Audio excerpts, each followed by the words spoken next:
This is Isaiah 52 and 53. Isaiah chapter 52, the final verses 13, 14, and 15, begin the description of God's righteous servant that leads into, of course, chapter 53. It's the last three verses of chapter 52 and all the verses of chapter 53. Chapter 52 is a chapter of prophecy fulfilled by the return of the remnant of 13 tribes each. A remnant of each of the 13 tribes returned to Jerusalem to build God's second temple as a holy seed. As God has forgiven their sins while they make their way back. So, chapter 52 actually ends in verse 12, which reads, "For you will not depart in haste, nor will you leave in flight. For the Lord is marching before you. The God of Israel is your rear guard." Now God accomplishes this by anointing a Gentile, Cyrus of Persia, who had defeated Babylon, who had defeated the Chaldeans.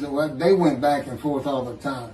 You might say Cyrus defeated Babylon and the Chaldeans, who had defeated Assyria, where the northern kingdom had been deported to, all that land, all the land of Babylon.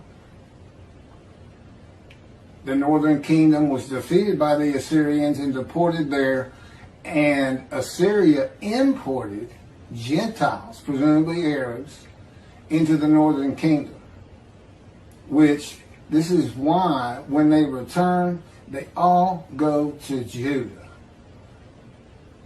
Now, many people believe that there was 10 lost tribes from the Talmud, and from,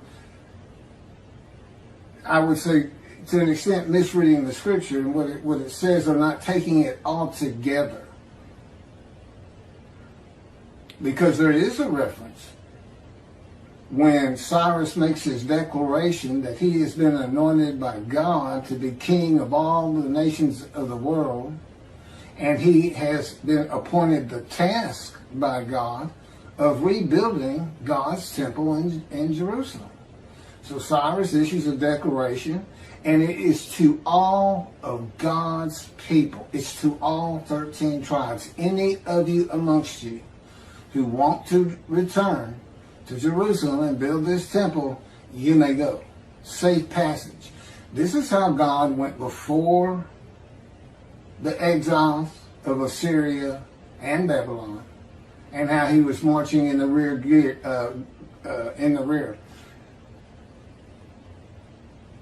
He got Cyrus to let them go for free. That's why there's no haste and no flight.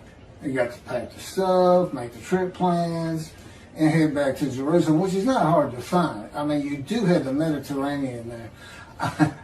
Just go along it long enough, you're going to hit the promised land and Egypt. And then I don't think there's any reason to believe they were lost. And the books of Ezra and Nehemiah make it quite certain.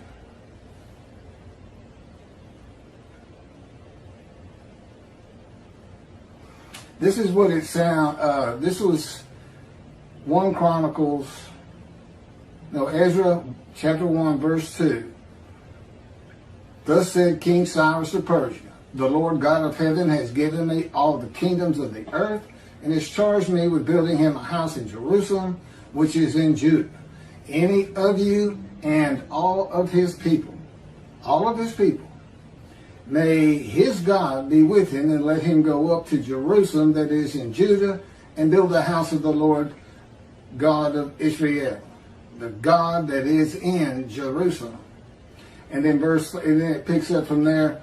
So the chiefs of the clans of Judah and Benjamin, and the priests and the Levites, which is the 13th tribe. So you really have 13 and 10, not 12 and 10. There's 3 tribes right there. All whose spirit has been roused by God. They got ready to go up to build the house of the Lord that is in Jerusalem.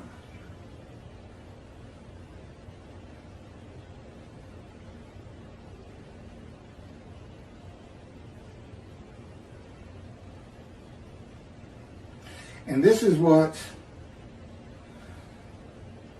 Ezra has to say in chapter 3, verse 1. And this has to do with the returning of the exiles. When the 7th month arrived, the Israelites, being settled in their towns in Judah, the entire people assembled as one man in Jerusalem. When the people of Israel gather as one man, it is all 12 tribes and the priestly tribe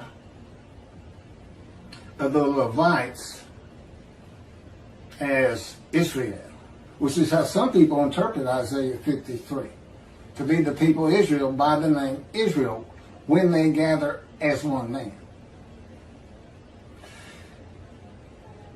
In 1 Chronicles chapter 9, verses 2 and 3, the first to settle in their towns, again the exiles, on their property that they took when they got back, nobody had been there during the exile, were Israelites, priests, Levites, and temple servants, while some of the Judaites and some of the Benjamites and some of the Ephraimites and Manasseites. There's 2 more tribes. Where are these lost tribes? Everybody comes back. God's prophecy was, I'm pulling them all back in the 4 corners of the earth, which would have been the Middle East in that day and time, as far as anybody knew. So we know Benjamites came back, Judahites, Levites, Manasseites, Ephraim, and which, by the way, Manasseh, Ephraim, and Judah were the largest landholders. Those are the names you're going to mention. And of course, you will mention the priestly tribe, the Levites, and not necessarily the smaller lot owners of the great partition by Moses and Joshua in the Promised Land. Verses 13 through 15 are combined multiple verses by quotes, except most renditions of the translation of the Hebrew to English don't have the quotes. The Jewish Publication Society, who decided to start from scratch in 1956 or 7 and just get the original Leningrad Codex, the oldest Hebrew text that we have on the Hebrew Bible, and they started from scratch. It's the best rendition you can find, a lot of it because of the knowledge in the world in 1957 versus lots of renditions that are used from back in the Talmud days. Shabbat.org. They use a version that has the commentary of Rashi, does not have the quotes. And it is important. It shows the demarcation between verse 12 and 13, 14, and 15 describing the righteous servant in Isaiah 53, 10 and 11. That also goes for ArtScroll, a great publisher of Jewish works that's aimed at the Orthodox of Judaism. They don't have the quotes either. And interesting enough, after those 3 multiple verses, 6 more appear. The first 6 verses of Isaiah 53 are put together by quotes. Verse 1 starts with a quote. Verse 6 ends with the quote. And that's important. Many people interpret these witnesses of verse 1 of chapter 53 as being the kings of nations that were startled that is in Isaiah 13, 14, and 15.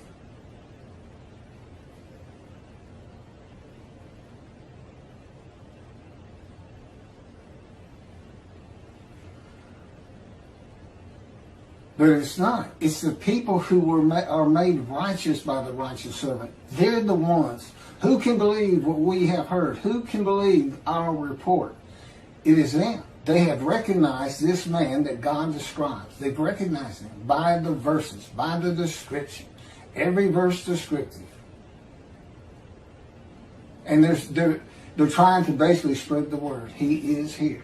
The righteous servant of God. Which means, of course, God's here. God's got to tell him, who he is and teach him and tell him, I am the one that gave you cancer. I chose to. And it exposed you to death. That's in verse 12. But I give you long life. But I give you long life. Supposed to die. Even in the Christian version, they say God brought this righteous servant to grief with illness. Well, illness is not the right word. It's disease.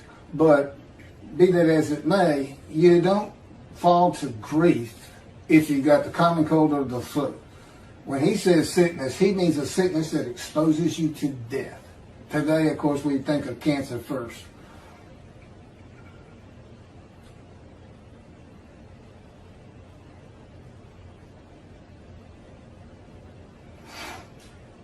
Verse 2, and this is very interesting because it combines really with those in chapter 52. For he is grown by his favor like a tree crown, like a tree trunk out of arid ground. He had no form or beauty, that we should look at him, no charm, that we should find him pleasing. In chapter 52, they talk about his image was such that you could not even recognize him as human. But here's the best description of it. He comes from a Christian country. That's the arid ground. And you say, well, wait a minute. How can you possibly know he comes from a Christian country? Because of Isaiah 63. God says, or it's first written, who is this coming from Edom, with blood spattering his clothes, etc., etc. There's a lot to Isaiah 63. And God says, it is I, and I come in victory. Edom in the Talmud, and God knew the Jewish people were going to do this. He knew the Talmud was going to be made by the way he wrote the Torah, leaving so much information out on his commandments. In the Talmud, Esau, the eternal enemy of his brother Jacob, is associated with Edom, who became associated with Rome. Then Rome Christianity, Rome fell, and today a reference to Edom is to Christianity. And God knew that. Why else would he have a verse written that that's where he's coming from? And when? Malachi 3. I'm sending my messenger, and I shall return to my temple suddenly. And the messenger is to clear the way and deliver the new covenant of Jeremiah 31. Now his name's Elijah, and that's interesting. Because Elijah is the messenger of Malachi 3. I'm going to get back to the man described as a Gentile in just a moment. Because it says, who's this coming from Edom? And God says, of the peoples, none were with me. There's no Jews with him. That's the peoples he's talking about. And as I said, there's a lot more to this. But I'm just going to keep it right there, dealing with chapter 52 in the first 6 verses of chapter 53. In Malachi 3, God sends Elijah back, but he's the only man to be taken to heaven in the Hebrew Bible. Specifically takes him, the chariots of God, take him up in a whirlwind, and his body disappears. And then he sends him back. What do you ask the man who says he's Elijah? Tell us about heaven. Tell us every mystery of heaven there is. That's a proof that there's a better one. I'll get to that. Because you wouldn't necessarily believe what he said. It's why. That it is helpful, and he's the man to select also for this reason. God also says in verse 1, the angel of the covenant that you desire is already on the way. Well, if Elijah is the messenger, and he's from heaven, then he's got to know the angel. And they can converse. Turns out that's the angel of God's presence, I believe. Angel of God's presence. Wherever God's presence is, which is his mind, it's where he feels he is. It's what of God, the consciousness of the universe, enters into the temple. And he has his spirit around him. So you had this Holy Spirit, that wherever God's presence is, the Holy Spirit is. And wherever his presence is, the angel is. I believe that God created an angel. And as its body, physical form that we cannot see from the unseen realm of God, is the Spirit of God itself. It's not the likeness of a human being with wings. And God puts this in Isaiah 63. That's why I'm bringing it up. And also, of course, why you pick Elijah. He can talk to the angel. The angel delivers the message. Elijah delivers it to the world. And God comes in the time of the internet, of course. There's just too many people to do it differently. I mean, I often wonder, how did everybody hear Moses from the mountain? There's 1 million people and no microphones. Pass it back, I guess. So in 2, we have a Gentile. Now, why did God do that? Now, he used Cyrus of Persia. He used Cyrus of Persia, a Gentile, to set the exiles free when God forgave their sins. And the message that Elijah is going to have is the new covenant is here. Everybody's forgiven. Everything starts going hand in hand after a while. Jesus was a Jew. And if you think God didn't know that was going to happen with the Gentiles, then you don't understand why he chose to crush the man with disease. See, he's blemished. God knew what the Gentiles were going to do. So he's going to bring... Now, of course, the Christians are going to say, well, we don't care what Judaism says in the Talmud, that they say Adam is Christianity. You know, they're not going to listen to you. For the Jewish people, you got to see magnificence when it happens to you with what God is doing. Because he says, when I come back, those who told you to get down on the ground and walked all over you, he says in chapter 51, he's going to pass his wrath to them from the Jews. That's chapter 51. That's just a couple short of 52 and 3. It's none short, actually.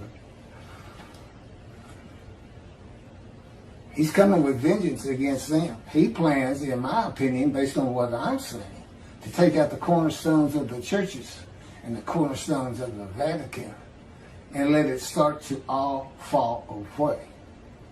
Over time, of course. So the arid ground from this chapter 53, verse 2, is a Christian country and the man's of a Gentile. Now you can imagine what the Jewish people are going to think about a Gentile being the anointed one, Moshiach, descendant of David. It's not going to go over well at all. And that's why it says he had no form or beauty. We can't even look at a Gentile. Just keep your distance. We don't believe a word you're saying, you're a liar. And they shunned and despised him. Held him of no account. That's the next verse. But clearly he gets it all taken care of and makes his way because he ends up making the many righteous of the Jewish people. Isaiah 11 says he has an abode to be honored. He's buried in a rich man's grave. So it's all going to work out for him.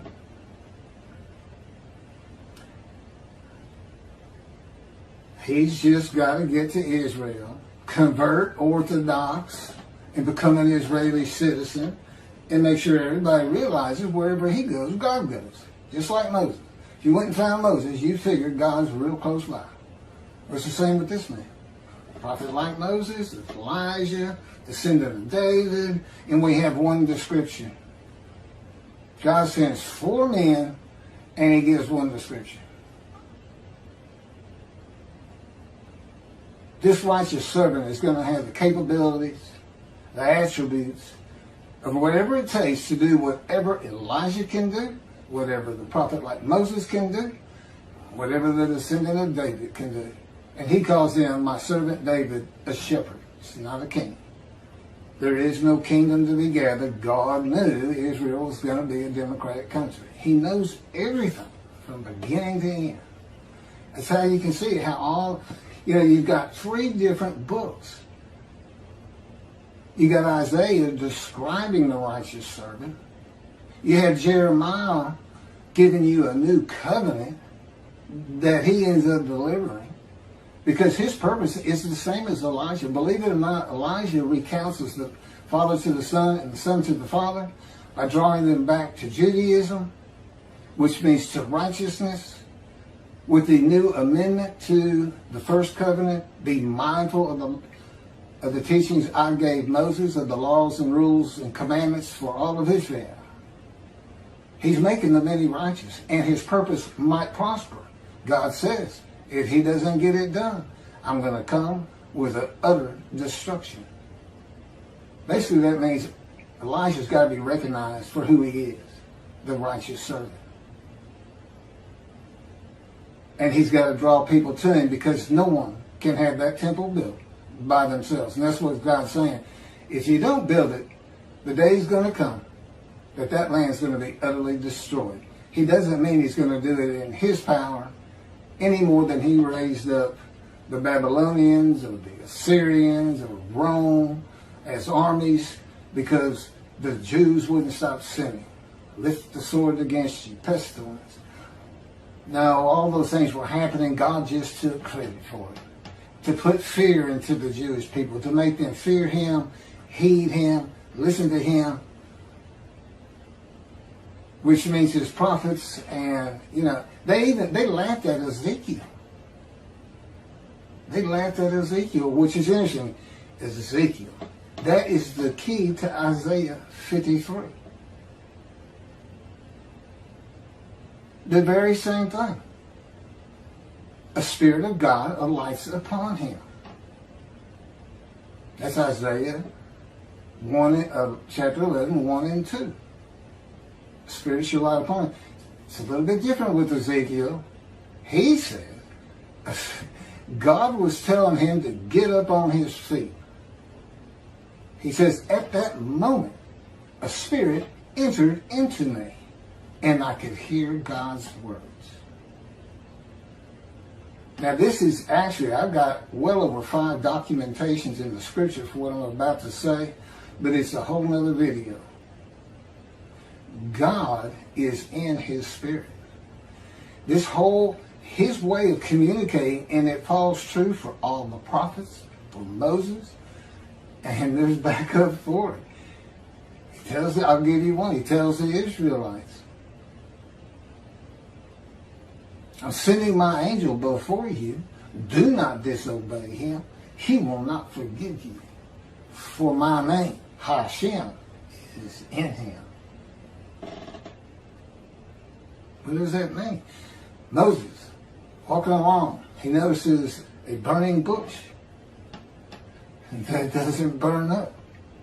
He stops. The angel of the Lord is in the burning bush. Now you can't see the angel of the Lord. You can't see spirit. And that's his body. You can't see it.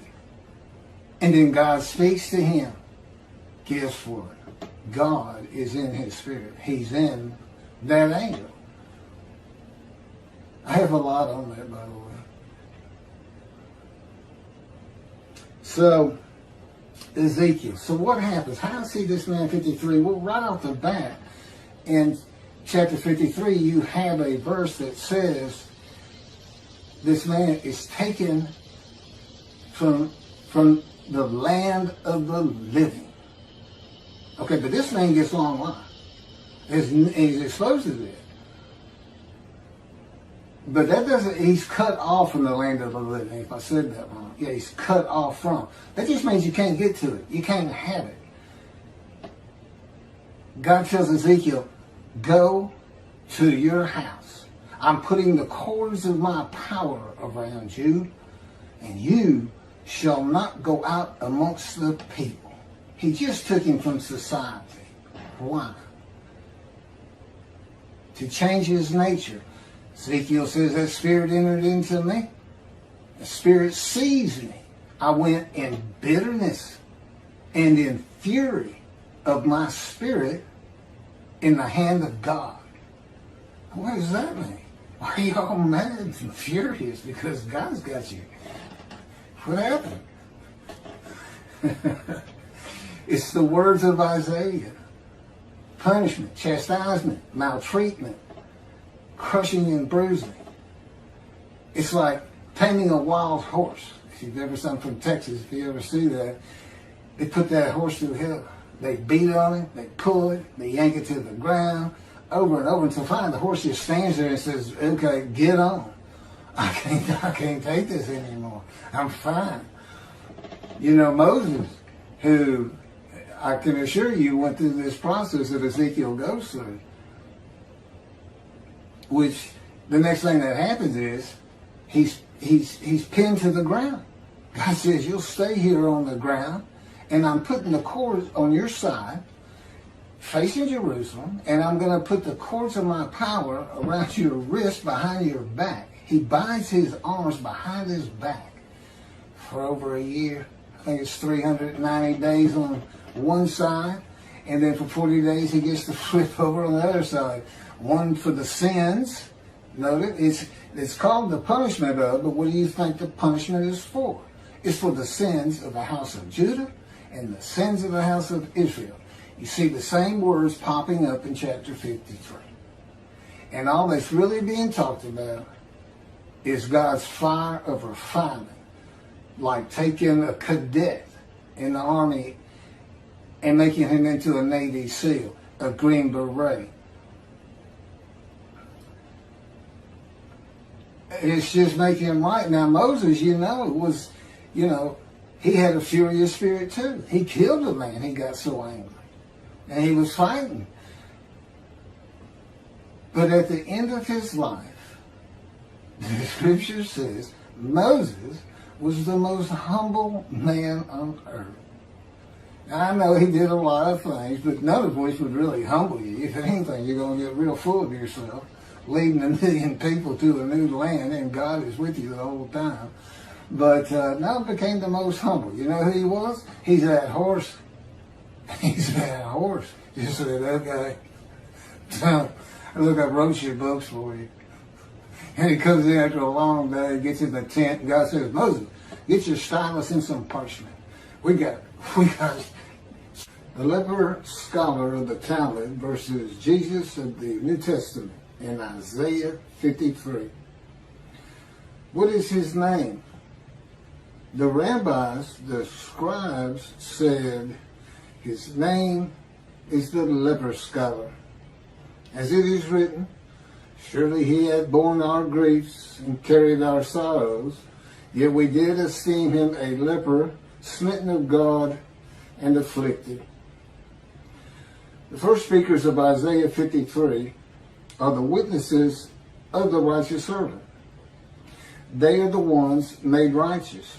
They are announcing their belief in the man today who is described in these 12 verses. Why today? Because today is the day of the Lord, according to Jeremiah and Malachi chapter 3, the last words of God to the prophets, where he is prophetically announces the day of the Lord, when he will return, sending his messenger before him to clear the way And the angel of the covenant that you desire is already coming. Well, there's only two covenants that God has not delivered. The covenant of friendship and the new covenant for a time to come in Jeremiah. What is the time to come? It's when the Jewish people return after the land has laid in desolation, after they had been dispersed by the Romans. Jeremiah is writing for the diaspora. He is not writing for the exiles of Assyria, Babylon. The time to come is today.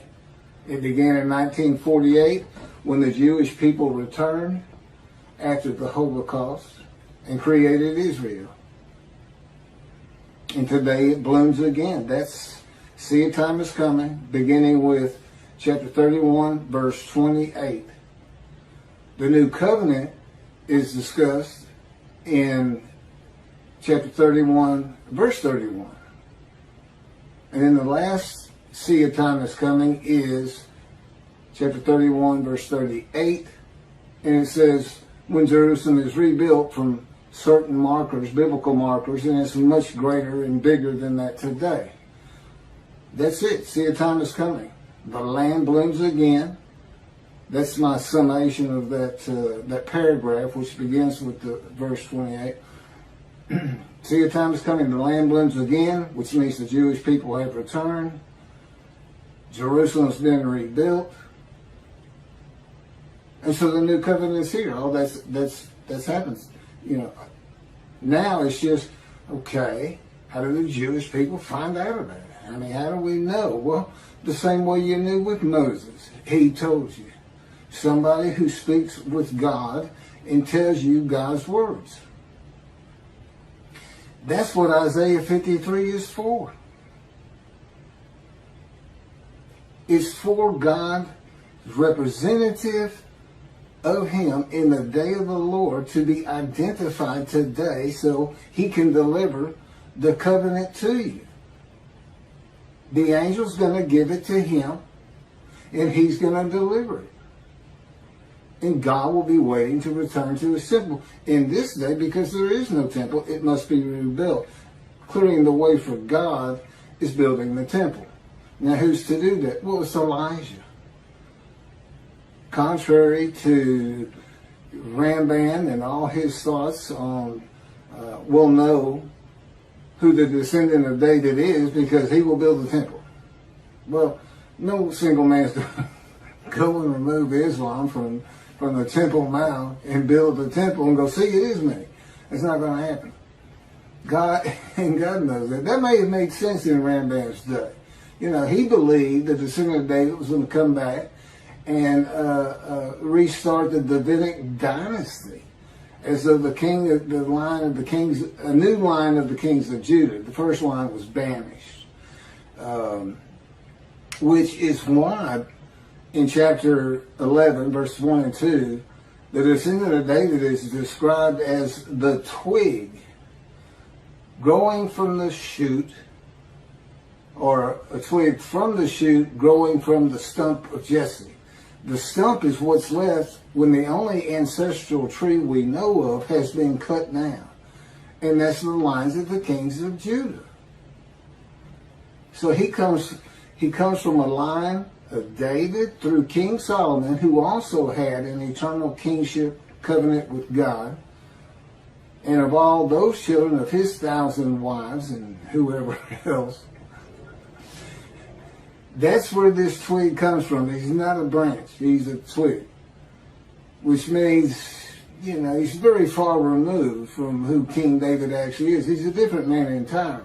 As you can see by these verses of a man who is considered a leper, smitten, afflicted, none of which describe Jesus Christ by any stretch. And that's just the beginning of why he is not the man described. But the most important part is for the day of the Lord. Now, Jesus proclaimed a day of the Lord, but it couldn't be, because the day of the Lord is found in see a time is coming. Well, Jerusalem hadn't been destroyed. The land hadn't laid desolate. The Jewish people didn't have to return. They were there. God didn't have to return to his temple. The temple was there, and he was in it. It wasn't the day of the Lord. Now, back to Malachi 3, verse 1. God says, I'm sending my messenger to clear the way before me, and I shall return to my temple suddenly. Okay, he will when we open the doors for him. But he's going to have to be here before that to prepare this man, his representative. Just like he prepared Moses, got him ready, told him, here's the proofs you'll have to convince the Israelites of who I am. Which wasn't much. I'm not talking about the 10 miracles that did occur. I'm talking about how did he get them to listen to him to begin with. He didn't give them much. Didn't give him much at all. But that's in the Torah. You can find it. But why Elijah? Okay, well that is so interesting. Because Elijah is the only man specifically taken to heaven by God. The chariots of God take him. He goes up in a whirlwind. His body disappears. And God sends him back. Now, I talked about this in a previous video, but for one, it gives him a proof of who he is. He can tell you, ask him, well, tell us all about heaven. Tell us the mysteries of heaven. Tell us about angels. How were they created? When did it all start? All kinds of questions. But most importantly, he's from heaven, and God would have taught this man, the scribe, will be taught all these things so he can be, quote, Elijah, while he's preparing him to be suitable for God's purpose. But so anyway, Elijah can talk to the angel. He is supposed to know the angel, for the scripture.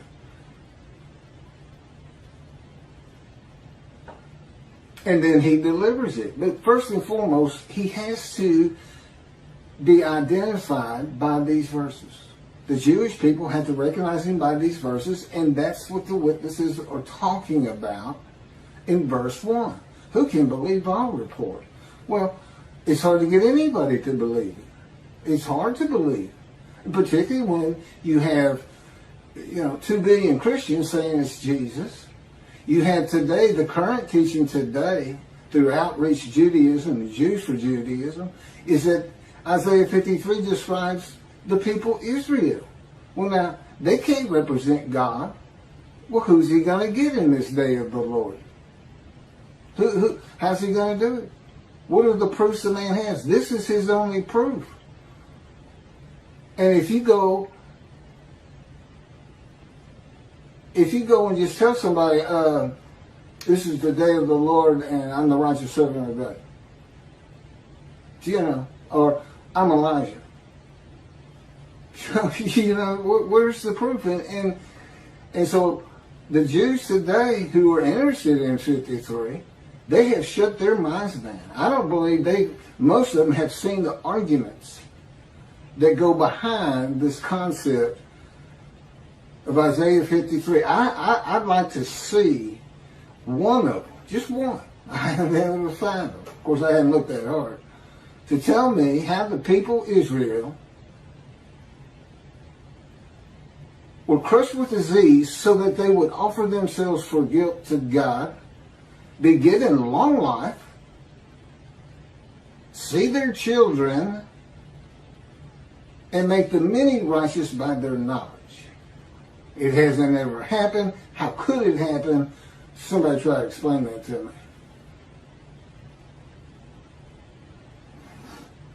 That's verse 1. But here's the kind of things they would be saying based on the scripture. They would be saying, who can believe that God redeems the Jewish people by the new covenant with written sin forgiveness from Jeremiah, that this is the time to come, that is delivered by the messenger Elijah, who receives it from the angel of the covenant, who is the angel of God's presence, who is the Holy Spirit of God, who is the Holy Spirit of God. Judaism doesn't even recognize the Holy Spirit of God as being a person. And yet he speaks. He takes Ezekiel, the Spirit of God takes Ezekiel on a vision. And purposely, God has shown, look, I'm separate and apart from him. My Holy Spirit, the Spirit that engulfs him. Because in Ezekiel, he leaves Ezekiel and goes and stands upon a mountain east of Jerusalem, and the Holy Spirit's still with Ezekiel, the Spirit that enters him that he talks about, that seized him. And when he entered him, Ezekiel could hear God's words because God was in him. Who can believe? Oh, yeah, right. Judaism doesn't see him as a person. Well, he is. And see, that's why you don't understand who wrestled with Jacob. I know Judaism says Jacob wrestled with an angel. This is when Jacob got his name changed. No, it's very simple.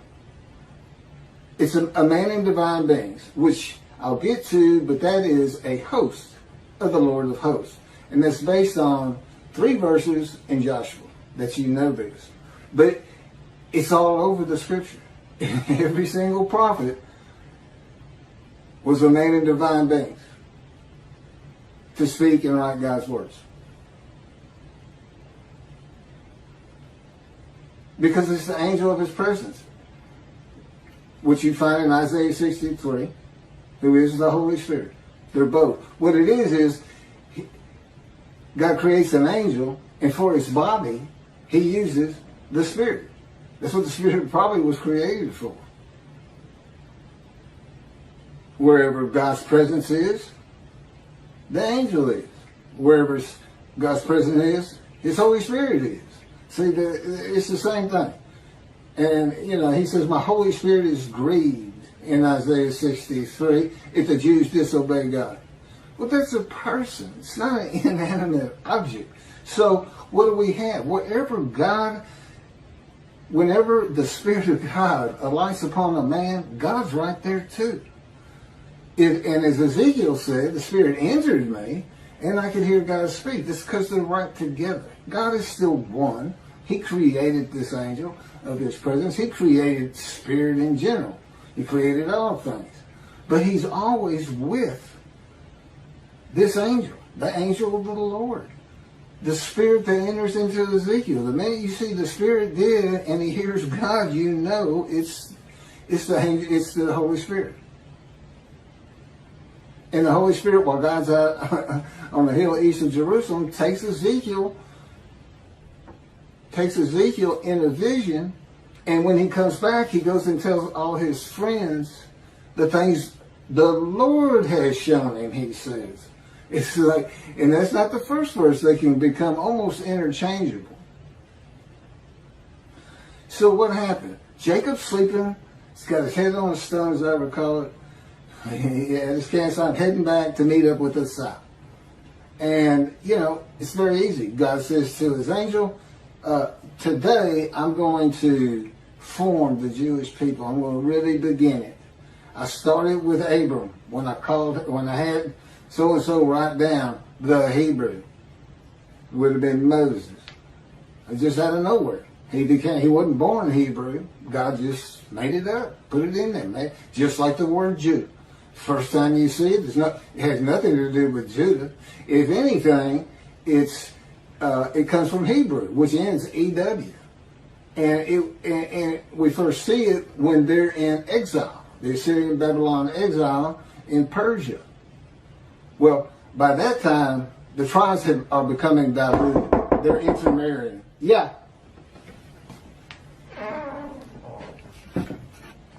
Oh, great. Thanks, man. Yeah, you bet.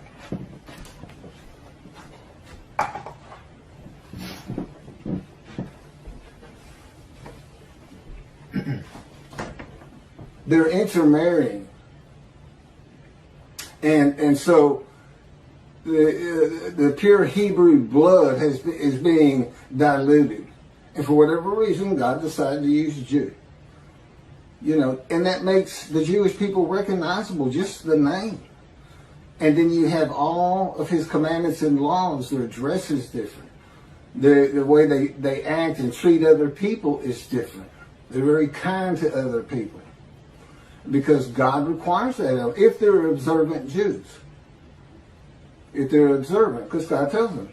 He doesn't say love your neighbor necessarily. He says be good to your neighbor, help your neighbor. If you see a goat go out of his fence, go get his goat for him. Don't ask him for interest. Don't ask him for payment. Do good in the world. Be a light to people. And they really try, and they do a great job.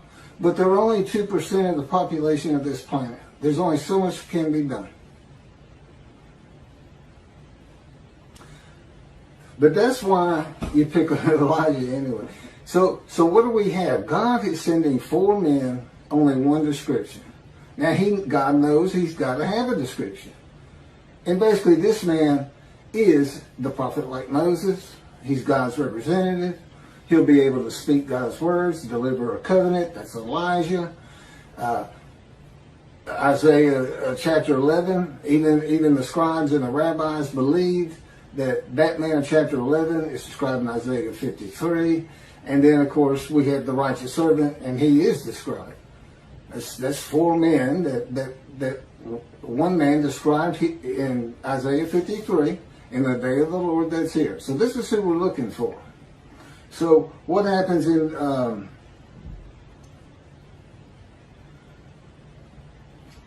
with these covenants of friendship? This is what God says he's going to do. And it goes hand in hand with clear the way for me to return to my temple. It's as though God already knows it's not going to be there. Why? He knew what Rome was going to do. He knew about the dispersal. That's why Jeremiah wrote chapter 31.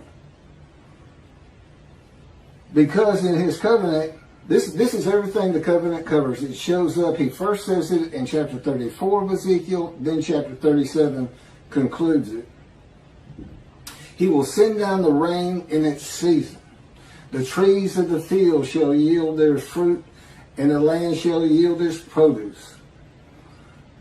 The land shall bloom again.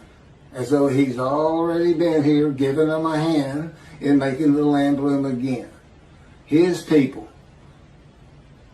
I don't know how much rain they have. I know they can do just about anything with water. There's something else with their irrigation processes. It's a beautiful country. It's a beautiful country.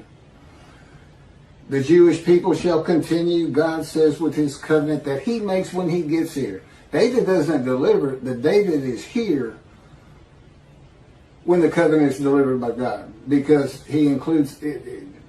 I'll get to it. The Jewish people shall continue secure on their own soil and never be overthrown and uprooted again. They shall no longer be a spoil for the nations. He will establish for them a planting of renown. They shall no more be carried off by famine. They shall not have to bear again the taunts of the nations. He will establish them and multiply them. He will place his sanctuary among them. His presence shall rest over them, and when his sanctuary abides among them forever, the nations, the world of the Gentiles, will know that the Lord sanctifies Israel. And of course the Jewish people. And that day is here. You say, well, what about all the Christians and everything? Well, let's see. Chapter 51 of Isaiah, before God's representative arrives, and we're to find him with these verses.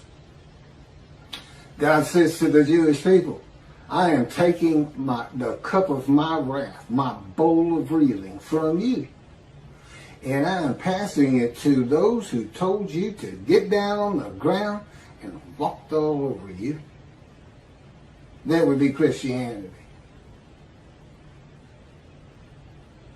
And the world in general, too. That's why he's going to sanctify Israel before the nations.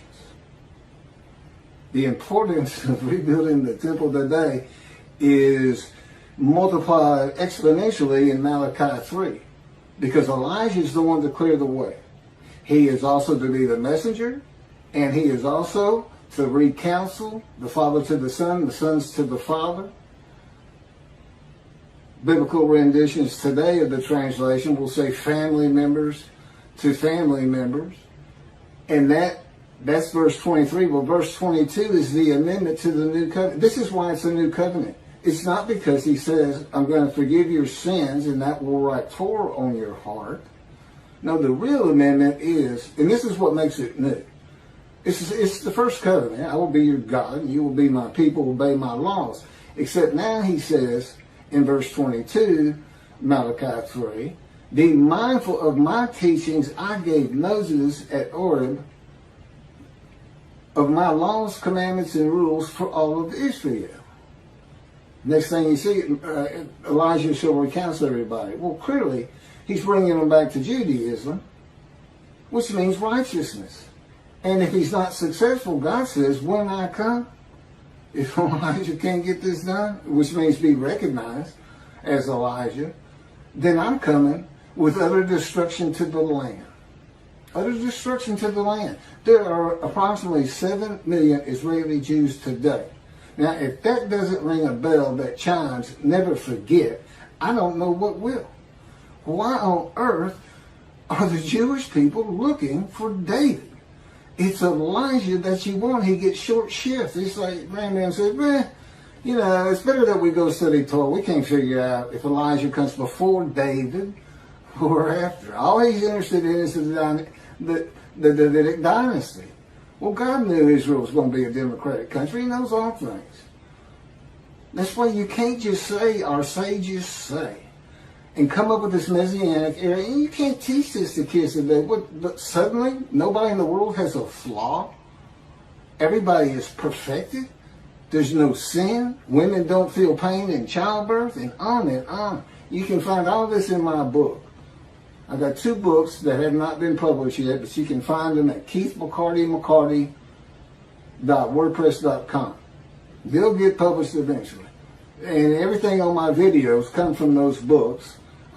Read them for free today, and buy, when they get published, buy a copy for your coffee table.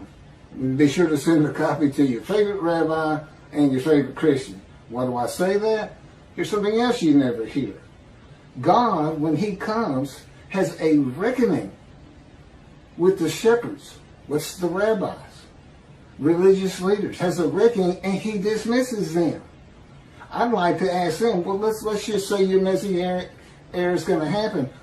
What about the rabbis who were dismissed by God? You're not dismissed from your synagogues, you know that. Now you're dismissed before the eyes of God. You're no longer in right standing with him. You're as though you are a person who does not heed him, esteem his name, and revere his name. That's what you become when you're dismissed. Because he doesn't pay any attention to them now, he's not going to pay attention to you.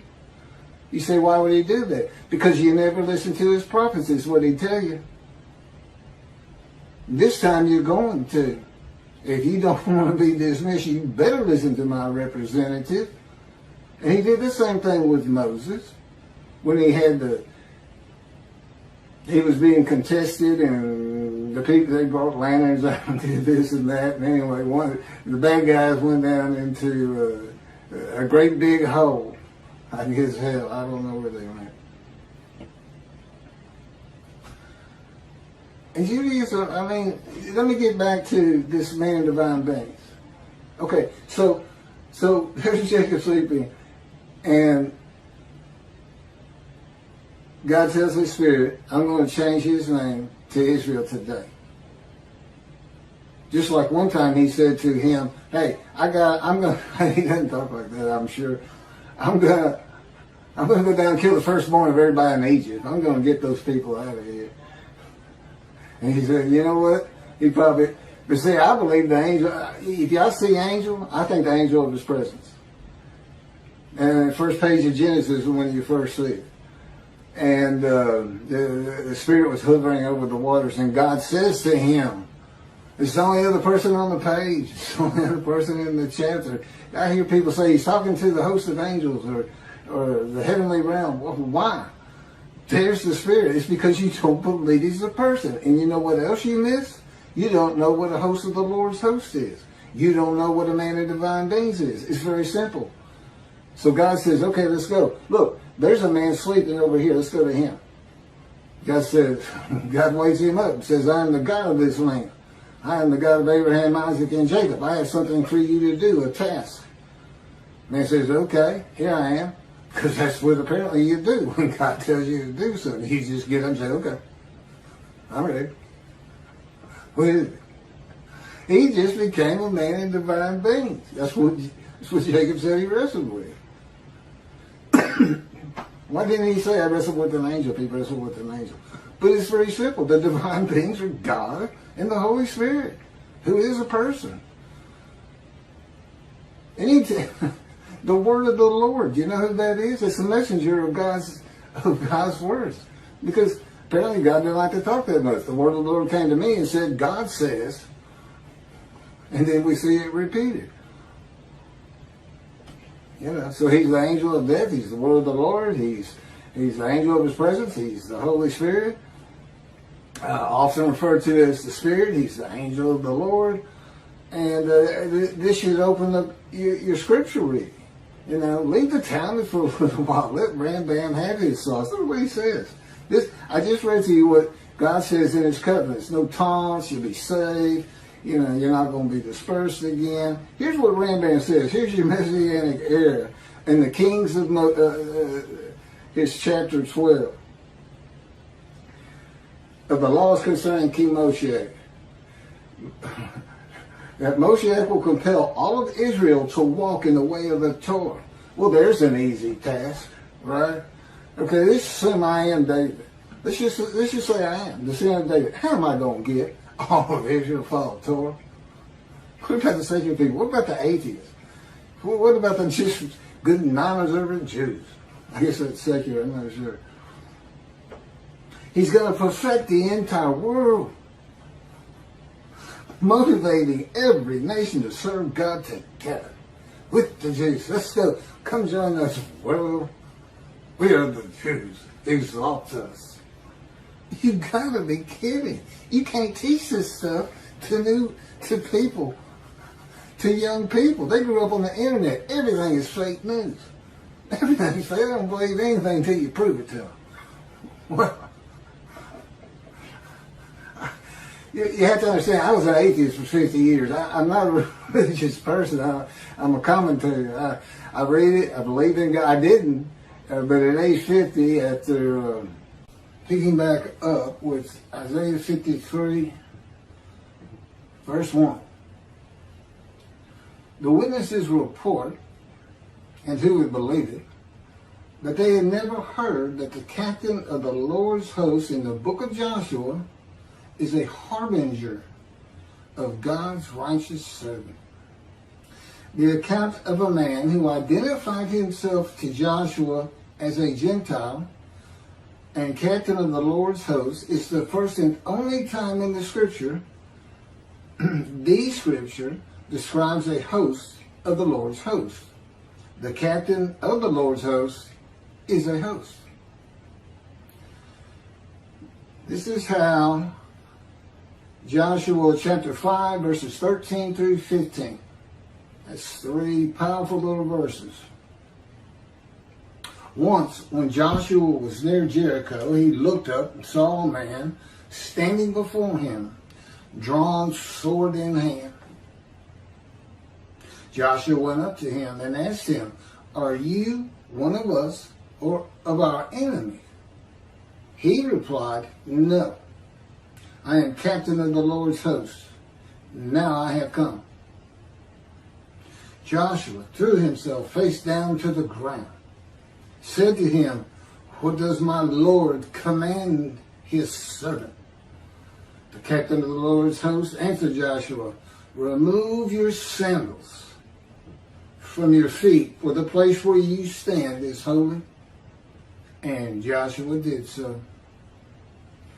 So what do we have? Joshua threw himself to the ground before a man with a drawn sword that had just told him that he was not an Israelite.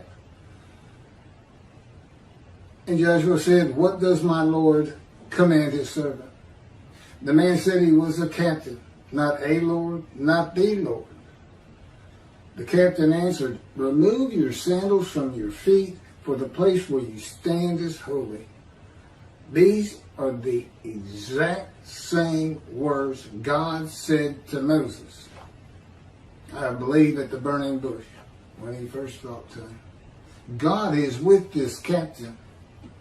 And where God is, so is the angel of his presence, the Holy Spirit. He is a man in divine beings. And Joshua can recognize it. He just knows. Either that or God is already speaking to him. Spirit to spirit. You would call it telepathy, I suppose.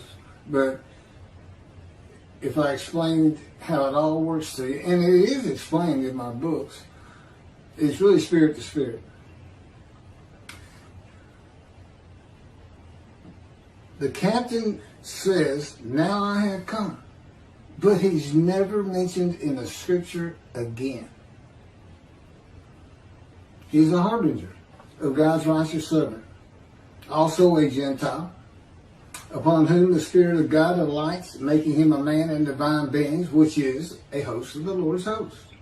A Gentile who arrives in the time to come of the prophecy of Jeremiah 31 in the day of the Lord. God wrote a harbinger in the book of Joshua, and he didn't put it in the Torah. He didn't want anybody to know but me, so that I could offer it to the people, particularly the Jewish people, as a further proof of who I am. Although there's nothing stronger than the books. I couldn't have written them any more than Moses wrote the Torah. It's just not possible. It's not even remote. I couldn't even write. Just not a writer. I was a lawyer, but I was a book lawyer. Land titles, oil, gas, and mineral law. I researched old records and prepared genealogical ancestral trees and tracked mineral owners for oil companies. And I loved it. I loved it. Loved being a lawyer. I loved law school. And one of the first things, in the first 2 weeks, God told me, you're not going to practice law anymore. As a matter of fact, I'm going to have you terminate your licenses in here in Texas, where you're board certified specialist, but also in Hawaii, which I had gotten kinds of fallback in retirement, and that's when I found out I had colon cancer. That's when I got sick. I didn't know what it was for about 3 more months. But anyway, another example, Elijah the Tishbite, an inhabitant of Ramoth Gilead. Every time you see the name Elijah, there may be a few exceptions, he's the Tishbite. An inhabitant of Ramoth Gilead. Gilead is like a down. It's east of the River Jordan. It's a Syrian Arab territory, and Ramoth is a town within it. He's an inhabitant. The Israelites didn't go and live amongst the Arabs, and the Arabs didn't come and live amongst the Israelites. He's just too dangerous. He's a Gentile. And God is telling you over and over and over again, every time he says Tishbite, I ran Chronicles, everything in the Kings, all the genealogical information I could find on the tribes, and you can't find everything, but there's no Tishbite. There's no reason to be calling him a Tishbite. That's a clan of a tribe. You're just calling Elijah of Judah, Elijah of Benjamin. You know, Benjamin, his land is where Jerusalem is. That's what's so important about Benjamin. Judah, Manasseh, and Ephraim were the largest landholders. And, of course, the Levites are important. I mentioned this because I left out Benjamin in a prior video. And Benjamin is listed as some of the 13 tribes that returned. And that would be one. You list the large lot owners and the priestly tribe, and of course Benjamin, because that's where Jerusalem is. Elijah and Elisha were also hosts of the Lord's hosts. This is from Kings chapter 2, verse 6. As they were crossing, Elijah said to Elisha, "Tell me, what can I do for you before I am taken from you?" Elisha answered, "Let a double portion of your spirit pass on to me." There's a footnote for the words "a double portion." And the footnote is 2/3. And it references Zechariah 13:8 that says, "Throughout the land, declares the Lord, 2/3 shall perish, shall die, and 1/3 of it shall survive." How is it a double portion, which is what Elisha says he would like? 2/3 of the Spirit. Where the person of the Spirit is, so is the person of his presence of the Holy God. The angel of his presence and God are always together. That would be 2 persons of Spirit with the Spirit of Elijah, or 3 persons within one man. But all 3 are separate and distinct, never forming a one. Elijah is taken to heaven, and his spirit with him, his body disappears, his spirit goes to heaven. A double person, that's God and his spirit, then alight upon Elisha. There's the double. You had a triple, and now it's a double. That's what's left to go into Elisha, and then he starts performing the same miracles as Elijah had been performing. And of course, miracles are always in and only in the power of God. God's with him. God's there, Spirit's there.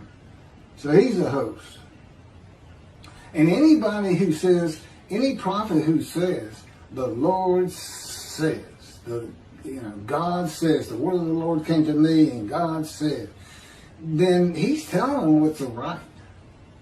I mean, he's saying those words. They're not just scribbling as fast as they can. I mean, he's sitting with them. He's talking to them within their minds. The Spirit enters into them, and everybody's in here.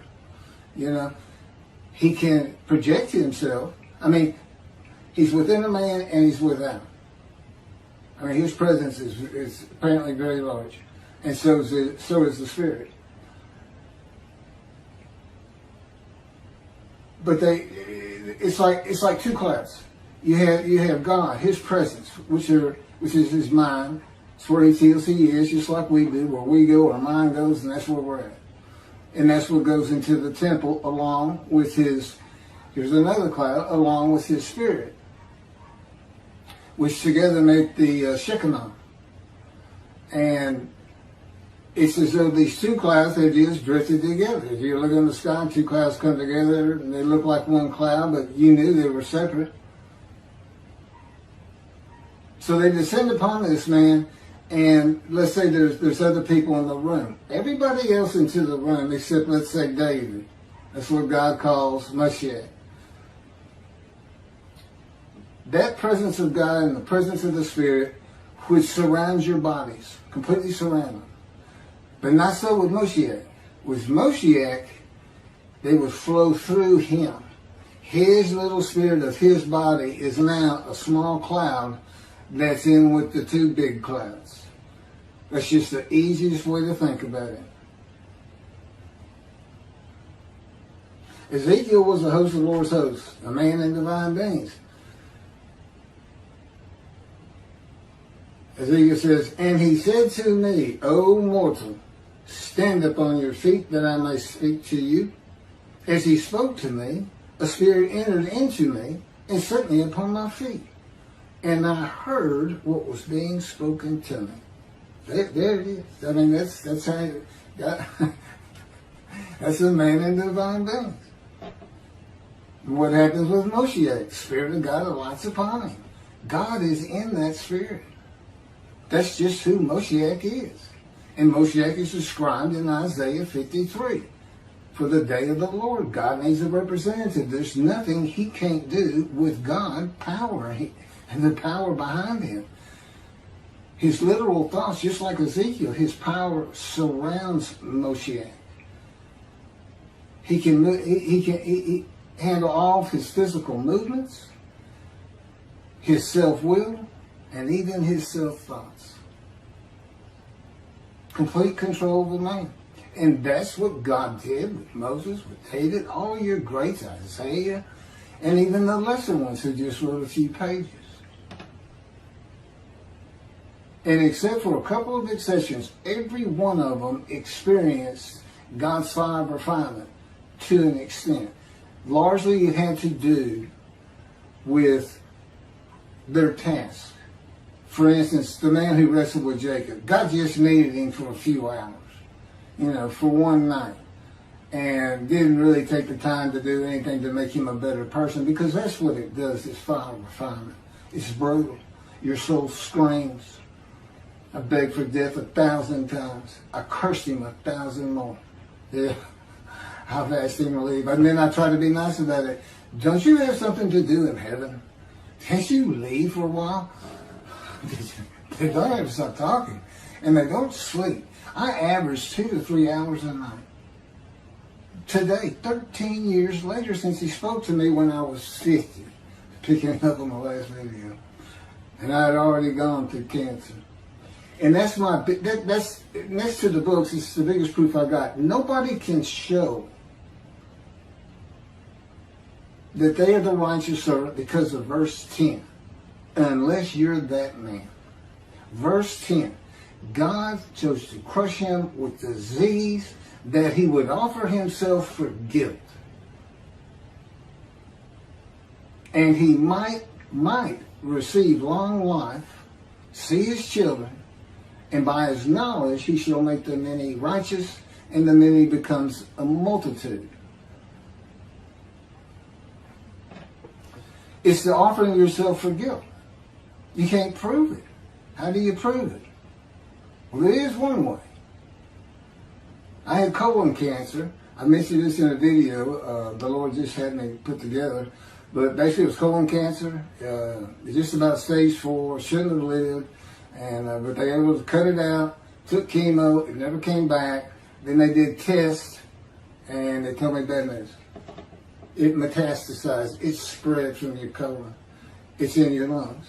And they showed me the pictures, and it's just all, the stars of the night, white dots. And they said that every dot is cancer. And we can't, it's untreatable. It's just too far advanced. And I said, well, what do you mean you're not going to treat it? And they said, well, you're going to die, and you're going to die soon. And I haven't seen a doctor again since that day for anything, for any ailment whatsoever. And that was when the planes hit New York 20 years ago. God has told me since I was like 43. And he didn't speak to me until I was 50. But he'd been with me from the womb, guiding, orchestrating my life to make sure I fit these verses. Things like being gunshot, just about losing my right leg. All these things are chronicled in my book, The Life of the Righteous Servant of Isaiah 53. It's my book. But guess what? Just like the other book, Isaiah 53 and the Day of the Lord, I didn't write it. I typed it. He dictated it to me. Now, he spent 5 years teaching me everything, and I kept learning as we wrote had blog writings for another 5 years. And then we took some 117 blog writings and turned it into about 50 chapters for Isaiah 53 and the Day of the Lord. And then in about a week's time, about a month ago, he knocked out my autobiography, which is well over 100 pages, almost 180 pages long. And of course, I was already familiar with the subject matter, so he didn't really have to teach me much. But they're written by him. I mean, it's scripture. It's put together in divinity. I don't know how you really say that. It's not, obviously, it's not canonized into a Bible or anything, but they're his words, you know. So when you hear me talking about things like the Holy Spirit's a person, or this is what host of the Lord's host is, or just, you know, here's a way of thinking about God, a cloud and his spirit, and Moshiach and what will happen, because that's me. They flow through me. It's more of a static, it's not a flow, but my spirit is engulfed in what is all around me, in my mind, in my spinal cord. Things that he can hurt you with during the fire of refinement. There's no pain that I can think of he hasn't put on me. But it's just his way. It's brutal. It's just his way. And of course now, you know, and he took me to poverty right away. And he'd take me out on these 15, 20-mile walks. One summer in August here in Texas, in Houston, it went over 100 degrees every single day. And every single day he had me up at dawn, walking till sunset. And I didn't have a dime. I couldn't buy water or a soda. You know, he's still talking about the Exodus. Well, you should have seen how thirsty they got. He said, but here's what you don't know. Thirst is a great thing because it gives you the energy, the wherewithal to get back home where water is. It keeps you moving. That's what I had to put up with. He's so funny when he's not torturing you. I asked him that. I said, I see crushing, bruising, maltreatment, punishment, wounding, chastisement. Where is torment, torture, and heinous acts of cruelty and violence? Violence. Can't imagine what all he's done to me. And he told me right out the bat, right around when he told me I wasn't going to practice law anymore. Your pain doesn't mean anything to me. I am God. And I didn't really even get the concept. But when he told me he had me shot to start the cancer, I said, well, did that make you feel better? You've been with me since I was a baby, right? And he said, kid, I'm God. I said, I know you God. Did it bother you? See, I talk to him friend to friend, just like Moses did. That's what it means. We talk to each other like that. Well, he doesn't talk to me like that, but the Holy Spirit does. And he is the funniest person in creation next to God. They're funny in different ways. The Holy Spirit's comedy is more appealing to me. It's for sillier people. But no, God, his personality, you can't really know him from the Torah, and he wants you to know him through me. He wants me to tell you these stories to an extent. But, yeah, I mean, he's just like any person you meet or your best friend. They have a wide-ranging personality. He's not just stop sinning or I'll raise an army against you and drive you from the land. He's not just angry. He's not just, you have to be perfect. I mean, look, he's coming with sin forgiveness. And he said, yeah, okay, so y'all been sinning again. He says, you think I didn't know people were going to sin?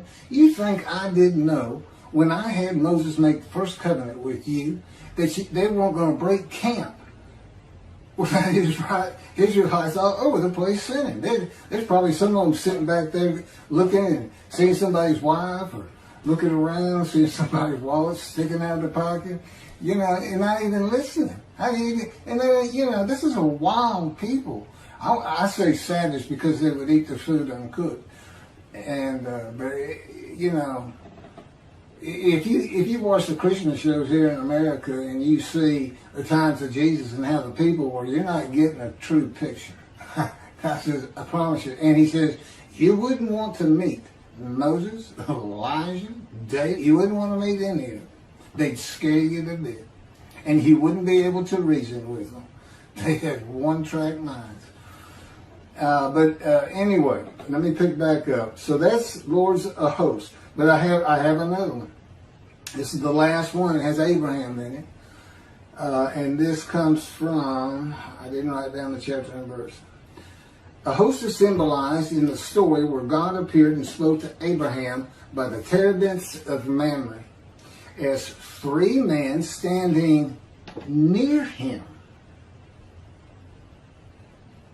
There's a footnote to that page on the Hebrew word. I don't speak Hebrew. And it says 3 men near him, and then the footnote indicates to his left, above and to his right, and then near him.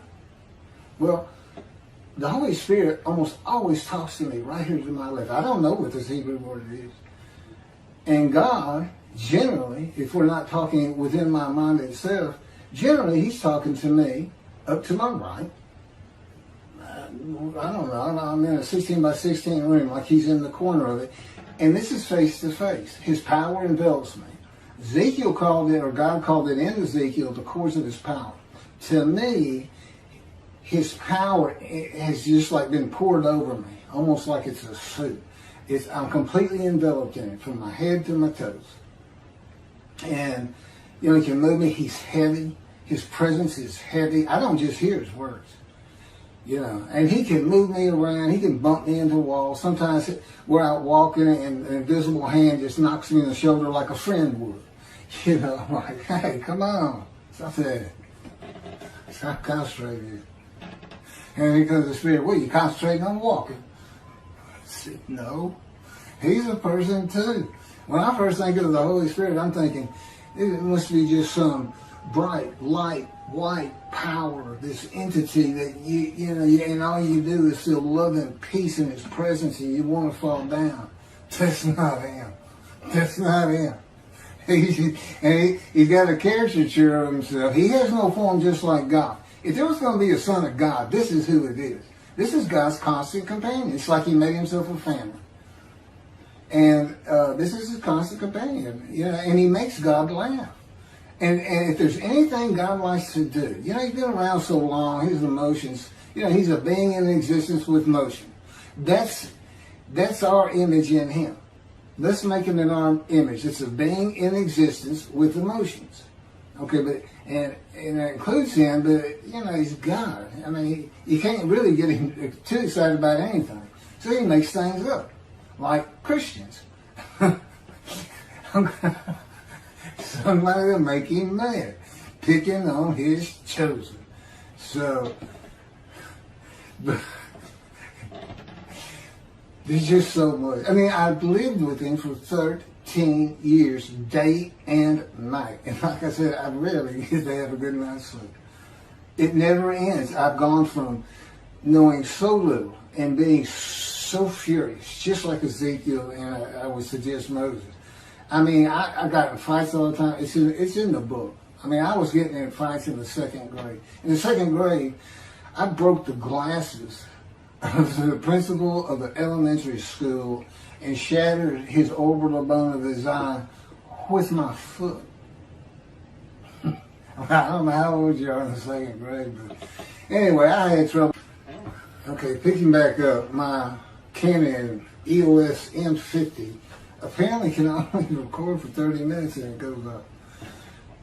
I don't know why that is. I don't understand cameras, but I've never really had one or anything. You know, I've never done these kind of things. I still, excuse me.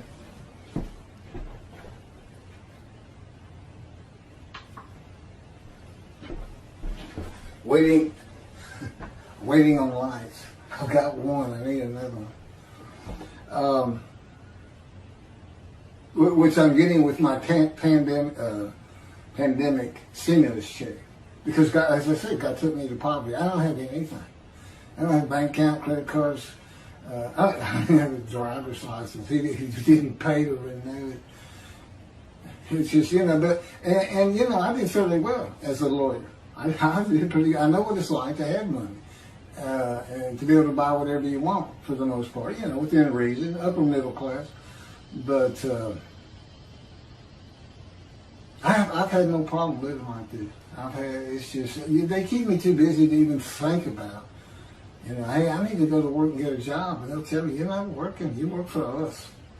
I said, y'all don't pay anything. He said, yeah, it'll work out for you in the long run. So anyway, picking back up. So here's Abraham sitting at the tent, 3 men near him, and God speaks. These three men they symbolize a man with divine beings. It's three persons, the Lord and the angel of his presence with a man. Two of the men are described as angels in the next chapter of Genesis. Okay, they're only called men in this chapter for the purpose of symbolizing a host.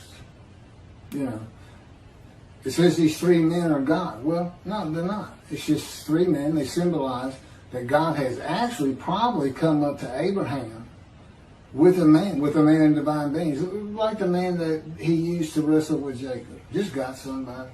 You know, you do whatever he says. I mean, he can control your mind, and he can control your body, and he can make anything on you hurt badly. Like needles. Anyway, it's in the books. If you want to find out a little bit more, it's in the books.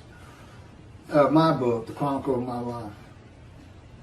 You know, I tell guys, this is how we can talk to them. I tell them sometimes, as serious as I can, I'll say, God, listen, when I get some money, I'm going to get you to Israel. You know, you don't need to worry about these things. You know, we just cut up. I mean, I live in a room with God and God's Spirit. They both have great humor. And when God is not just putting it on me, which has been it's gotten worse every year. The last 3 years have been far worse than the first 3 years. Every year, it's gotten tougher and tougher. He says, well, it's harder to draw emotions from you, because that's what he's been doing. And then he coats me in his power. It's like a pillow. So that when I go out amongst the people who shun and despise me, you know, it's all in the verses. It's not easy to tell people, yeah, I'm him. Except I have no problem at this point. That's why it took 13 years. He's been coating me, angering me, hurting my feelings, embarrassing me, putting me in terrible predicaments, put me in a state of worry that's ridiculous because I don't control anything. He controls everything. There's not one thing that comes from my lips that I have to worry about. And even that took a long time to get used to, because he controls it. I can't say anything that he hasn't already certified as A-OK. And he knows the way I thought. I asked him, when he told me one night, he's telling me, and by the way, he used to take me on visions all the time, and they're always sending pictures to my mind. And that's in the book. I'm not going to go into it, but this is an example of embarrassment. He just shut me down. I don't even know what I just told you. So I'm going to carry on. Upon whom has the arm of the Lord been revealed, which is his redemption, victory, and vindication from a sinful man whose life has been lowly. And this is based on the verses, although it tracks mine very well if you read the book. You don't plug it on, right? Full of grievous events and serious injuries, a man of pain and suffering, familiar with disease, that the Spirit of God alights upon, to the crown of God's righteous servant who rises to great heights. Oh, and I told him, you're going to take a Gentile from Texas, and you're going to raise me to great heights with the Jewish people in Israel as somebody called Moshiach. This is before I knew we were going to include Elijah, a prophet like Moses. And I didn't know who Moshiach was, descendant of David, and a righteous servant. I had never heard of Isaiah 53. I hadn't read the Bible. And so when we finally get one night, he just says, read Isaiah 53. I said, okay. You know, because supposedly I offer myself for guilt, not for what the scripture says, and he gives me a long life. Well, I didn't even know what any of those terms meant. So he says, read Isaiah 53. Get you tonight. He's always telling me what to do. Go get you tonight. Read 53. Now, who do you think that is? I said, I have no idea. I don't know what it's saying. I said, I think these verses ought to be up here. I said, somebody fooled with this? He said, no, nobody fooled with it.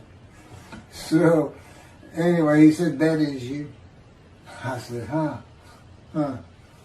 Okay. I said, it's sure going to be hard to make people understand that. He said, no, you'll be surprised. Wait till we get through with it over a couple of years. So, I mean, it's taking some real learning on my part to see all these things. And I hadn't even gotten to the test of devotion, like Abraham and the binding of Isaac. That's what the offering for guilt ends up being, because it's the guilt and emotion. It's the guilt, the sickness of the Jewish people that they talk about in verses 1 through 6 is not being righteous. And they feel guilty. It's an emotion. It makes you sick to your stomach. You know, I'm really not doing right by God and my family and everybody, because I'm just not following His commandments like I should as an observant Jew. This is the woes of an observant Jew. So I'm offering myself for that guilt. But He doesn't put guilt on top. You can't put the guilt of the Jewish people on a man. He'd blow up. It's too much. And, you know, a human being can only feel so much guilt. And that's not what happens. No, He says, if you do this, I'm going to put you through a training period. It's my fire of refinement. I change you. I add my power to your emotions. I get you where I want you. I teach you everything you need to know. Which is like with Ezekiel. He said, Ezekiel, eat this scroll. It tastes like honey. That's God teaching Ezekiel. I'm sure he didn't literally eat it, but he had to learn things. That's what that was about. And then you can make these people righteous, and they will no longer feel this emotion, guilt. So you're suffering all these things, it says in the verse. And He bore our sins by His wounds. And all those words like that. That's what it's about. Their sickness is righteousness. I do take all that suffering, but it's to turn me into the righteous servant. It's not to be a sacrifice for the sins of all people or anything like that. And then here's what I've learned just recently. So this test of devotion, the test is the angel's already here. You know how I keep reading, if you've been watching the videos, Malachi chapter 3 verse 1, and the angel is already on the way. God says, I'm coming. Messenger Elijah's coming. Angel's already going. The angel's already taken off. And I never understood that. I'd read it. He wouldn't tell me what it meant until I was typing it up one day. It was with the book. It wasn't even a blog. When He told me to offer myself for guilt, and He says, you might have a long life. Mind you, I'm still thinking about the cancer that crushed my life. And seeing my children, I'd have said yes to just about anything, even though it was might. And that's the test of devotion. Will I offer myself to go through this thing, not even sure of what I'm getting out of it, not even understanding what's going on, much less how much pain and suffering He's talking about. But the angel's here, and what does the angel have? The new covenant, sin forgiveness, an amendment be mindful of the laws I gave Moses. Yeah, it's the same covenant. He keeps saying that. I'll be your God, you will be my people, follow the laws of Moses. I gave Moses. It's not. It's only new in the sense that he tempered it. He said, okay, be mindful, and that's up for debate by the Jewish religious movements, the Orthodox, the ultra-Orthodox, the conservative, but that's just like the Torah. They ought to love it. What does God mean by mindful? What did He mean by Shabbat? How did we celebrate it? What are we supposed to do? Well, it came down through an oral tradition. Well, start your own oral tradition on mindful. I'm sure that's going to be to do between, for instance, ultra-Orthodox and conservative or reform. But anyway, he kept me away from the Torah and the Talmud. I use the Talmud just to know what it is. And he takes me there. Go to your computer. Go look at this. Go look at that. And, sometimes he sends me down rabbit trails. I'll try to research something for days. And then he say, you know what, I don't even want to use that. Anything to draw emotion from it. And I tell you what, and you're reading the book, I never smile. I never laugh. And going through this process, you would think that would continue. It's been the exact opposite. I laugh and smile every day, not all day long, right? And we watch movies all the time. It keeps me busy, and they make all kinds of comments. Sometimes they just flat out drive me crazy with it. And then anyway, on we go.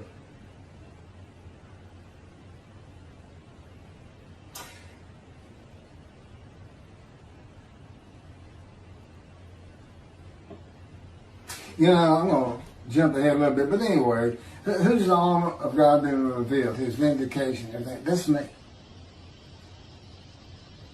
I, this lowly man, with all these problems, and it's such a dysfunctional home that scarred me, like it does, drugs, alcohol. My mom, she 4 members of her family committed suicide.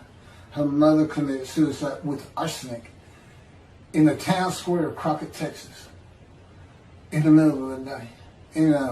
Back in that time, she was marked as that kid whose mother committed suicide in front for all to see. So she's living with her father. He takes a pistol and blows his head and puts a bullet in his head.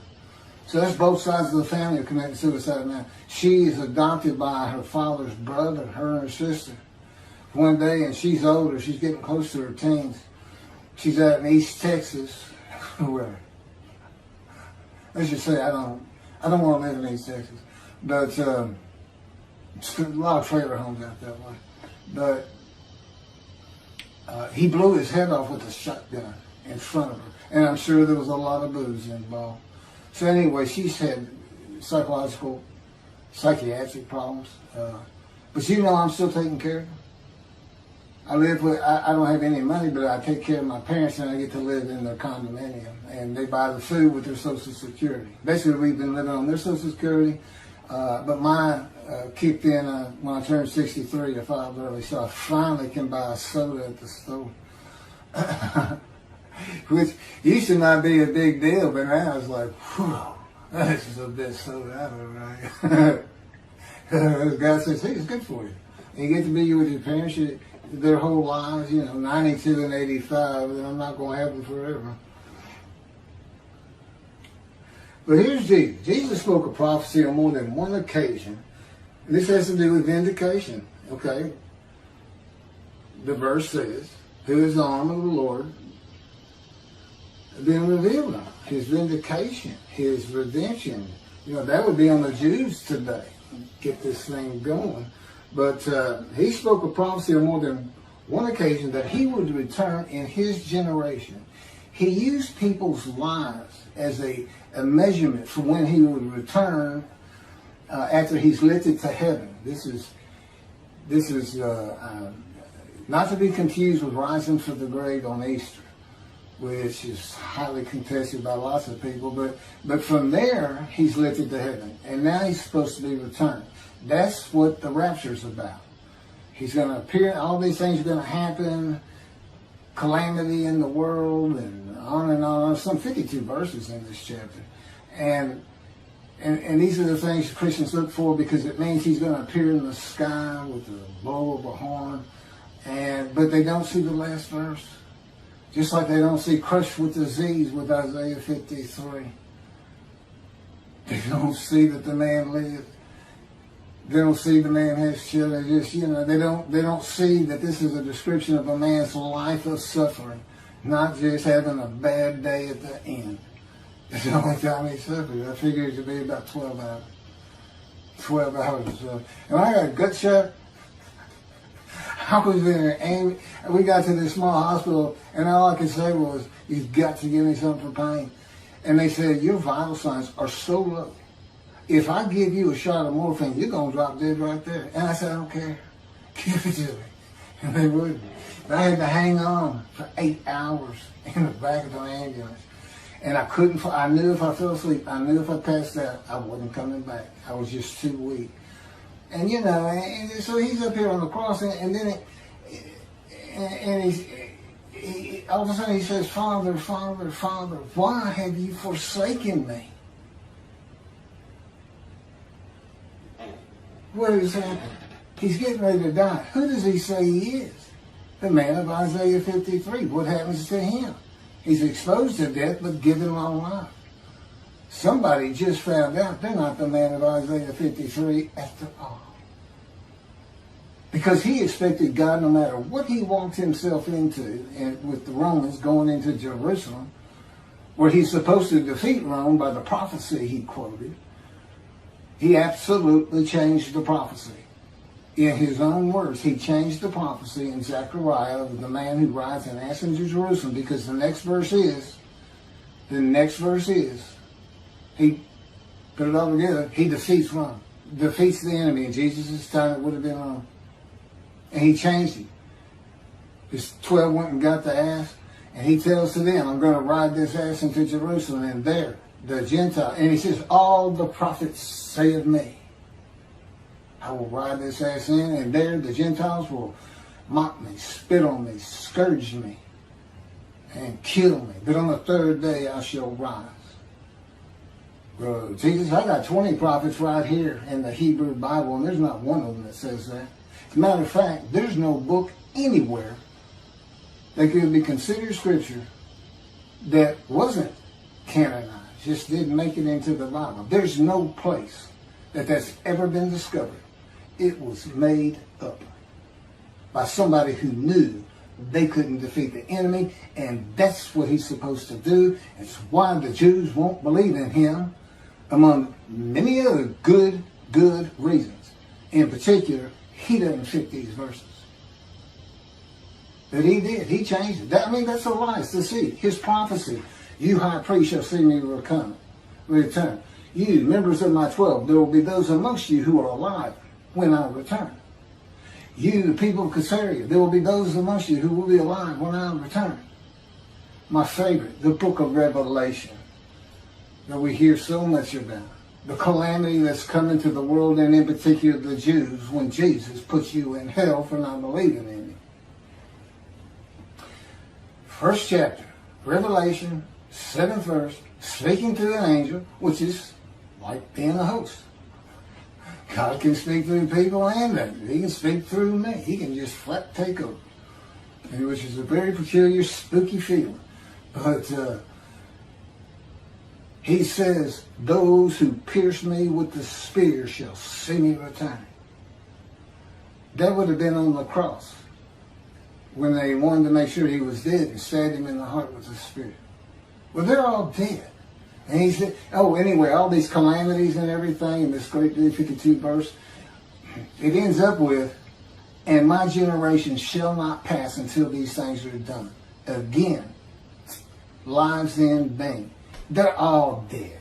Why? And then the last page of the New Testament, Revelations again, last page, 3 times. He says he's returning quickly. 3 times.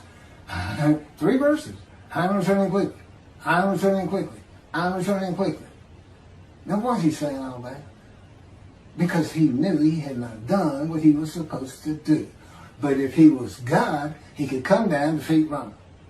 Just hold on, y'all. I'm going to take care of this. Just, I got to die first. But we find that on the cross. Abba, Abba, Abba. Father, Father, Father. Now, if I sound somewhat imminent, remember, I'm bringing God's wrath to him. I'm telling him, guess who is the man of Isaiah 53? So see, I'm representing God and his wrath, but I had to go through cancer because of their ridiculous beliefs. That's why it's in there. God could have just seized me like he seized Ezekiel.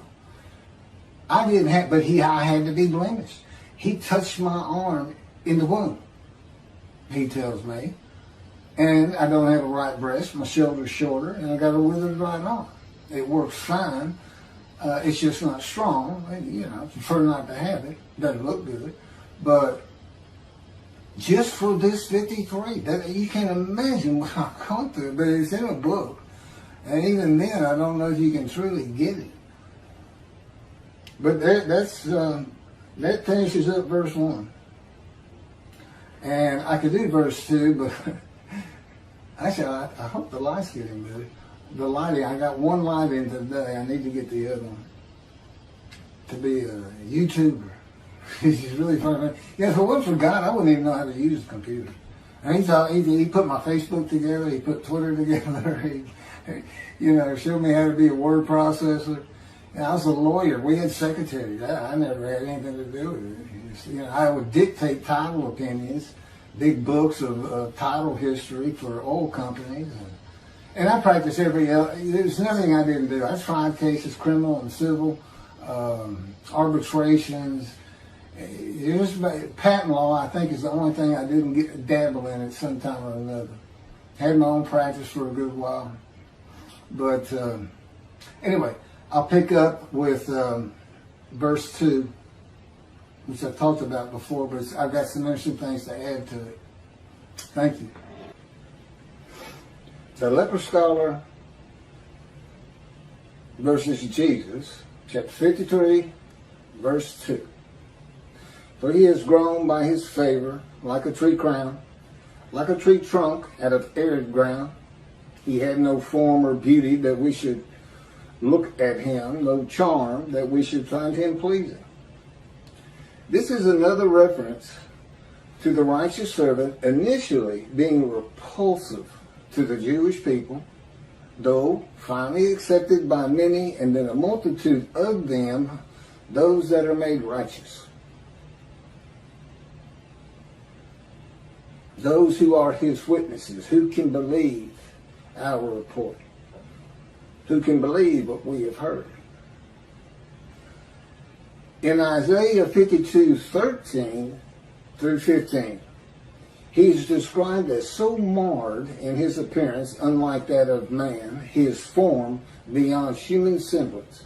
But even so, he startles many nations, and kings are silenced by him, and he is exalted and raised to great heights. So here in verse 2, it says he had no form or beauty. In verse 14, his appearance is so marred beyond human semblance. It's one or two things. He's been afflicted by God in these verses. And affliction can be disease. You can be afflicted by God with disfigurement at birth. King David would have nothing to do with the blind, the lame, the crippled, unlike Jesus. Because the belief in those days was that God did not like these people. And so he didn't want to be around people that God didn't like. So he just had nothing to do with it. Or it can be, as I'll point out in just a moment, that it's because the man's a Gentile. And the last thing in the world the Jewish people are expecting from their Moshiach of chapter 11, who's described in chapter 53, according to the sages in the Talmud, although Rashi, many years after the Talmud was completed, decided that he had a different idea. Well, he was wrong. It's not all of the Jewish people as the man Israel. It's not a song, as it is said, which is from Bernard Denham, a Christian, a commentator on the Old Testament of the Holy Bible, which of course is the Hebrew Bible with several, a few changes here and there.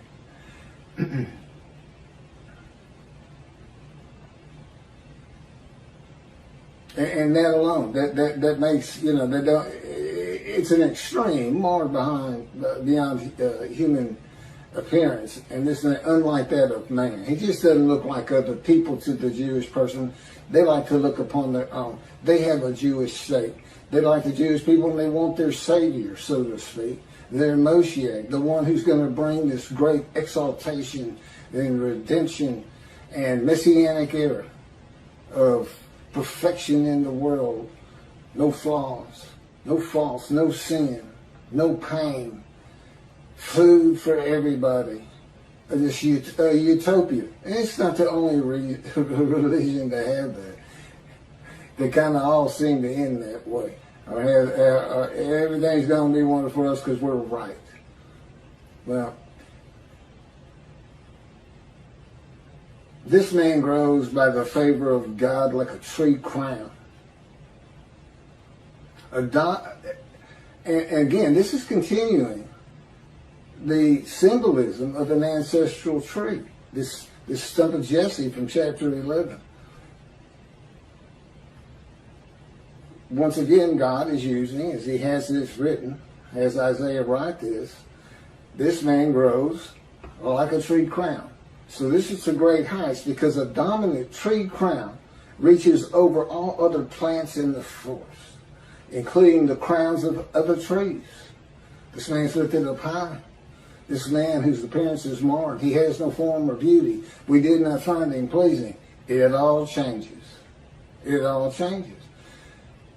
A lot of it is just disbelief that God is actually doing what he said he was going to do, and he's doing it when he said he was going to do, unlike Jesus Christ. Jesus Christ prophesied his return by the measurement of lives in being. His generation, people alive when he was born. Everyone alive when Jesus was born, that's his generation. When they're all dead, his generation is over. He gathers his 12. There are those amongst you who will see me return. No, they didn't. You high priest, you shall see me return. No, they didn't. You, the people of Caesarea, there are those amongst you who will be alive when I return. No, they weren't. They're all dead. My favorite, the book of Revelation. Speaking through an angel to the writer of the Revelation, this is Jesus, those who pierce me with the spear shall see me return. No, they didn't. There's 5 of them. That's 5 false prophecies. The other is his generation. His prediction of his return with all this calamity in the world. There's a chapter that's got like 52 verses.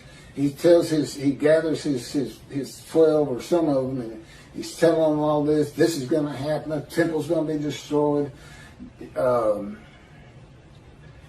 and on. And those are the things that Christians look for his return. Which, as I said, he used lies in being, and he uses it in that chapter. The last verse says, my generation shall not pass until all these things occur. Some of them actually did occur, but he didn't come back. And it wasn't all of them by any stretch of the imagination. False prophecy, false God. And what else did he say? Last page of the Revelation, 3 times. I am coming quickly. I am coming quickly.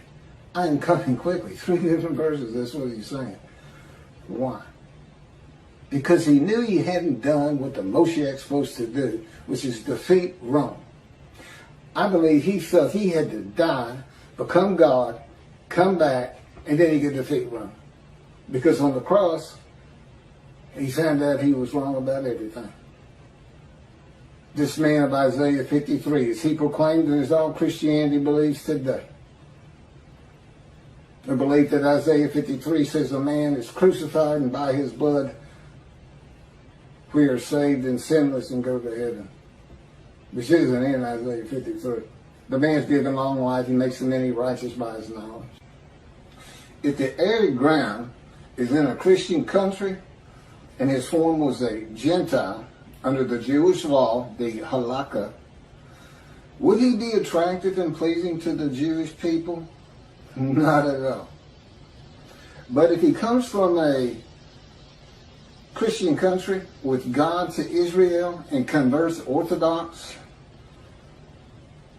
Judaism and becomes an Israeli citizen, the many who become a multitude made righteous will most likely look favorably upon him. And I think they will.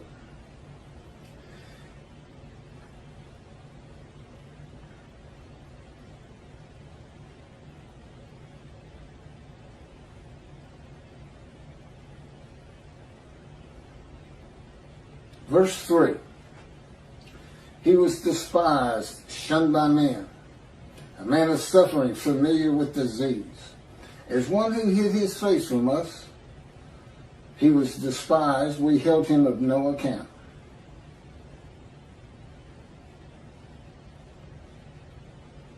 He will be despised and shunned, and held in no account simply for declaring that he is the Lord's righteous servant, described in Isaiah 53, particularly being a Gentile and from an arid land.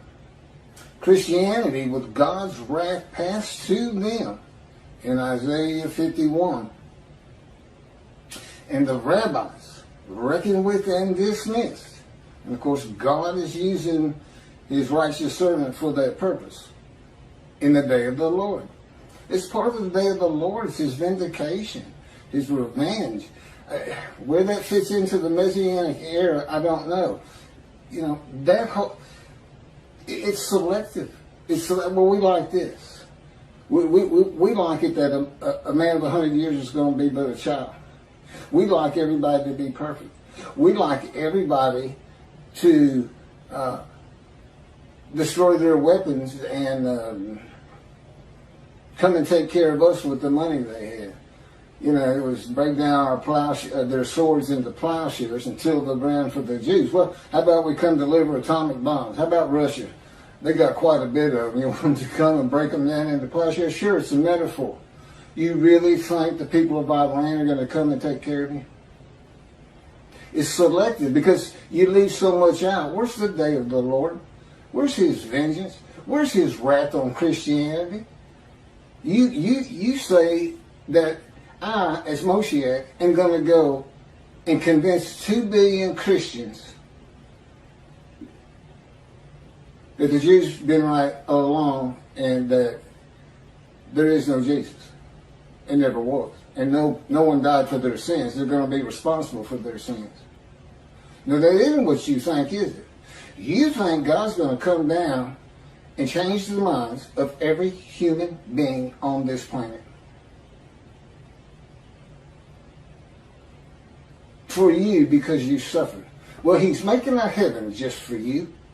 And if anybody wants to be a part of that heaven, including the Christians, the Islamists, Buddhists, anyone and everyone with a different false god, they're going to have to convert to Judaism and become a Jew. And that includes your Noahites, or Ides, Noahites. You know, they want to, and your Messianic Judaism folk. You know, if you want to practice Judaism, be a Jew. It's that simple. Because God is building a heaven with the name Israel endures. He flat out says it. It's just for them. That's your reward. You're not getting a Messianic era. Those are verses just for the people of antiquity, an illiterate, ignorant society that love, like children who love to be told stories. The bigger the story, the better. And the story of Jesus, I'm quite sure, was one of the most popular stories. A story that started 100 years before his birth, if you look at where the symbolism comes from. The Essenes, the writers of the Dead Sea Scrolls, their founder, his very name is the teacher of righteousness, just as Jesus is thought of, the man of Isaiah 53. They had their own gate at Jerusalem. And they had it all the way to the destruction of the Second Temple in year 70 Common Era. You think they didn't hear this story about Jesus? Nobody ever wrote a single word about him until 40 years after his death. The Gospel of Mark, 40 years after. And what was happening then. And so that story had been going on for 170 years. It's a great story.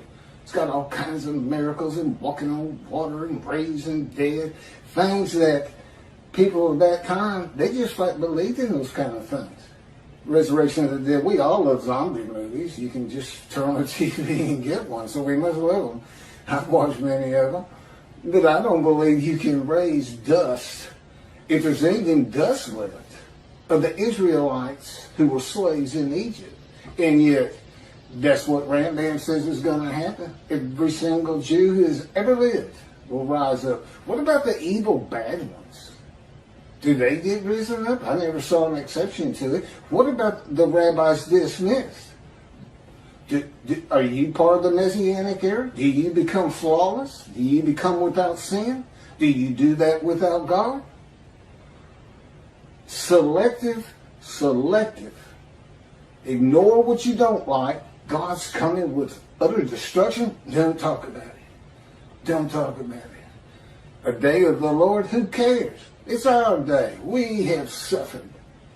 And heaven's not, in eternal life, not enough for us. We want more. We want it on earth first. Then we want it in heaven. Oh, that's right. After the Messianic era comes the world to come, and now you have described heaven on earth. What happened to Ezekiel, chapters 1 and 10? Sure, he's got chapter 37 where God takes him to the field of bones and tells Ezekiel, command the bones to rise. Rise, old bones, rise. And out of nowhere, flesh and muscle and internal organs start flying to these bones, and they become the resurrected human being. And their souls are in the realm of souls, who notice that their new body has appeared, and they go and reconnect with it. Is that the same old soul you used to have? Or did God purify it in the realm of what? I hadn't read any of this in the scripture. This is what Judaism teaches. And God is livid about it. Livid. Because we are in the age of reason, enlightenment, knowledge, science, medicine. We're supposed to know what these poor people who had to live in that time didn't know. Some things just can't happen.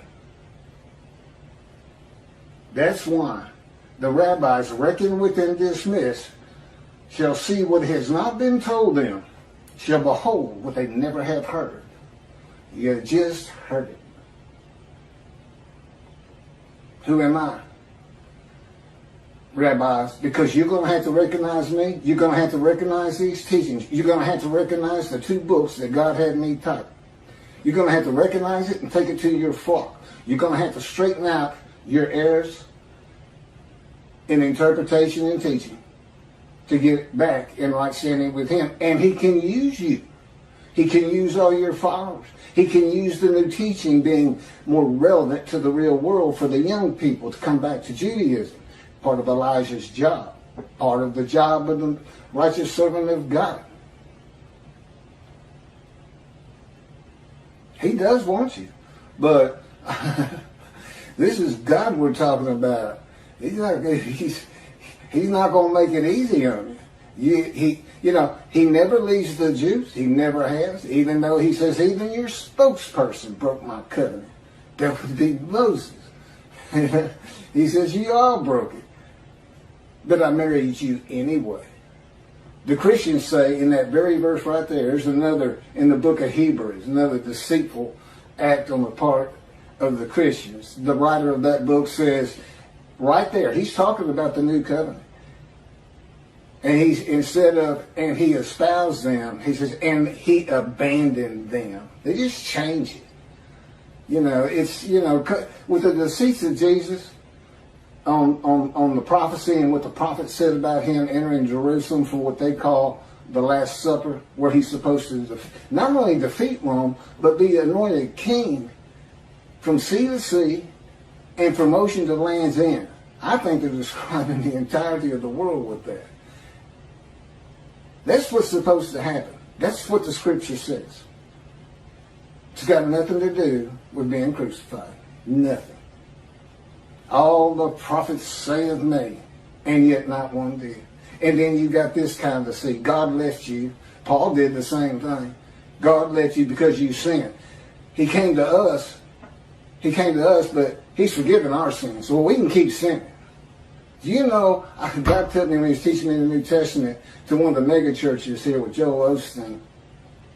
It's a great place to go in a hot summer, I'll tell you that. They got great air conditioning. But this guy, this leader of the church came up to me and said, if you accept Jesus Christ as your Lord and Savior, You are forgiven of every sin you have ever committed. And here's what you don't know. You're forgiven of every sin you're still going to do. Because Jesus knows you're going to do it. Well, thanks for the carte blanche. Go do whatever you want. So I don't have to quit sinning at all. Because I'm a sinner and, you know.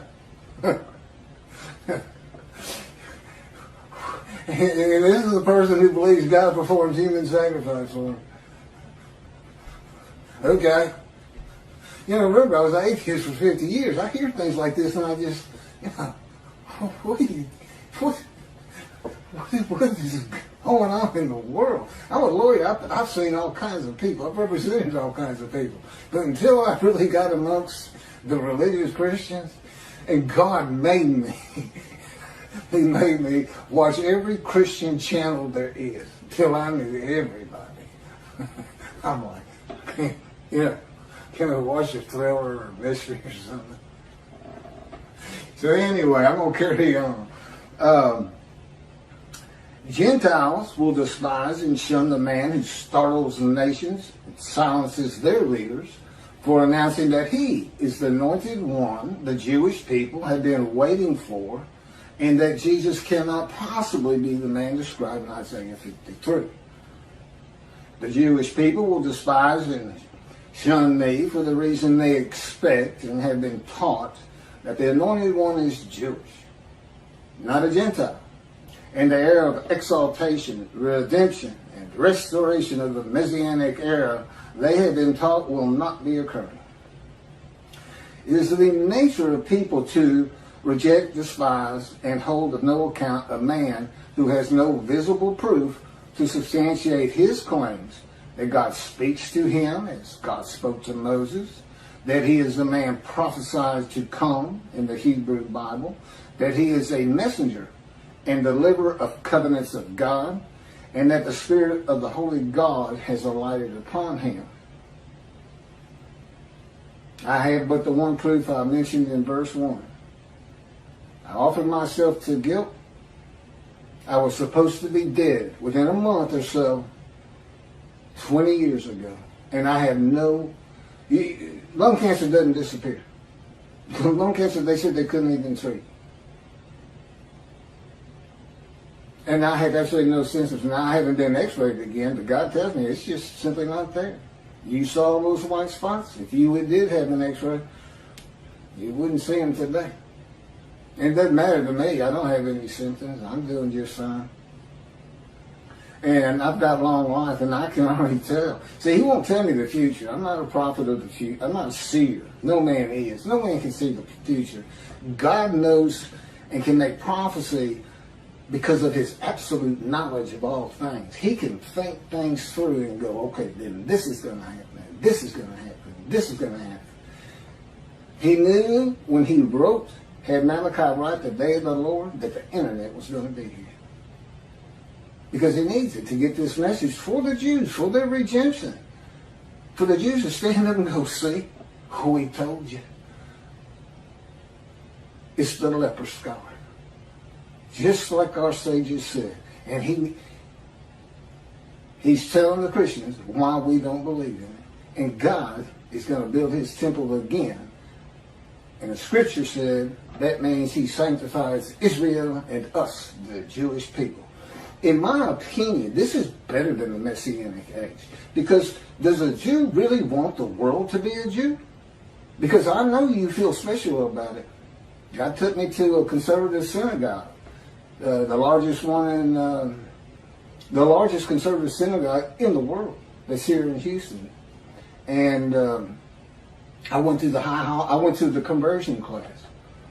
Now he's already told me you're going to convert Orthodox in Israel, but he had me going to the synagogue, and I went through the conversion classes for a while, and I did go through all the holidays. I loved it. I loved the people.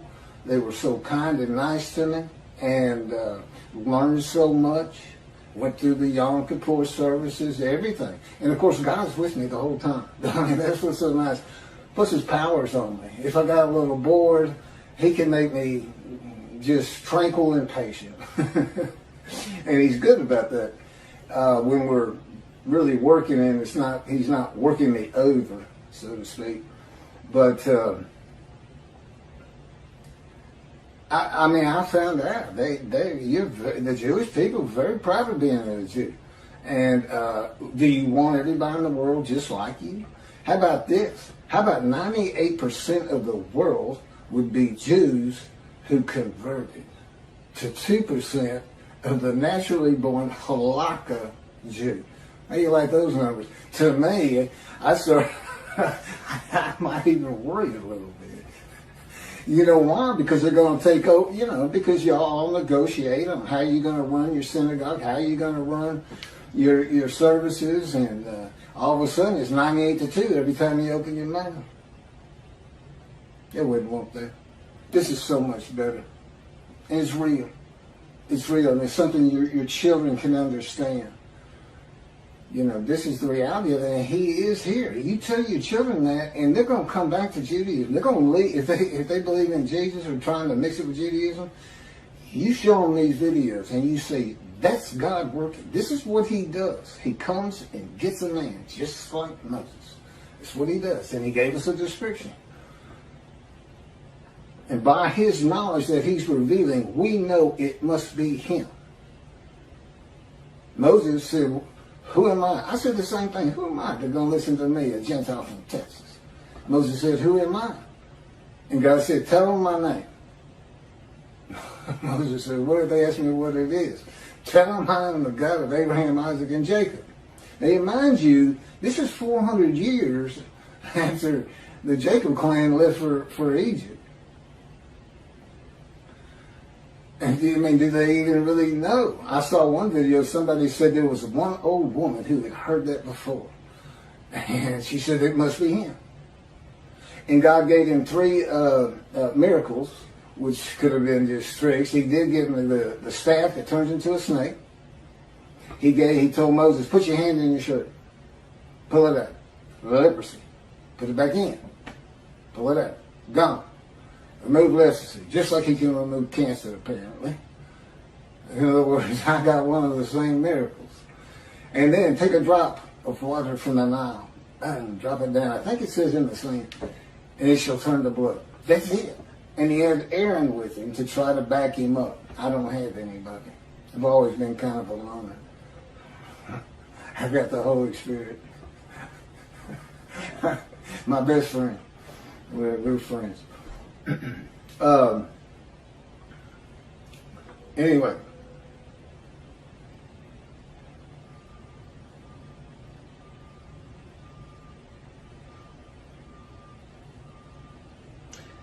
Jesus,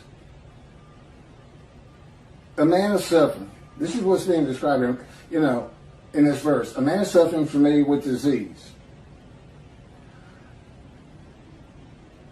Jesus wept one time. That's the shortest verse in the Christian New Testament. Jesus wept. That's it. Jesus wept. Why?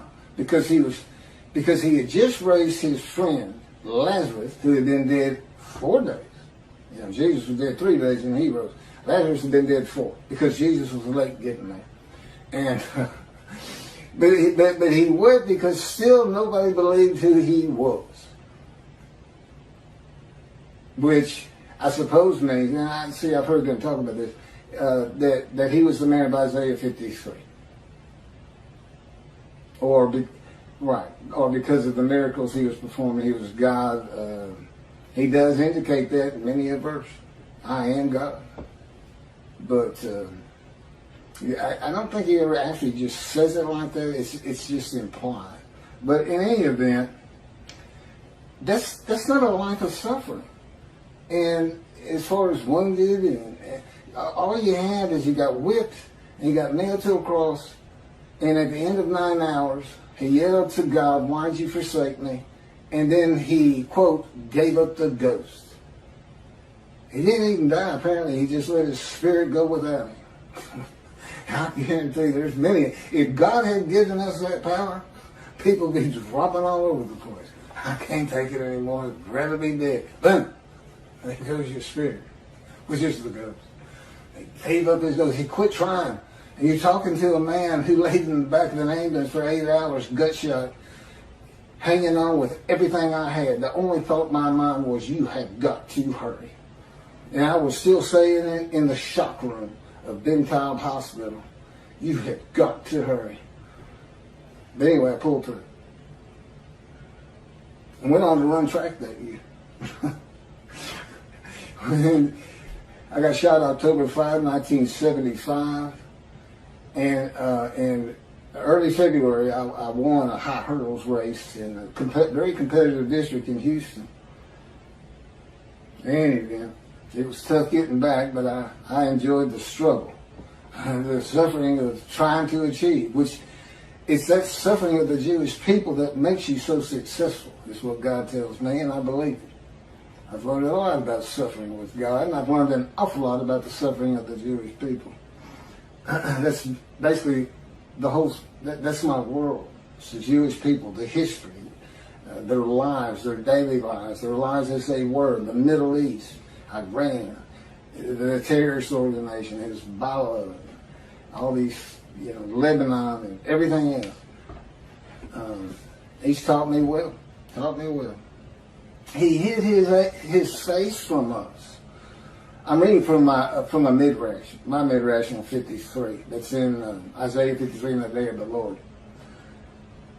Who hid his face from us. In other words, I'm taking sections of the verse and explaining each one of them. He was despised, we held him of no account. Okay, well, a man who is despised and held of no account is not going to go out among the people. Until the perception of him changes, and he's asked to, which hopefully my books are going to do for me. People are going to say, he couldn't know these things. There is a proof. We're the Jews. We've been expecting him. We believe God will do what he says he's going to do. But at least in social media, I've been kicked out of many a group just for suggesting Isaiah 53 might be Elijah. I didn't even bother saying, what if he's a Gentile? It might come after me, I don't know. You can't talk about it. Tobias Singer says, okay. Just what he's dismissed. I didn't do that. Okay, this is certainly not Jesus. He never hid his face. He's outside. Legions of followers. He was never confined to his home like Ezekiel and me in this room. I got taken from society just like Ezekiel. You're not going out with anybody anymore. No friends, no nothing. Just me. God says, just me and my spirit. It's been a long 13 years.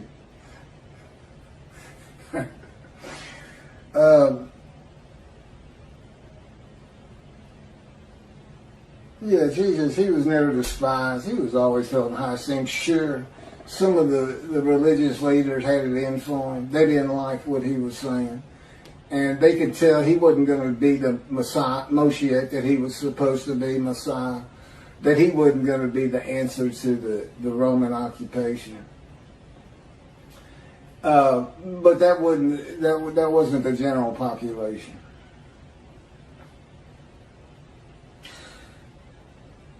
Okay, well that ends verse 3. And I'm going to go ahead and stop there. I'll pick up verse 4 apparently this afternoon. Thank you.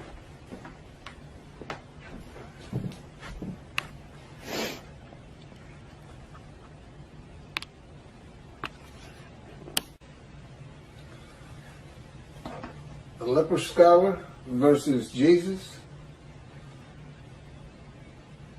in Isaiah 53. Verse 4, chapter 53.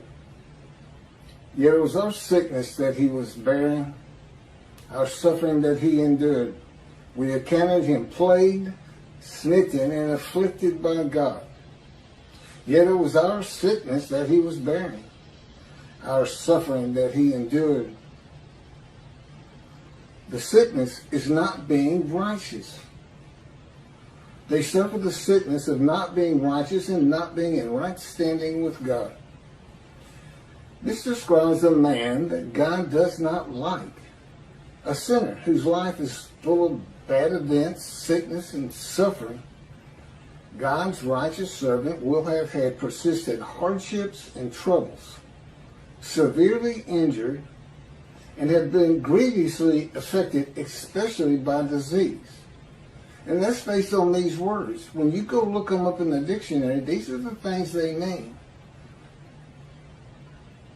Jesus was never, ever, not by the Romans, not by the high priest, ever accounted as being plagued, smitten, which is a hard blow back in antiquity, and afflicted by God, by anyone in the New Testament even, including the Pharisees and the Sadducees. You know who's never mentioned in here, in the New Testament, the Gospels, is the Essenes. There was three sects. It's just like today. You got the Orthodox, you got the conservatives, you got the Reform. Well, here's Pharisees and here's Sadducees, and they leave out Essenes. They never see Jesus. As I've mentioned, the Essenes had their own gate, and their founder, his very name, is the teacher of righteousness, founded about 100 years before the birth of Jesus in the story. They're prolific writers. They actually did commentary as the Jews did on the scrolls, on Isaiah. They had the great, they call it the Great Scroll of Isaiah. I think that is a scroll that has the entirety of the book of Isaiah, which is some almost 70 chapters, not quite. And they embody who Jesus is. They didn't want to live in Jerusalem. They went to these caves up by the Dead Sea, and they deplored material things, money. But not all of them left the city. And as I said, they had a gate, and at the gate they told stories. They told big stories and try to make some money. And of course, pick up supplies and whatever else needed up at the caves. It's not that far away from Jerusalem. But if they heard that there was a man claiming to be who their founder was, they would have went and checked it out. And if there was anything to it at all, they would have wrote about it. Nothing's written. No word on Jesus. No scrawlings on the cave. Until 40 years after his death. He lived to be about 30, and then in 70 Common Era, through the first of three revolts by the Jewish people against Rome, where they lost in the first revolt over 50,000 people by estimates, and an awful lot of them by crucifixion and scourging.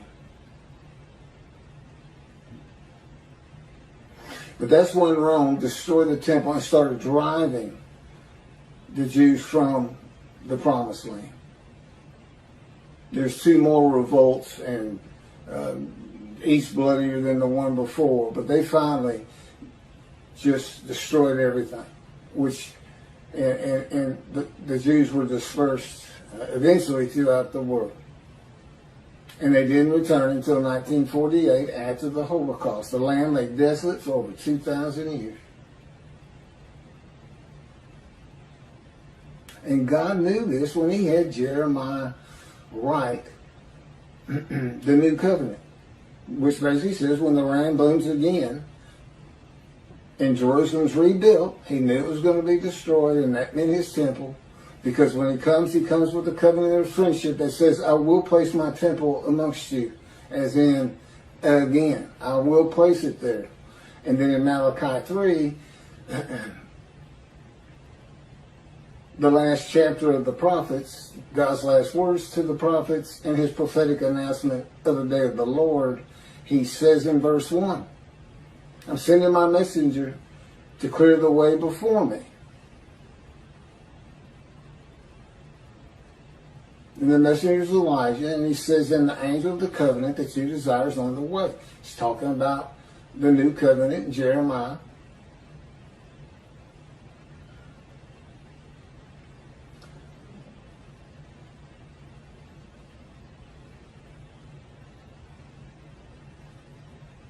But he was wounded. And this is verse 5. But he was wounded. Well, the point of all that is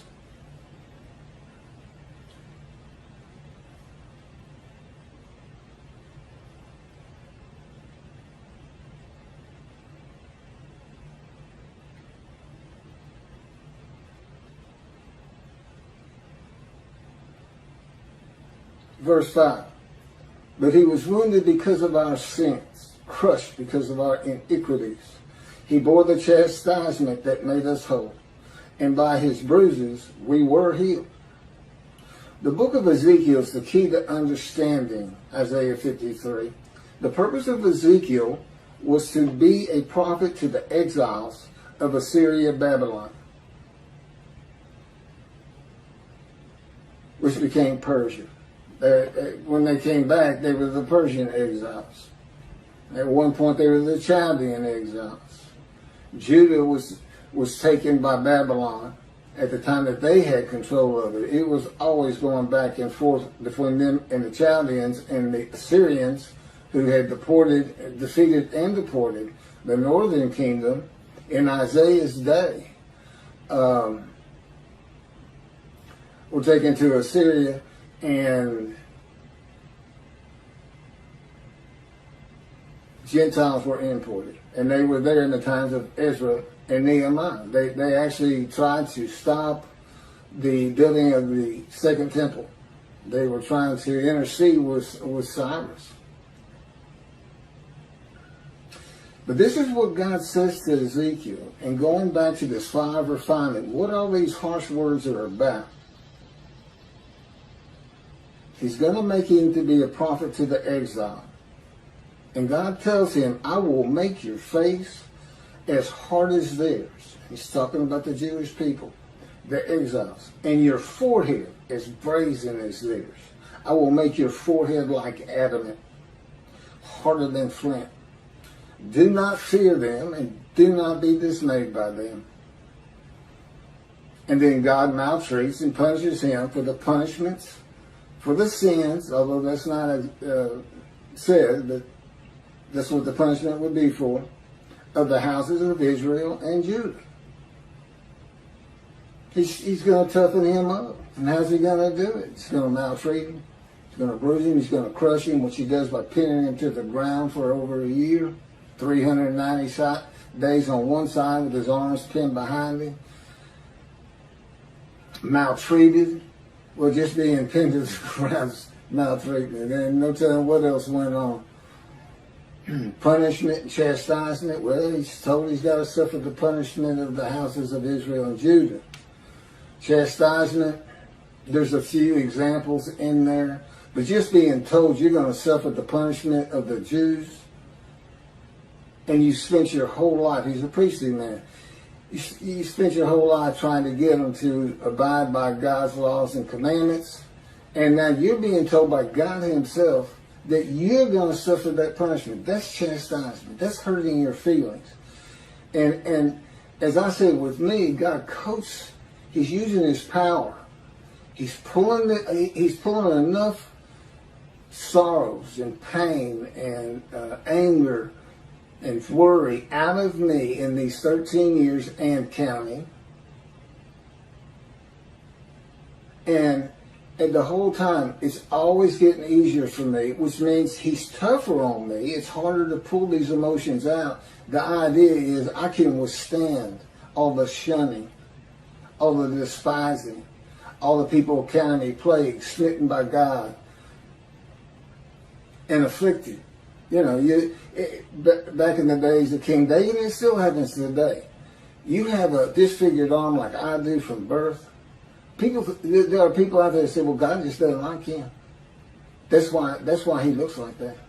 And that's what King David thought. He wouldn't have anything to do with a crippled, lame, and blind.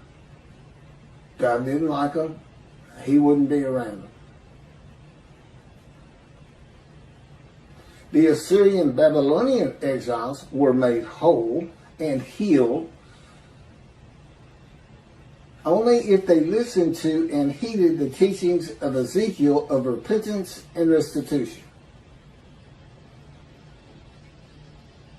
The sickness is not being rightness. It's guilt. It's the emotion of guilt. It's being sick to your stomach that you're just a bad person. You can't get it right. You know, you're not following the commandments. And that's what they're for. These commandments aren't for God.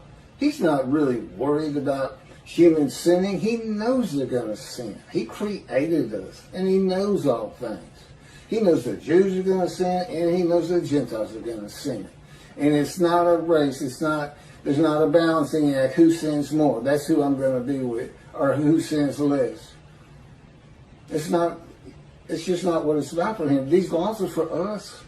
They're for the Jews. They're for the world who wants to see this book of morality and philosophy and how to live your life. And the Jews try to bring it to you, but everybody, there's so many people that despise them for absolutely no reasons other than that's what they were taught growing up. Prejudice, anti-Semitism, bigotry, jealousy.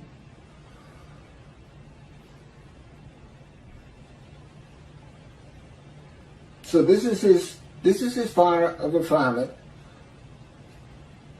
that I've been under to make my face as hard as the Jewish people, my forehead as brazen as theirs, so that I won't fear them or be dismayed by them. Again, I'm a Gentile coming from Texas who was an atheist for 50 years. I don't really have any religious background except what God showed me at a Christian megachurch and at the largest conservative church in the world. And it was quite the eye-opener, I have to say that. But the important thing, it's such a big part of it, is his power. God tells me, I'm not parting Red Seas on this return.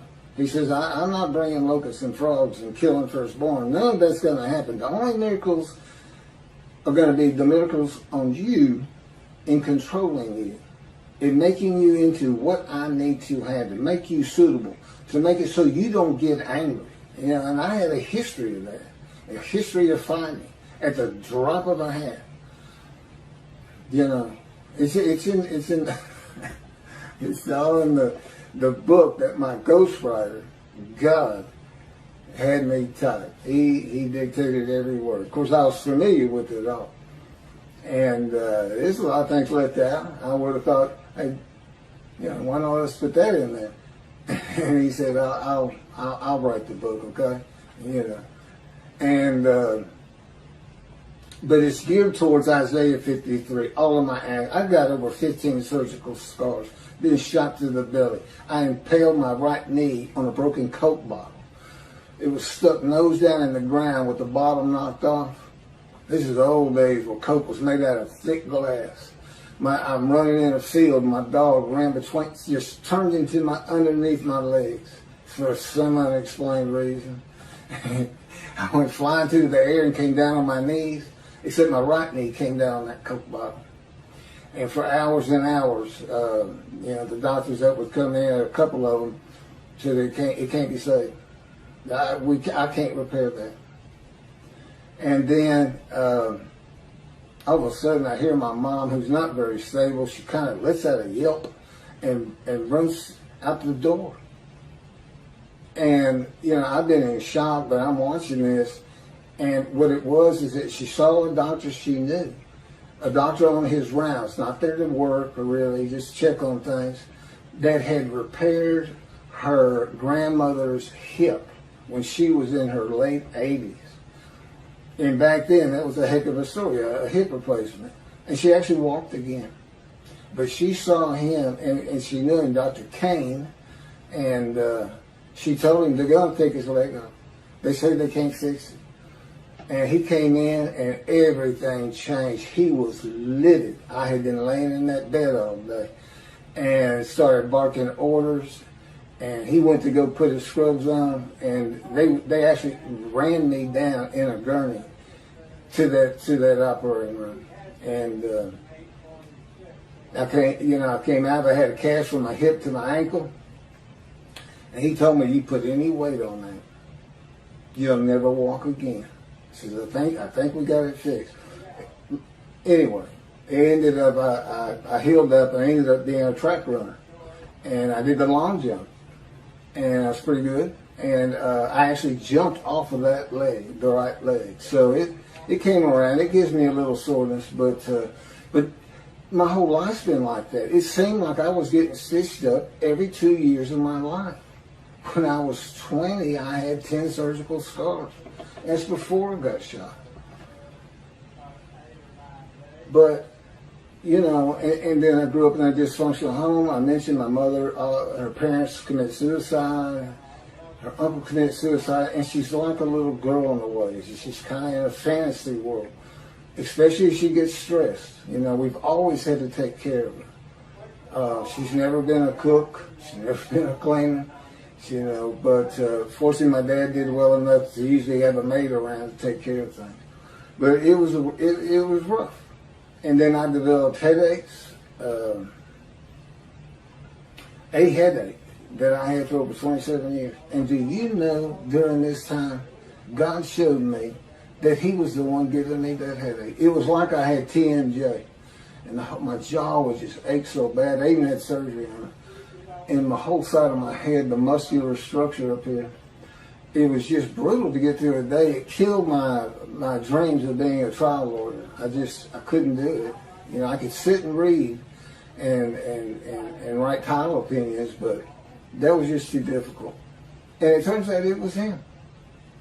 Because he showed me, because he took them away. For 7 years, God came to me, headaches gone. And then one day we're out walking, and I went, whoa. I said, well, that's what I thought for over 27 years. And I went, no, you didn't. This is about what he did. He gave me a perception of this. He said you had to be suffering servant. I said, ultimately that led to my divorce and hurt my children. I tried to get on him. He said, yeah, it did.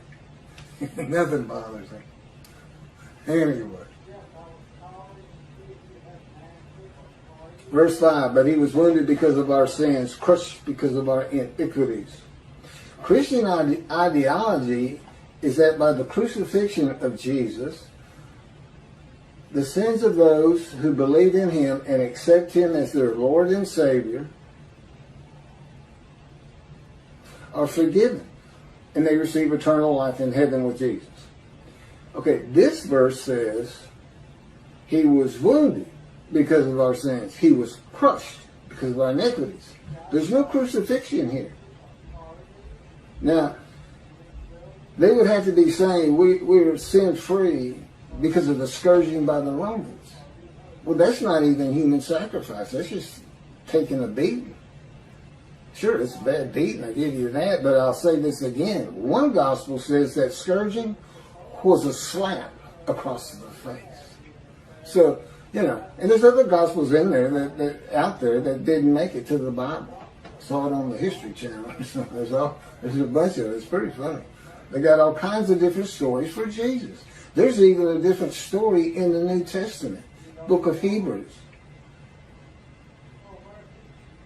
He says, the writer says, and he partook of the blood and the flesh with the children, so that at death he could defeat the devil and death itself. So he was planning on dying, and that would make him defeat the devil. This is the people you're dealing with on this human sacrifice. This is where it's all coming from. People who had such beliefs. Again, this is the age of reason, knowledge, information, medicine, science. But this is the kind of thing, you drink another man's blood, you get his life. Same thing the Mayans were saying, offer God blood, it gives life. Let's take a life to do it, you know. The reasoning is not very sound from the illiterate people.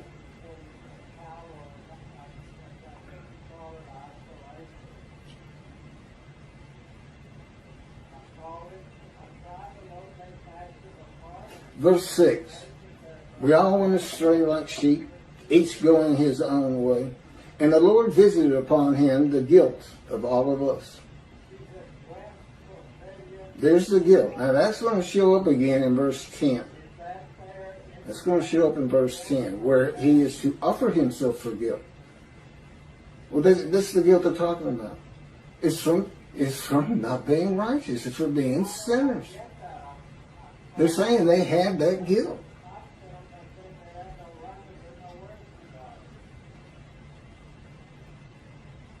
Okay, well,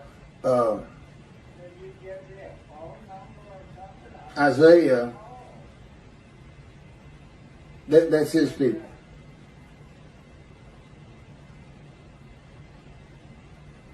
So this is the Jewish people. Now this would happen in a day of the Lord when God requires a man to be his visible representation and speaking right his words. The man of Isaiah 53, who offers himself for this guilt. And that's what it is. The sickness is not being righteous. What does the man do? Makes the many righteous.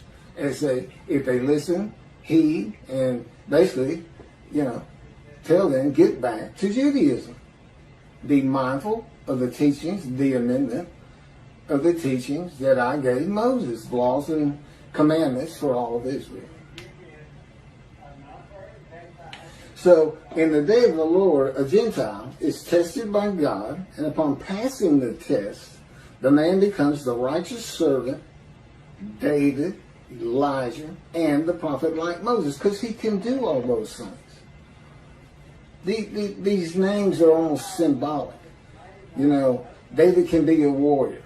Well, he can send me in to sit at a meeting between the high brass of the Israeli Defense Force, with him telling me what to tell them if they want to hear from me.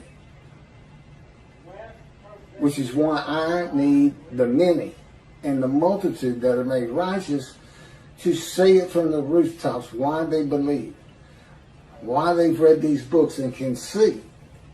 It is impossible that I wrote them. That's the prophet like Moses. I've already handled 1/3 of my task. I'm working on the righteous servant and Elijah. And I'm sure the characteristics of David will come to fruition someday in the future. God tells me, don't think about the Temple Mount right now. He said, it looks to be an impossibility that we could ever build a temple there. He said, but just wait. It may be 10, it may be 20 years. And again, I have long life. And I can tell this is going to take a long time, so that's good for me.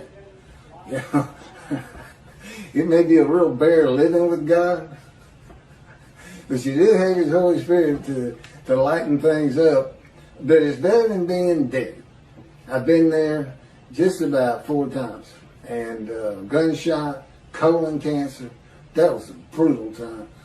The lung cancer, which never really affected me that much, I have to say. And then, of course, I was supposed to die at birth. I was premature, 7 months, disfigured. My intestines hadn't formed. I couldn't eat, couldn't take milk. And they just, more or less, were just waiting for me to go. And my mother's grandmother, the one with the broken hip, I gave them an old wives' remedy. Said, boil rice water and get in the water.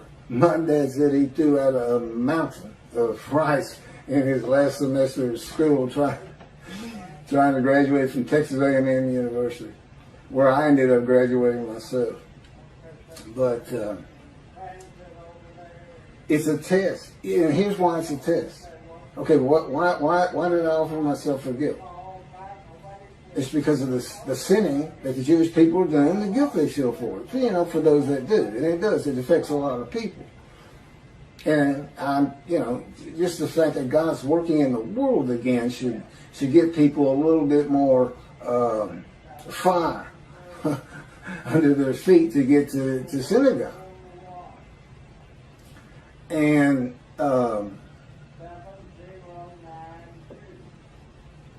but that's why the angel of the Lord is already on the way.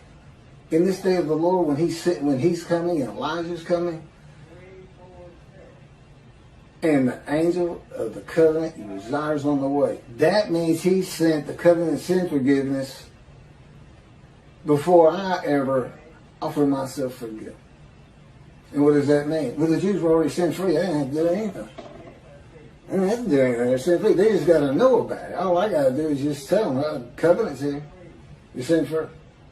That's making them many righteous in a kind of easy way. Then I got a nice amendment. Be mindful, rather than strict adherence. So that's good. And that's why it's just a test. I mean, it wasn't real. And I didn't know. It says he might give me long life, and that's how he put it to me. And I'm seeing all these words, and he's saying the fire of refinement, these words are going to be applied to you. And, you start thinking, what's God? I mean, how bad can this really be? Besides that, I want long life. I'm going to say yes no matter what. And he could have just seized me like he did Ezekiel. But the cancer made me blemished. And what did I say at the beginning?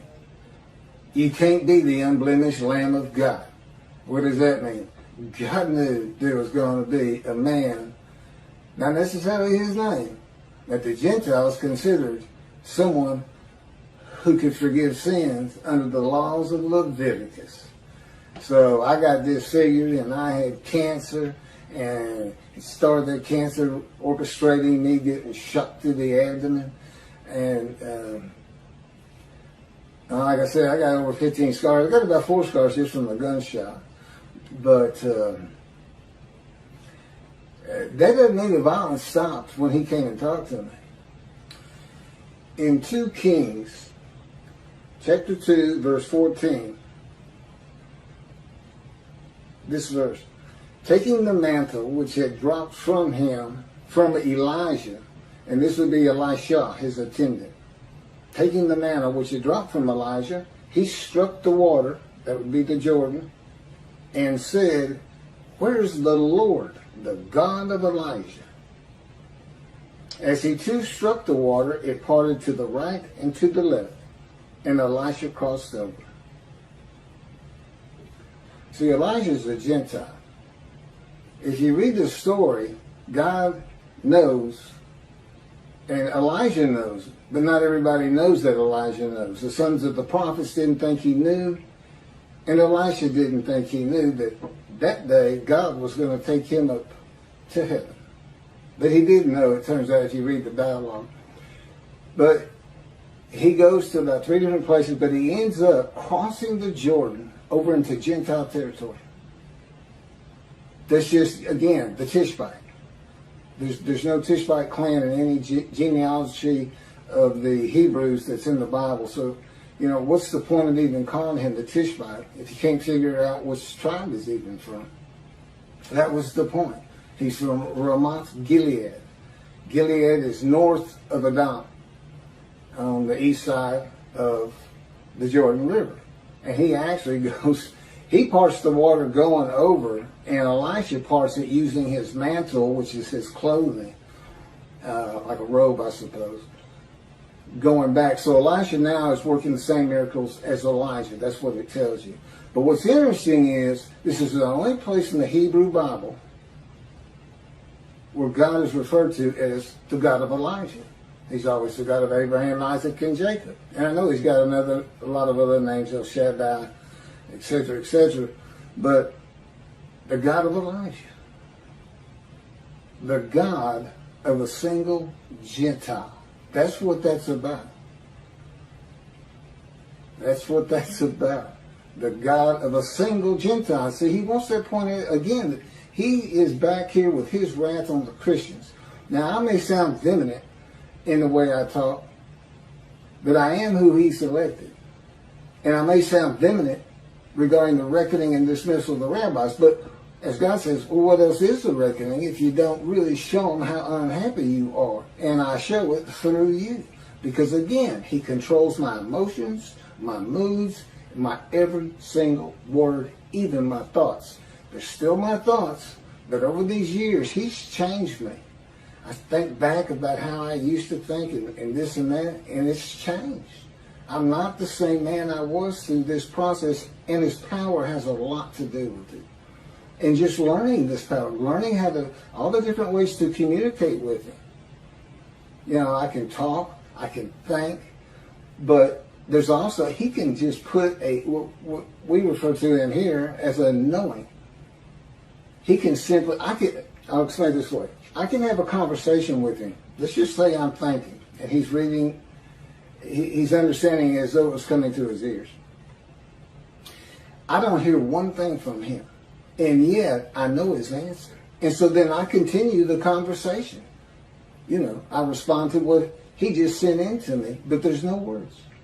It's an instant communication. It's incredible.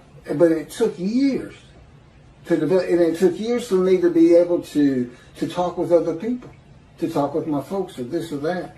And he's talking to me at the same time. To not let it, to not let it affect me and go, wait a minute, stop, gotta hear something. No, it's not like that. It's just incredible. So where is this God of Elijah?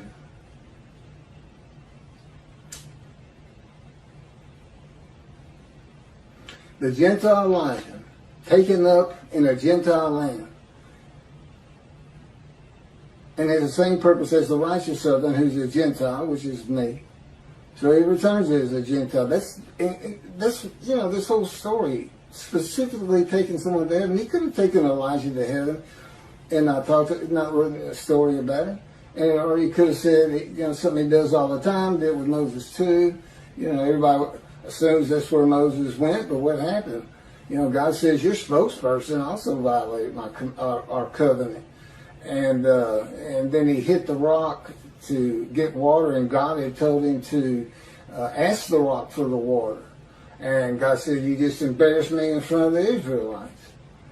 So that's it. You can't go into the promised land, which I'm sure has got all kinds of parsers and stories in the Talmud, isn't that a little bit harsh? What's the other meaning to all this? It's kind of like seeing a prophecy that cannot be, like changing the thoughts and minds of billions of people in the world so that they will exalt the Jewish people.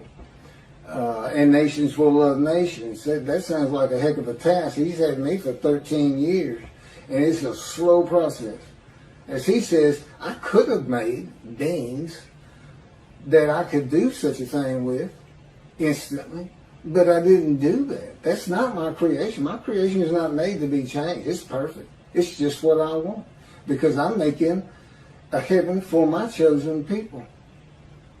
And anybody who wants to join them by conversion and become a Jew, that's what it's going to take. And see, there's God taking another shot at Christians. You want to go to heaven so bad? Become a Jew. See? And he brings a Gentile. that makes the Jewish people mad. Seems like the odds are stacked against me, but you know what? I walk into any dark alley with God, even though I know he'll make me fight on my own. He won't use his power to help me. And I know that to be a fact. It's part of getting trained up. The stories I can't tell you. Okay, that's verse 6. That's the last of the verses by the witnesses of God's righteous servant. That's where the quotes end. Verses 1 through 6 are quotes. Chapter 52, 13 through 15, quotes. And it says, my servant shall be exalted and prosper and be exalted. Okay? And I've heard many rabbis say, well, the servant is us. And then later in chapter 3, he calls us the righteous servant. No, I was the servant. And I didn't become the righteous servant until I passed the test of devotion. And I'd like to hear about the day that all the Jews gathered as one man, because that's what it's all about. If you're going to use the name Israel, you got to have everybody come together as one man. That's how the Scripture does it. I don't think the Jews ever got together as one man, stricken by disease. Every single Jew on the face of the planet, the country, wherever they were at the time, when they did this guilt offering. And they offered themselves for the guilt that it would translate to, we offer ourselves for the guilt that we had. Put it back on us. You know, but we'll be righteous. None of it makes sense. It just simply can't be them. And they certainly can't be God's representative in the day of the Lord. That's what the description is for. I'm having a tough enough time, and I fit every single verse. I say I'm having a tough time. I tell God all the time, look, hey, yeah, I know nobody's responding, but it's just not my issue. It's your issue. It's your day. It's not my day. It's your people. You're the one that said you were going to redeem them. I didn't tell them that. You should hear some of the conversations we have. And even that little argument can go on for weeks. You know, they'll beat a horse to death. It's just like, okay, I get, but I am responsible for everything. I have no self-will. I don't have self-thought. I can't control my own body. You control it. You control my words. You control my dreams, which is actually kind of cool. Yeah, they do. I come out of dreams and say, well, let's talk about it. You know, there's some lesson in it. When they let me sleep. You know, I also found out I can stay up for 4 straight days. He said, you're not doing anything anyway. You're just laying around here watching TV and reading scripture and stuff. Yeah, I'm delirious after a while. See, that's what he wanted. He wanted me delirious and beat down so then he could come down hard on me with chastisement, wounding, crushing, and bruising. And that's what it's taken to change me. And Judaism teaches that God's going to have the entire world speaking Hebrew, perfected, no sins, no faults. That's not what his creation. That's not what he did. You wonder why you're being reckoned with, and he's using me to do it and dismiss. But you know, I give you the out. Go to your flocks, tell them how bad your teachings have been on this Messianic era. Study and read the books. Those of you on YouTube, you can make extra. I mean, you can really get this thing going for God. I'm just his representative. You want to do something for him? Come out of dismissal with all your followers and raise his prophet up high and say, that is him. Tell the Christians, that is him. He fits the verses. And I'm giving you all the information you need to do it. So anyway, it picks up 7 through 10. The speaker is Isaiah himself. And then God is the speaker in 11 and 12. I'll pick up there next. Thank you for listening. I really appreciate it. This is an incredible time in history. And as God has explained to me, you, well actually it was the Holy Spirit. He said, you're so lucky. Do you know how lucky you are? He said, you're so lucky. It's like if it was a lottery and it was a numbers game, you'd have to take every star in the universe. And he says, and you have no idea how many that is, divided by 1. That's how lucky you are to win this jackpot, to have us living with you and controlling you and making your life turning out to be something instead of, dead in the ground. So, good point. I can't, it's beyond belief. It's beyond something you expect to happen in your life. It's just, it just is. That's where I've gotten to with it. It just is. This atheist for 50 years, and it's a funny story when he first spoke to me. And it's in the book. I'll let you read it. But anyway, we'll pick up with what Isaiah has to say in verse 7 through 10 at a later time. Thanks. The leper scholar versus Jesus in Isaiah 53. The speaker of verses 7 through 10 is Isaiah himself. Verse 7. He was maltreated, yet he was submissive. He did not open his mouth. Like a sheep being led to slaughter, like an ulu, done before those who shear her. He did not open his mouth.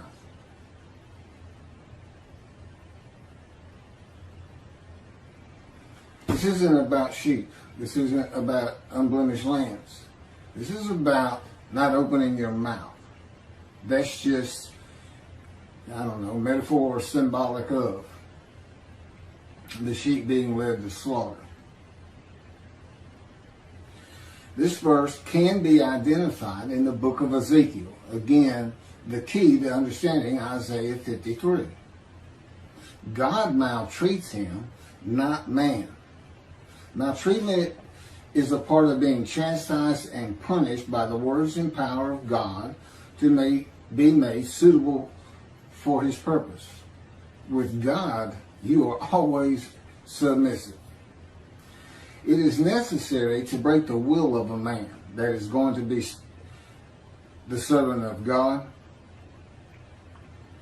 to temper and calm his soul and emotions. Ezekiel said he went in bitterness and the fury of his spirit in the hand of God. The chastisement, punishment, maltreatment, crushing, and bruising in God's fire of refinement is to remove this bitterness and furious nature of Ezekiel. It is to make a man meek and humble. Moses was called the most humble man on earth at the end of his life. God had him for 40 years. Ezekiel was sent to his house, and God bound him with the cords of his power so that he could not go out among the people. To the people, Ezekiel was silent as a lamb. He was cut off from society, cut off from the land of the living. Not unlike myself. God told me, go to your room. It's where I've lived for just about 13 years now. Well, it has been 13 years. And cut me off from everything. Had me stop practicing law. Had me terminate my law licenses. At my age, and I had been in Hawaii for 2 years before the colon cancer hit me back in 2001. And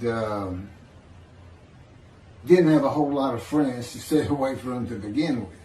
And not going to work at my age, those are usually where you have your friends and people you do things with. So that was gone. And my children are all married and they're all living their lives. They really don't know what's going on with me because I hadn't said much. I did right in the beginning, but just big question marks on top of their heads, so to speak. And never really said much about God talking to me. After the initial year, I guess it was, a couple of times. As I said, my daughter's in Galveston, Texas. My son is in New Mexico. And my oldest daughter is in San Antonio.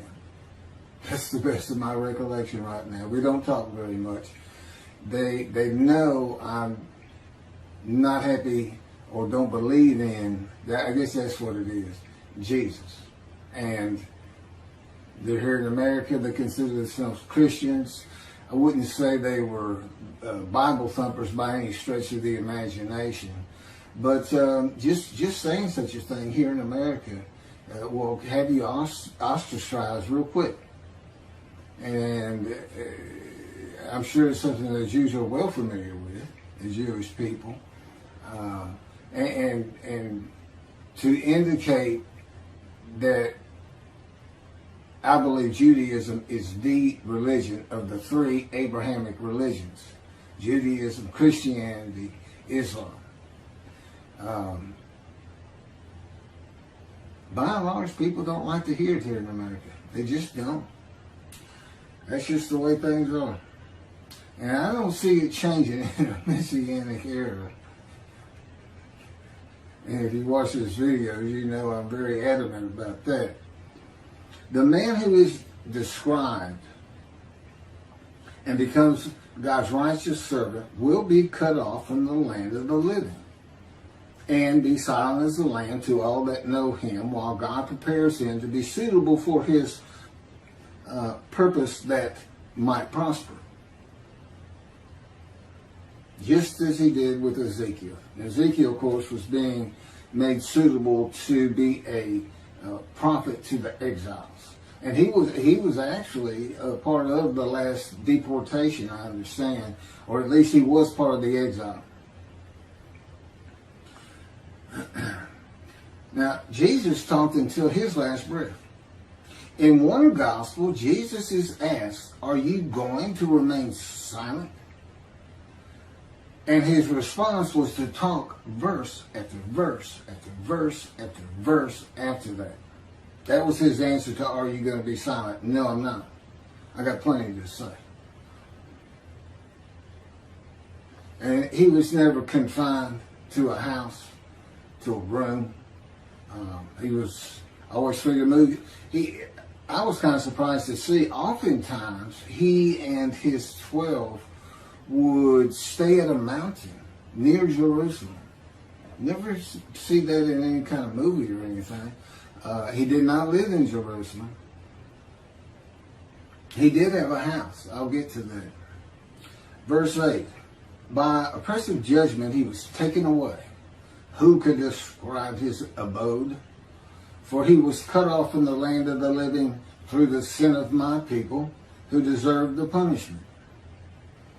That would be the people of Isaiah, the Jewish people. Now this is another way of looking at an offering for guilt. The oppressive judgment is being guilty and receiving a sentence of imprisonment in your home or your room. And maltreatment, chastisement, punishment, bruising, and crushing for the sins which causes the guilt of the Jewish people until suitable for God's purpose. God he uses these verses symbolically, with the offering for guilt in this verse being shown as a guilty plea before a judge of crimes not committed by the defendant. Ezekiel chapter 3, verse 14. The Spirit seized me and carried me away. I went in bitterness in the fury of my spirit, while the hand of the Lord was strong upon me. Okay, that would be the jailer for the oppressive judgment. Who can describe his abode and cut off from the land of the living? That's the prison. Ezekiel chapter 3, verse 24. And a spirit entered into me and set me upon my feet. And he spoke to me and said to me, "Go, shut yourself up in your house."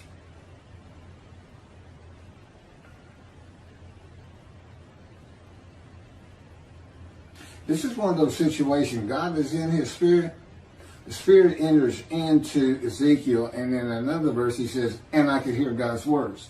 The question becomes, who is it that says, "He spoke to me"? Well, it's a capital H, so that's God.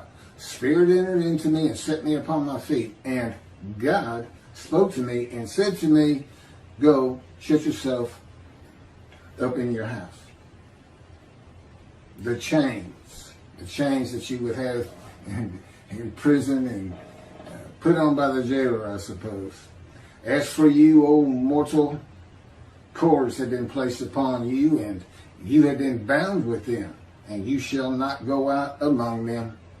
That's the people. And that's Ezekiel chapter 3, verse 25. The judgment against Jesus by Pilate was not guilty. I find nothing wrong with this man. But to wash his hands of the whole religious controversy, Pilate asked the multitude that had gathered, And I don't know how many that is. And I don't know if the multitude was just Jews or if it included Arabs and Gentiles. And, well, Arabs are Gentiles, but it doesn't tell us. A multitude had gathered. That's all we have. He asked them what they would have him do with Jesus. Release him or crucify him? And the multitude said, crucify him. That was not an oppressive judgment. It was not a judgment of being taken away or cut off. No, it was a sentence of death. It is oppressive, I grant you. But it's a death sentence. This is a sentence that is onerous, difficult to bear. And you don't receive long life. This man, here he has an oppressive judgment against him. And you have all these words like wounded, bruised, crushed, chastised, punished. But he's given long life. So it's not a death sentence.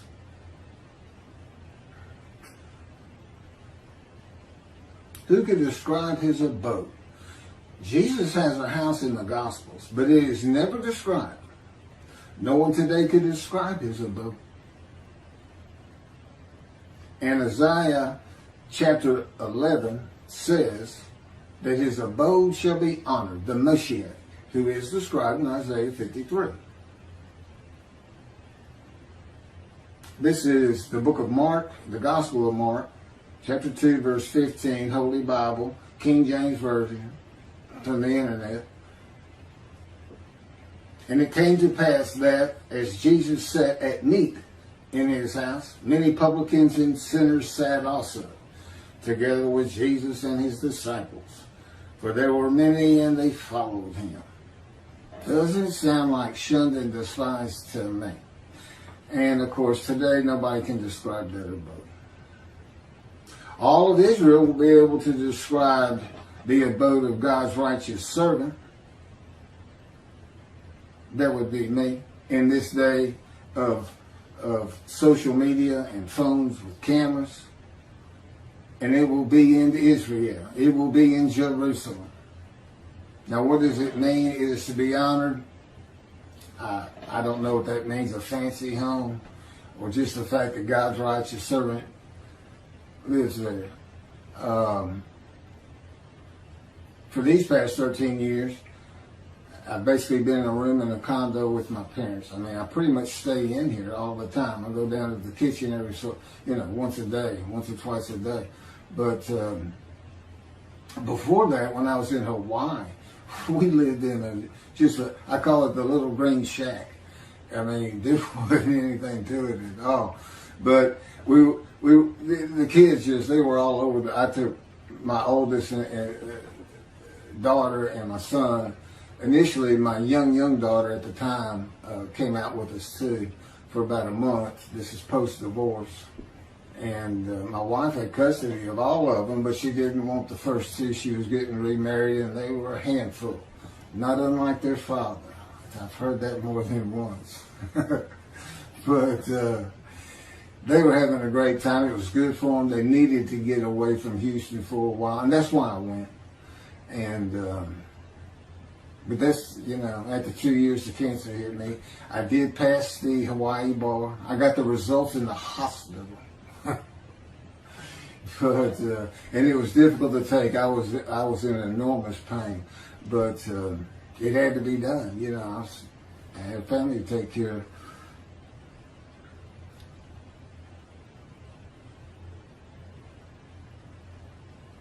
Through the sin of my people who deserve the punishment. Well, Ezekiel suffers the punishment, God tells him, of the houses of Israel and Judah, which is for sins, for 430 days. But the houses of Judah and Israel were defeated by the Babylonians and deported. They suffered their punishment in exile. God told them, if y'all don't stop, I'm going to raise up armies against you. You're going to, yeah. And so they suffer their punishment. There's no vicarious suffering in this chapter of Ezekiel, and God makes that clear. Basically, he's saying, you're going to suffer the equivalent of what they should suffer. Exile, 430 days pinned to the ground with your hands tied behind your back in the power of God. I don't know if that's really close, but God thought it was about right. Sounds pretty brutal to me. I myself, because I did something that in retrospect was about, it shows who I was when God first got to me. As he would say, when people ask you why it took 13 years to get you where I wanted you, or 13 plus years, tell them that story. He won't let me tell many, but he'll let me tell you this one. He's always saying to me, Keith, I am God. Particularly early on. And sometimes a lot sterner than that. Well, anyway, he had driven me to almost madness. That's how I say it. And anger. And then I hear, Keith, I am God. And I responded, God, I am Keith. I never did that again. He slammed me to the ground in his power with such force, it just about knocked me unconscious. Kept me there pinned for 5 days. Now, he did take me on visions. As a matter of fact, had been going through the Holocaust, many visions of the Holocaust. And the thing about my visions, a great many of them, I'm literally in the vision. I'm part of it. And it's amazing what he can do in a vision with your emotions, your feelings, and your thoughts. But it was a rough 5 days. And but it went a long way in getting me to realize you don't talk like that. He seems like a person. He seems like, your next door neighbor who's invisible that has come over and taken over your house. They're like gifts that show up at your door, and they come in and they tie you up in a chair in the back room. We're going to take over now. We got everything. Don't worry about a thing. Everything's going to be great. or the unwanted relatives that show up and you can't get rid of them. And they're driving you crazy sometimes. But that's just the brutality of going through the fire of refinement. But at the end,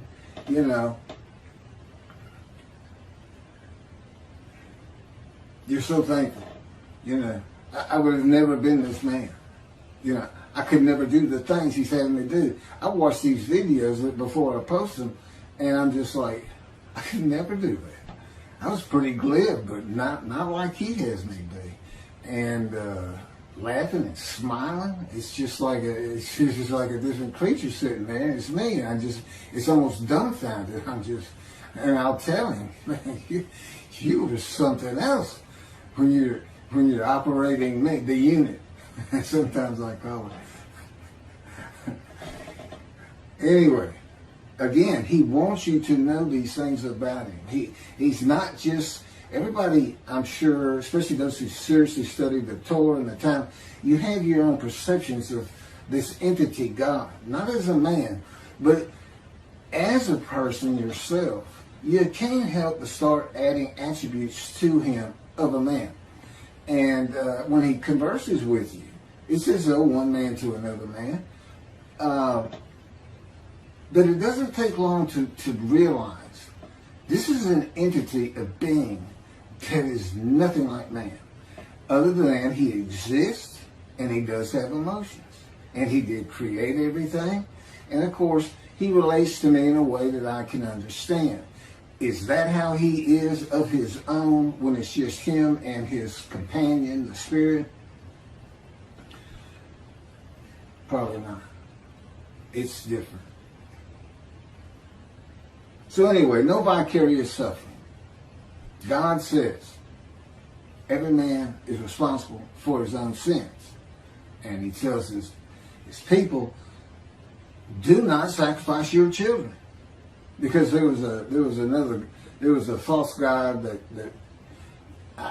the fire god, I can't remember the name right now, but people would fire these idols up toss their babies in as a sacrifice, and the Jewish people were doing it. And he told them, don't sacrifice your children. And what does Christianity say? God sacrificed his child so we are forgiven of disobeying him. Again, when you make a human sacrifice, it's the man's. Camera just faded in and out. I may have to cut this short. As the Mayans did, they were looking for favor. They made the sacrifice so their gods would do something for them. What was God making the sacrifice of his child for the Gentiles to do for him? What was he trying to get them to do he couldn't get them to do? What's he looking for? So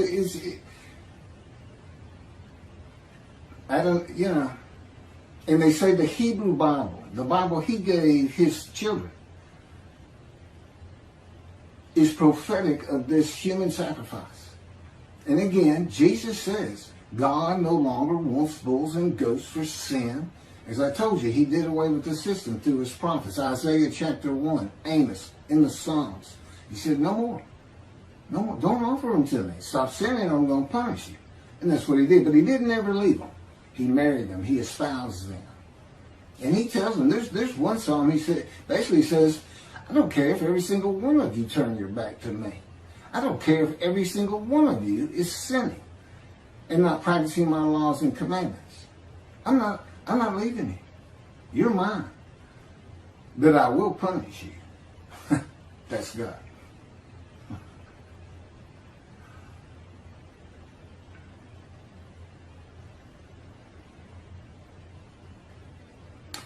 Verse 9, and his grave was set among the wicked, and with the rich in his death. Now, Jesus was a poor man. He didn't have anything, although he did have a house. I don't have a house. And or car, or even a bicycle. God didn't have me get rid of my bicycle. I had walked for 13 years, like I'm in the Exodus. You know, they camped out for almost 20 of those 40 years in front of a dime, who never would let them pass through. That's what's, I mean, it's as though that's just part of the story that God knew he was going to write, that he was coming from a dime. Because, see, he's with Moses. Moses wasn't allowed to go through. That means God didn't go through. Because Moses was a host of the Lord's host. The Spirit had entered him. God was in the Spirit. So God and the Spirit are in Moses, doing what they did with me, controlling everything. You're still yourself. It's not like some possession where, you know, if you watch Supernatural, for instance, these demons will possess somebody and they push that person to the back, almost like they're not part of it anymore. That's not what this is. You know, I'm a host, and they are guests, so to speak, and they're very kind of good guests. They take care of you. They make sure you feel like yourself. They do good things for you. Even though I have to go through this fire of refinement, which I'm told ends when I get to Neblat, then Garian Airport in Jerusalem. I can't wait to get there. But, and doing work like this, see, there's been long periods where I just, you know, when writing was done, and it was just, it's just brutal when I don't have work to do for him. He said, I can always make you a little bit better. So, and again, you can read about some of this a little bit more graphic in the life of the righteous servant of God in Isaiah 53, which is my life. God had me type. He dictated it. He's my ghostwriter, which is, you know, really, that's something else. I mean, it's just a life of getting hurt, banged up and suffering. I mean, that's what it's focused on, you know. So there's some interesting things in there. A lot of information, but really to get outside of Isaiah 53 and see other matters of the Bible that aren't ever discussed, or where the knowledge is weak like it is with Isaiah 53 today in this teaching of Israel being the righteous servant. There's a lot of other material, and there's a lot more on Jesus and his story and the scenes and this and that. Probably about 7 chapters, and the rest of it is all Judaism, the Jewish people.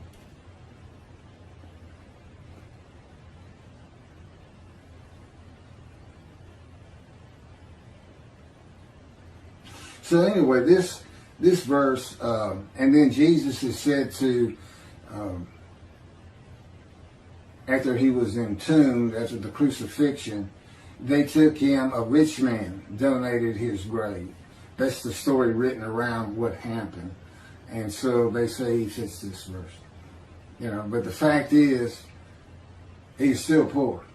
He just got buried. But you know, I think it just means because of things like being raised to great heights, a home to be honored, you know, a really nice home, and this man receives as his portion the many, that would be the many he makes righteous, and as his spoil, that would be the multitude. And presumably, you know, if I'm leading those kind of people in these teachings, and that's where, you know, God says, I'm going to dismiss the rabbis and appoint David as a ruler amongst the flock. Well, this will be what I do. Is the things that he would have me do, of course, as his servant, but also the matters of the book. This teaching of a different end times, the mysteries of heaven. There's nothing I don't know for the most part, or as far as what can be related to other human beings and understandable.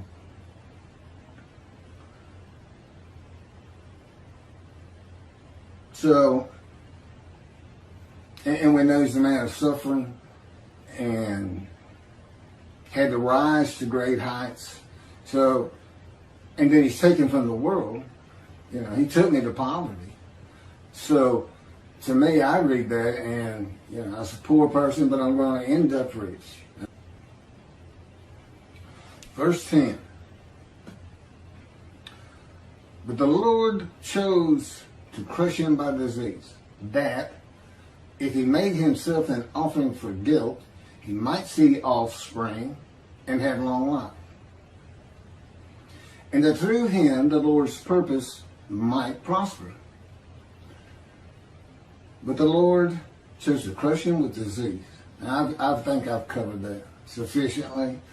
I'm familiar with disease. My life was crushed by disease, by cancer.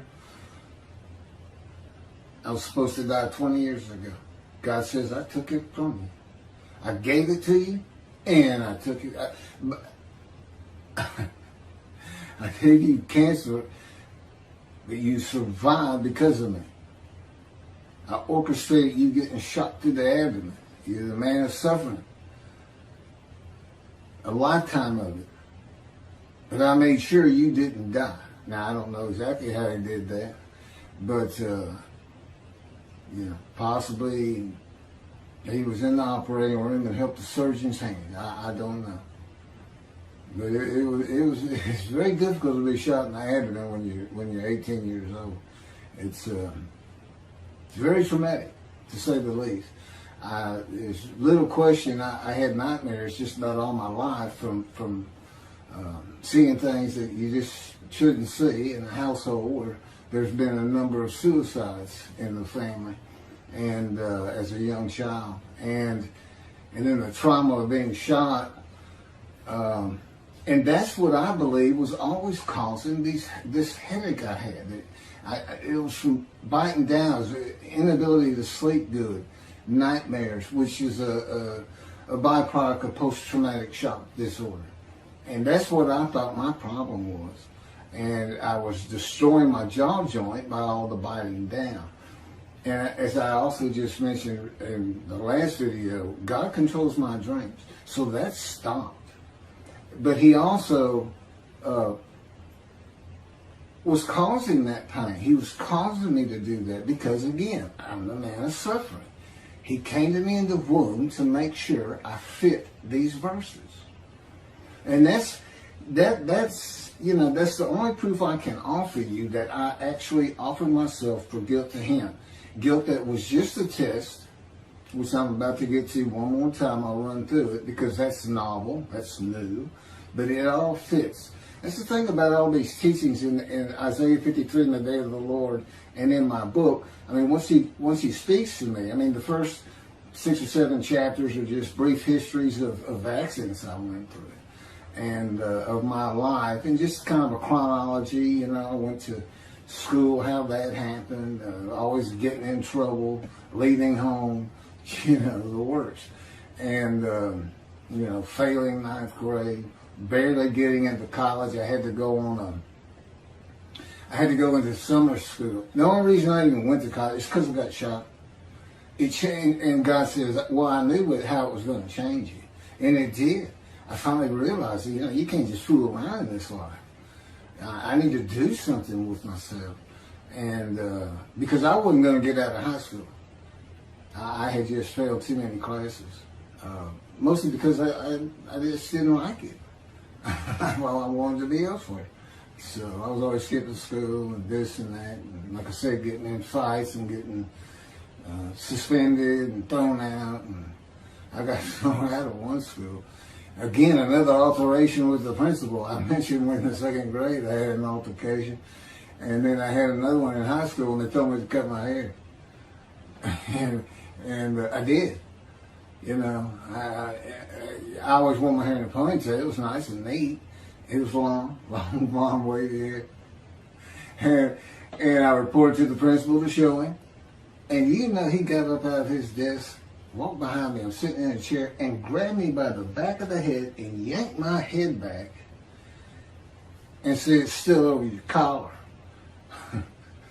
I think I did a backflip out of that chair. I'm not sure what happened, but I do know it took several people to pull me off of him. That's how volatile I was. I mean, I was just, God would say, tell him. God said, that's what I had to deal with. That's why it's taking so long. The fury of my spirit. So, I tell him, well, David, what can I say? I got some DNA in me that is a little bit different from maybe others. I'm not sure.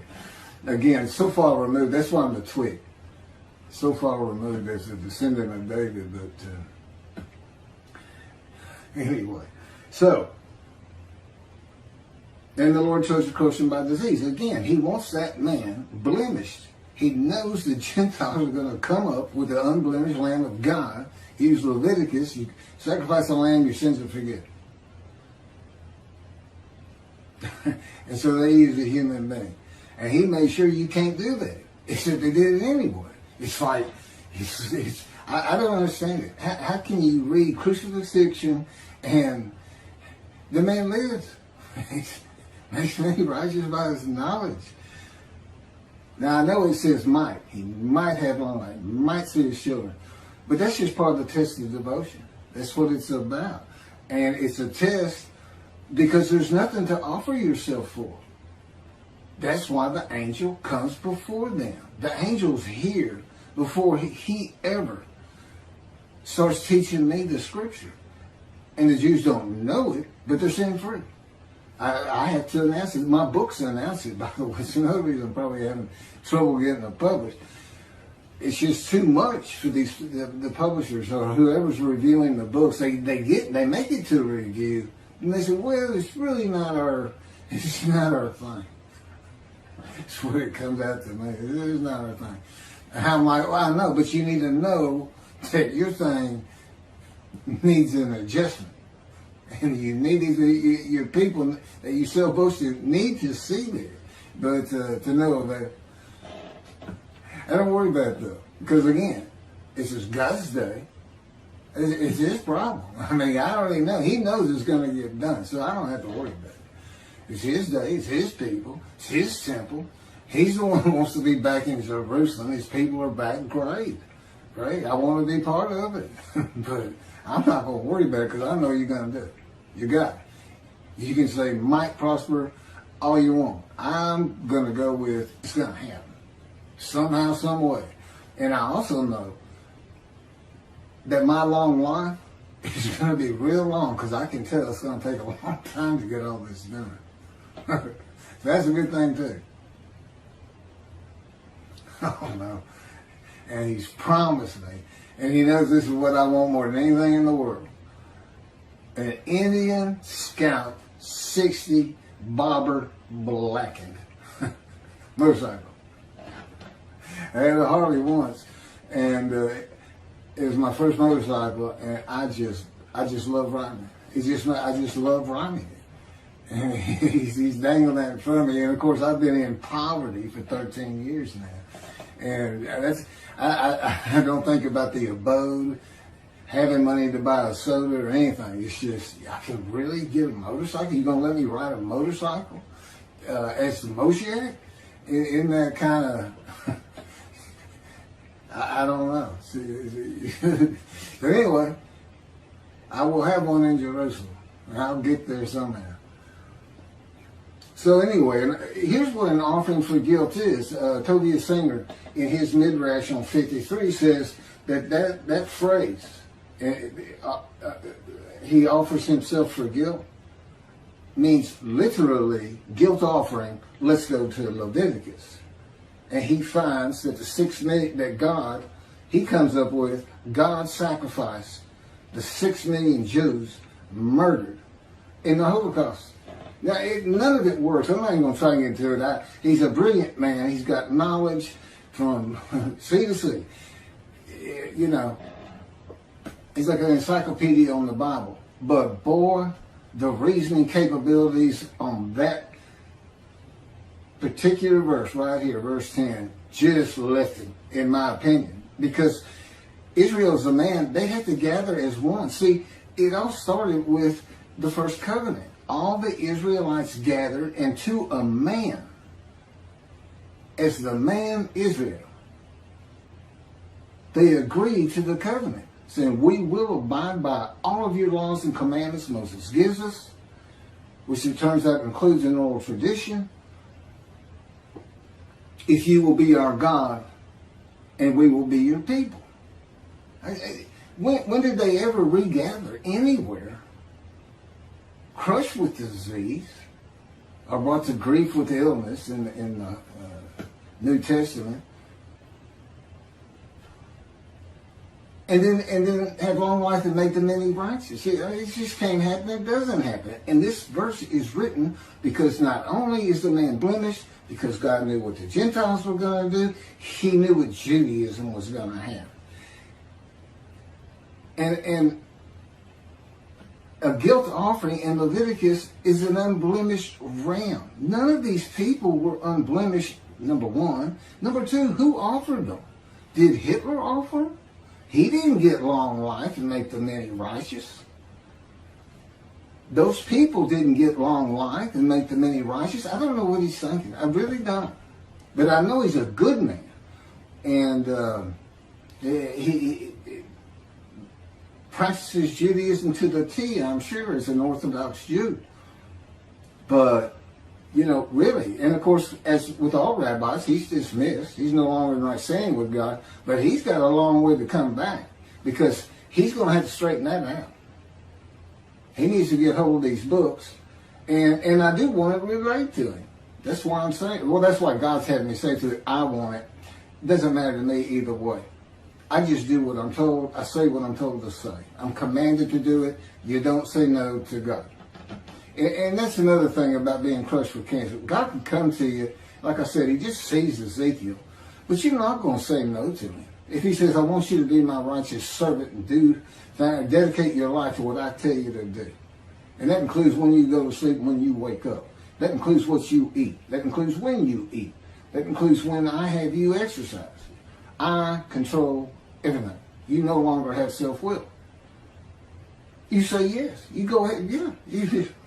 Okay. You know,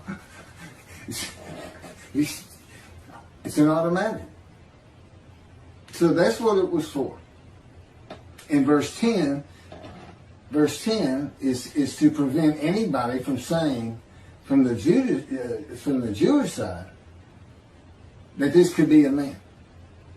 It can't be a man. Especially cannot be an unblemished lamb, a perfect man. See, I am this man, and I am the polar opposite of Jesus Christ. You can't put us in the same sentence without having the sentence blow up. You can't do it. But I'm who fits it. Not a perfect, handsome, beautiful, charming, pleasing, intelligent, sinless. So he says. I don't know. False prophecy, I'm going to come back. He doesn't do it. Is that sin? Is that lying? Is it deceit? But this whole Zechariah thing, I'm gonna ride into Jerusalem on an ass as all of the prophets say of me, I shall be mocked, spit on, scourged, killed, and rise on the third day. And yet the prophecy says the man will ride an ass into Jerusalem, and the next verse is it's summed up, defeat Rome. In his time, today it would be throw the Palestinians out of Israel, get them out of there, make them go to Jordan. Tell them that's it. We're not having them. You're not going to keep launching bombs at us. You're not going to live inside our land. This is God's land. You can't come in here and possess it. You can't adversely possess it. To God, you're the trespassers. That's what he would call you. That's what he does call you. I don't want those trespassers in my land. I want my temple on the Temple Mount. He said, I don't care about the mosque. I didn't care about our synagogues as though I got to have an excuse, and I don't. I get the feeling. If we weren't in the modern era with satellites and television and social media, that he'd just say, drive them into the sea. And their families, just like the promised land with the Israelites. Drive them into the sea. Get them all. Take the women and children. Take their stuff. And take their animals, drive them into the sea. Just be done with them. See, he's not a human being. He is a being that has a whole different agenda and idea about everything. And of course, I live learning his perspective on things. And I get it. It takes a while, but you do get it. He just has a different way of thinking. So, but of course, I love it. It's great. So anyway, let me get back to where I was and finish up. The speaker of verses 11 and 12 is God, and I'll pick that up on another video and end my, basically my video midrash on Isaiah 53.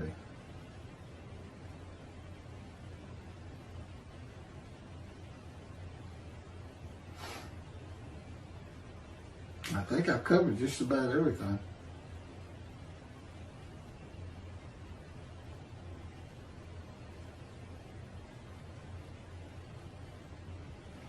So anyway, here's passing the test of devotion. Is when I really started learning about a host and a man of divine beings. I didn't understand he hadn't even taught it to me. I don't think I really got it until we were actually writing the book, putting chapters together and adding new material.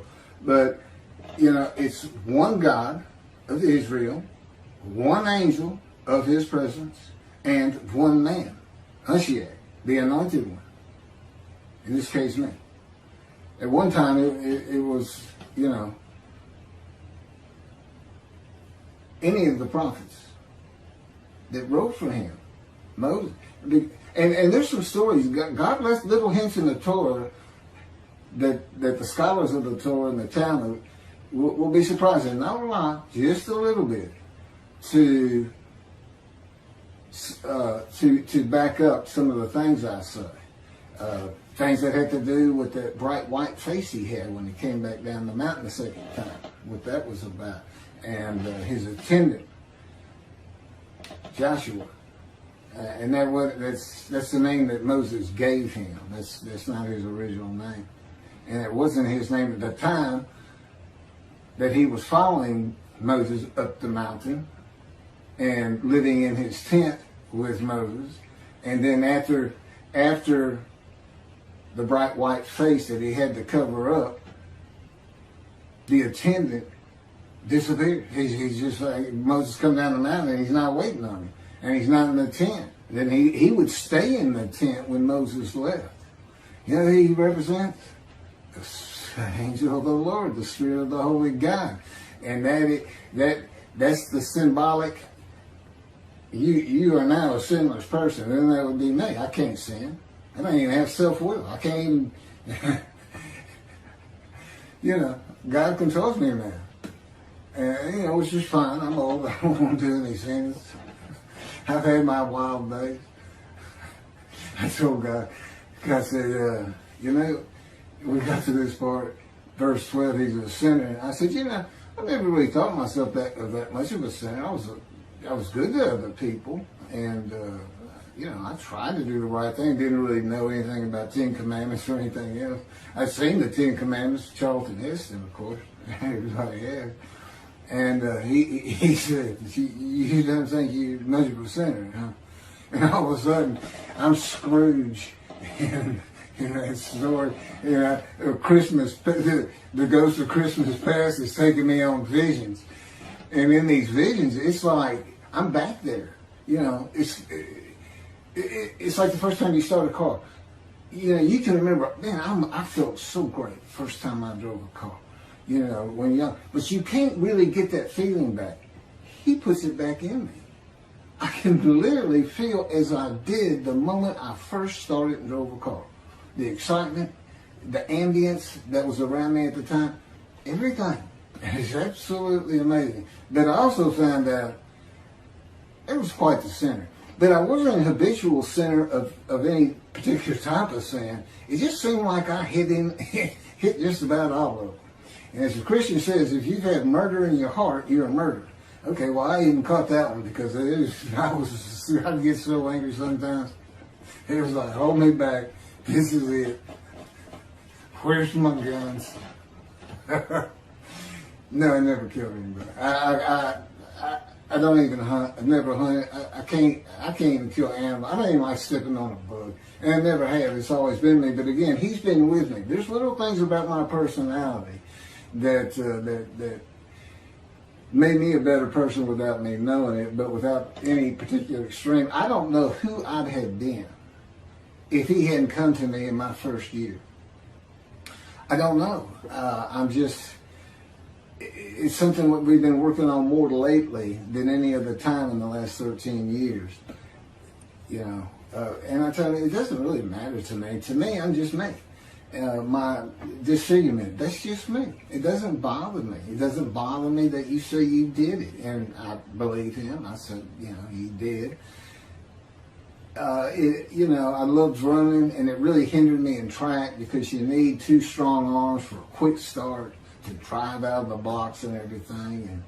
And but one thing that never happened, which is surprising, because he said part of the reason I did it is so that people would pick on you and bully you and this and that, because that's what happens to young Jewish people. I wanted you to feel as best I could the suffering of the Jewish people in every way imaginable, including the wounding, the crushing, the bruising, the maltreatment. And but the fact is, nobody ever made fun of me about this arm. And it could have been I looked like, because I wouldn't smile, and it's like, I had a friend tell me, it looks like you when you look at people, like you want them to say something bad so you can launch into them. And maybe that's why. But anyway, he's changed. I'm not that person. Not that person. It did take him 13 years, which I think is a little ridiculous. Personally, I always say, look, more power, less suffer. What's wrong with that? He said, Keith, I am God. I decide these things. I decide how long it takes. I know what you need. I know where you have to be. And I say, you're not where I want you. And I just say 13 years. That's all I got to say. All of a sudden, I feel my foot getting crushed with the invisible hand. One of his favorite ways to wake me up sometimes. The invisible hand is just grabbing your feet in a deep sleep. And, I come up and I utter his favorite phrase for me. What is wrong with you? He makes him laugh. He says, nothing wrong with me, I'm God. Morning, God. And the day begins. It's not always like that. I think I'm done. I mean, I have a lot of things written, but I've covered them through all these videos, one way or another.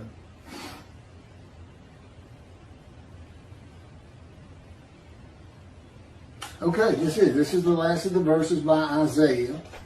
The third and last speaker is the Lord in verses 11 and 12, and I'll pick those up in the last video on this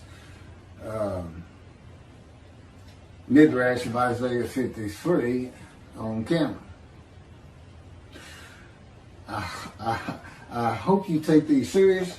It's a serious business. We're talking about destruction to the land of Israel. That's what I think of. And of course, he puts these thoughts in me and to make me feel like it's actually my responsibility. Even though I know better. It's not my responsibility because I don't control anything. But I still feel it. Just like I still feel like me when I know he's having me say words that I wouldn't be saying. It's very complicated. And it does take a long time. And I do it again, even if I didn't have this wonderful task in front of me. I mean, to go to Israel, to know, I'll be able to earn a living again and have things and help people understand his personality and be instrumental in having the temple built someday. Could be 20 years from now. I'm 63. Moses was 80 when God spoke to him. Lived to be 120. I don't want to be 120. Is that story? Or was he really 60 and lived to be 100? You never know with God. He throws a lot of stuff into his stories, but the fact is, though, everything happened on the ground. It's kind of like you see a movie and it says, based on true story. Because God said, it's like the dialogue. He said, if you heard the way they talk to each other sometimes, he said, in the Bible it might say, and Jacob said, yeah, or Saul said, okay. Yeah, well, or Saul said, no. And it may have been a gesture. God said, okay, and Saul said, no. Because if you read the dialogues, they're all the same throughout the book. Yeah, and it's like third grade reader. It's very proper, very clean, very. And God said, these books have to sell. They have to get around. I have to add some story to it to make it interesting, but I put in my philosophy, the moralities. There's so much behind it. And that's why the Jewish people study Torah so hard. And Torah is like almost an entity to them that God created before he created the planet, Earth, people. And he did, but what they need to know is, it's not just the Torah he had written. It's the entire Hebrew Bible that he had before creation. The entirety, even the Psalms, he had written. Now he writes them in antiquity, so they read as though they come from antiquity. But, he's talking to Isaiah, wrote Isaiah. That's what he told me to think about. He said, sometimes I had to get other people to finish, or do this, or do that. He said, but when you're reading it, understand that while there is a lot of story, I could have made any of it happen. All of them are within my powers, all stories. And I'm not talking about express miracles like in the Exodus, where he flat out says he's done it. But it's like you see Elijah. And, he's calling down the fire at the sacrifice of the bulls with everybody in Jerusalem having come outside to watch it all with the bad guys. I can't remember the name of that. Man, he's not giving it to me. You you think God's control you, you'd be a perfect person. You'd be like a Jesus. No, I'm still Keith. Listen, I'm still me. Now, I can't sin, but I can still, I can argue and get angry and nothing like you would think of Jesus, so to speak. And he's not part of this, There's nothing written about him in his time. And everything was a story back then. It's a great story. And like I said, there's all kinds of variations to it. And the fact is, I don't believe he ever existed. And I have it on good authority, he didn't. I'm the Moshiach, and I bring God's wrath. And I bring his reckoning. We'll finish up with what God has to say in 11 and 12, another video. I can't believe it is that he said that. That's from God himself. The Lord said, and what I just said, yeah, that's how it works. You just do it. Thank you, y'all. Everybody have a good day. The leper scholar versus Jesus in Isaiah 53, verse 11. The speaker is God. Out of his anguish, he shall see it. He shall enjoy it to the full through his devotion. My righteous servant makes the many righteous. It is their punishment that he bears. That would be the same as Ezekiel. He bore the punishment of the house of Israel and the house of Judah, which was part of God's fire of refinement in preparing him to be a prophet to the Assyrian Babylonian exiles.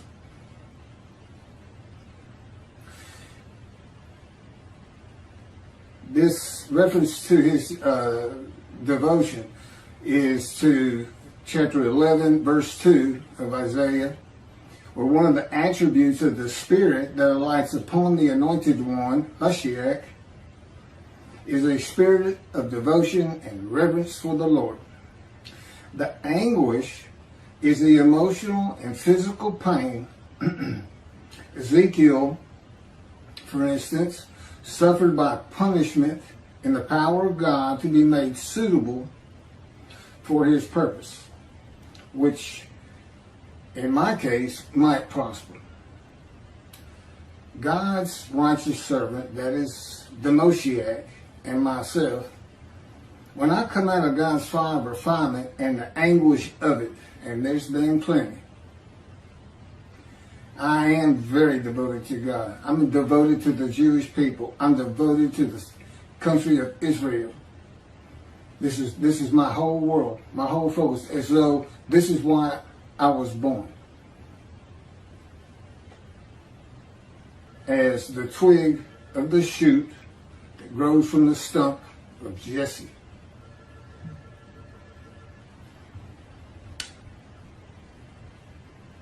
It says that he will make the many righteous by his knowledge.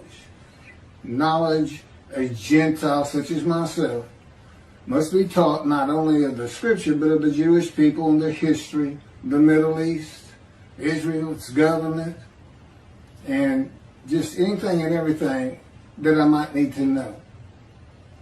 Abraham, a stranger in a strange land of a strange language. That's a repeat for me. And just as Ezekiel was given knowledge in his fire of refinement, and this is where you find it, it's in, I don't have the chapter. God said to Ezekiel, "Mortal, eat what is offered you, eat this scroll, and go speak to the house of Israel." That's teaching him what he needs to go and tell them. So I opened my mouth, and he gave me this scroll to eat. He said to me, "Mortal, feed your stomach and fill your belly with this scroll that I give you." I ate it, and it tasted as sweet as honey. Then he said to me, "Mortal, go to the house of Israel and repeat my very words to them." Now we have this, which means he also told Ezekiel, get some parchment and a stylus and write this down. Because if he had just said this to Ezekiel and he went and talked to the house of Israel, we don't have an account of it. Now, Jesus did not come out of his anguish to make the many righteous through his devotion to God. And that's what this verse is. His anguish ended in death. He asked God on the cross why God had forsaken him, and then he died. God's righteous servant is a man of pain, suffering, and wounds throughout his life, grievously affected especially by disease and severely injured at one time or another, as though plagued, smitten, and afflicted by God. These are the qualities, if you will, that identify me as God's righteous servant who makes the many righteous. That in the fact I was supposed to die 20 years ago, but for God removing lung cancer from me, lung cancer that he crushed me with himself. He gave me lung cancer, that he kept me alive, and then he removed it, and now I have long life to accomplish all these tasks before me, the task of Elijah, the task of the prophet like Moses, the task of David, the task of the righteous servant. They all go together. He spent 13 years preparing me. As he said, I don't need 4 different people, and I don't need to try to train up 4 different people. You see, he never leaves me. He's never gone. His spirit entered into me. God is in his spirit. They do not leave. He always tells me, if we let you drop dead, and I don't know why that is. He won't tell me. You know, there's a lot of things he won't tell me, by the way. But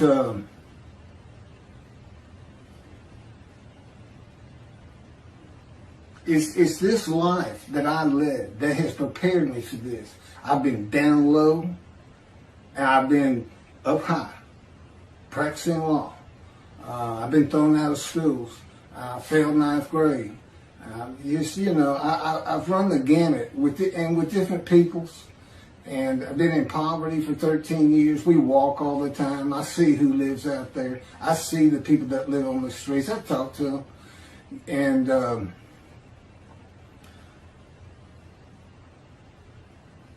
I was a fighter. I'm sure David was. He doesn't really come across it, but here's a man, when he was in exile, when he went to the Philistines for a couple of years, it said that he went out and killed enemies of God every single day. And then he killed the women too, because they might tell on him.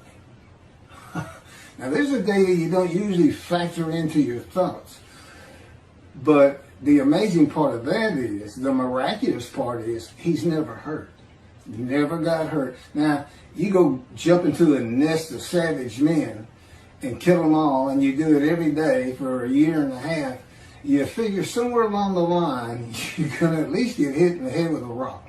Something's going to happen. But no, see, God was with him. So he had a fiery nature, and so did Moses. In his anger, he killed the man. Ezekiel, who you never would think of it, he says, when God Spirit entered him, God was in him, and God started his fire of refinement. Ezekiel said, I went in bitterness and in the fury of my spirit. So that's just part of the problem. Now, I don't know about Isaiah. He seems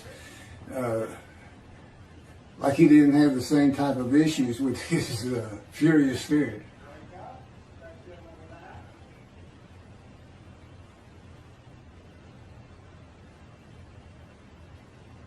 And if you go to Ezekiel, God goes out of his way to say, I know that those who do not revere my name, esteem my name, have been talking about me, and this and that. And he said, and I've heard them. And he said, and I know there's many who do revere and esteem my name, and for this day, I'm preparing a scroll of remembrance. And that would be for those who esteem his name, revere him, which means heed him. And that's what's written into the covenant of Jeremiah 31. But there he said, when I forgive your sins, that will make, of course, Torah written on your heart, which I've explained. That just means a lot of people are going to come back or start into Judaism and put a better effort towards learning the Torah. And it's just a metaphor, and that's what it's meant. And he also shows us here that it's not going to be everybody. In the covenant, he says, and all shall heed me. Well, that's what you would expect, or from God's perspective. If I forgive everybody's sin, of course I would expect everybody to heed me. But the fact is, I know better. That's what he was telling me. I know better. I know people. I made people. And there's so many people that'll never believe a word I say. There's atheists. There's there's religious people, and they are set in their beliefs. Anybody who says Messianic era isn't going to happen should, not be listening to. So what is he talking about there? He talks about, he says, those who heed and revere me will be like calf-fed, stall-fed calves who will stomp on the ashes of those who do not heed the Lord. And basically, it's an antiquity where it's verses for antiquity and today. He's basically talking about heaven. And that's something I don't believe in all these videos. And of course, this is the last one for Isaiah 53.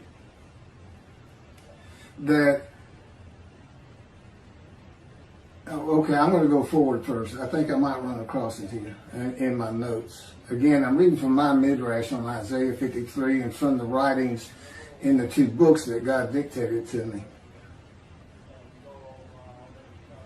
This is how he says it in Malachi. He says, the Lord has heard it and noted it, and a scroll of remembrance has been written at his behest concerning those who revere the Lord and esteem his name. And on the day that I am preparing, said the Lord of hosts, they shall be my treasured possession. I will be tender toward them as a man is tender toward a son who ministers to him. And he tells me that's his reference. If I'm going to be tender to people, it's going to be in heaven. That's just how I am. And that's what, and if you love as to your son, this and that, you would want them to go to heaven. But that's what it's for.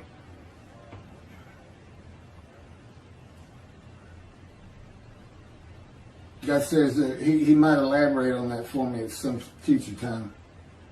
But that's what it says. A man who is tender towards his son, who ministers to him, is a man who never wants to be without him. He's going to want him with him. And of course, he dictated that to me like 2 years ago. For behold, I am creating a new heaven and a new earth. The former things shall not be remembered. They shall never come to mind. Be glad then and rejoice forever in what I am creating. For I shall create Jerusalem as a joy and her people as a delight. Now here's God calling Jerusalem heaven. Okay, why?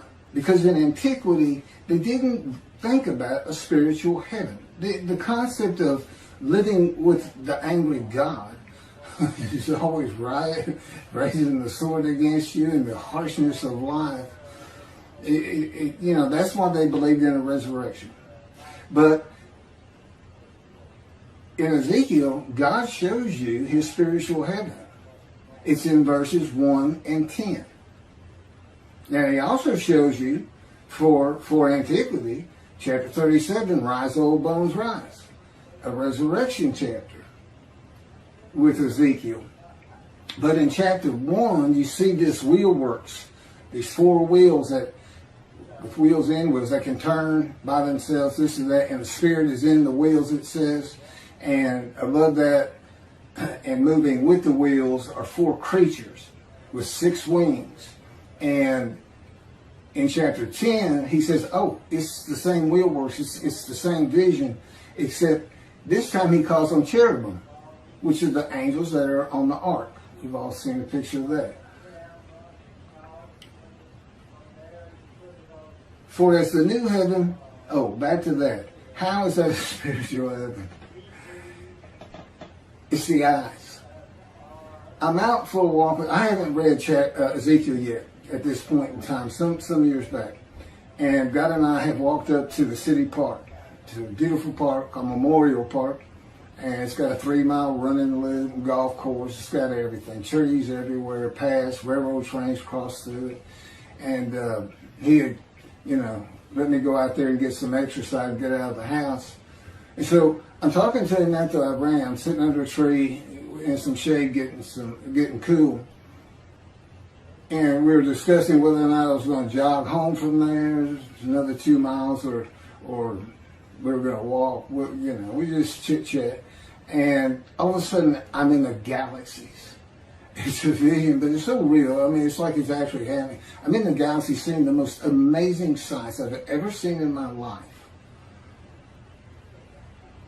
And this is a vision in spirit as opposed to a vision in body where you're in your body. I mean, you recognize yourself. The spirit, you can't see. And I'm looking out, and all of a sudden I realize there's no legs, no arms. There's nothing there. It's just me, and I felt like a pair of eyes. So that night, he tells me, this is how he taught me.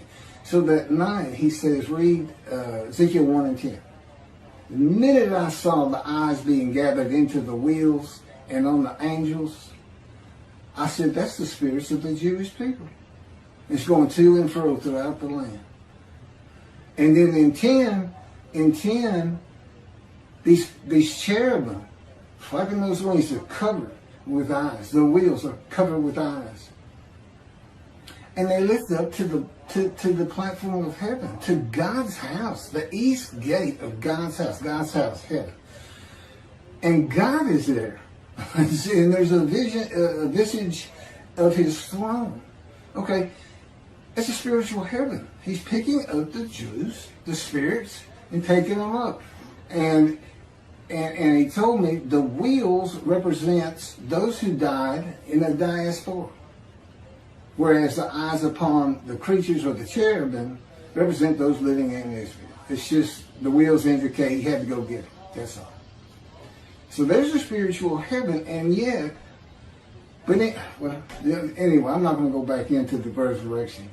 It's just, you don't want it to happen. It would destroy Israel. What are you going to do with the savage slave Israelites? What are you going to do with those people? God says, run. That's what you do. Get out of there. I said, why don't we just send them towards the Palestinians and use them to drive them over to Jordan where they belong?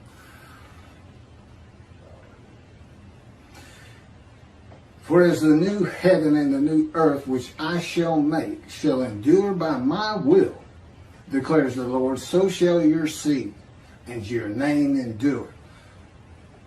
You know what the new heaven is? It's when all these spirits of the Jews rise up, and now they're angelic. Now they're angelic. They won't have wings,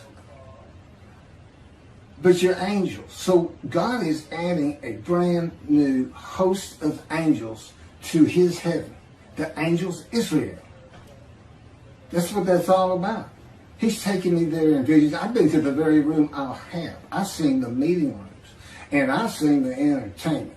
Now, you're a different being, and I'll get to that, where he says you will never remember the things of before, and that before you pray, I will answer. I have the answers to those.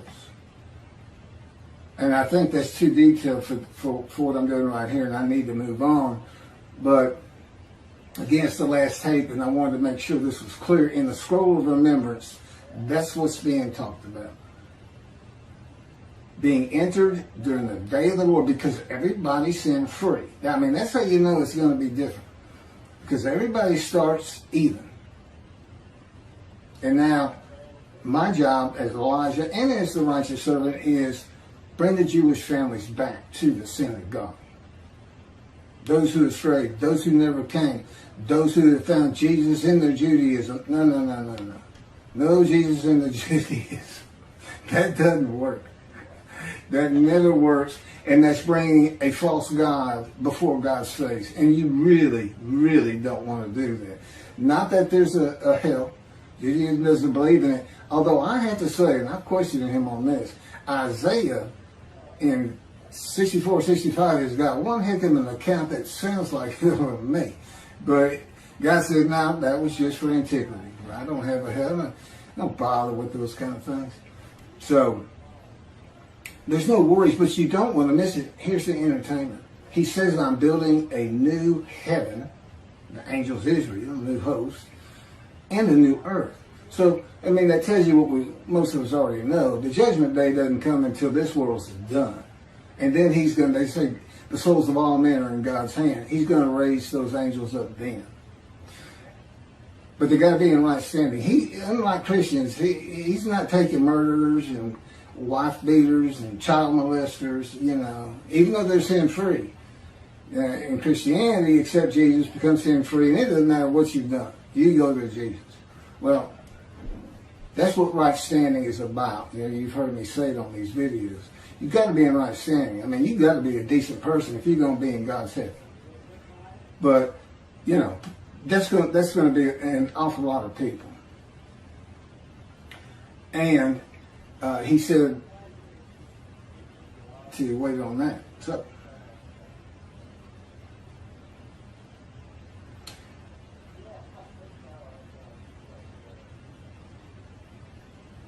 verse 12. Assuredly, I will give him the many as his portion. He shall receive the multitude as his spoil.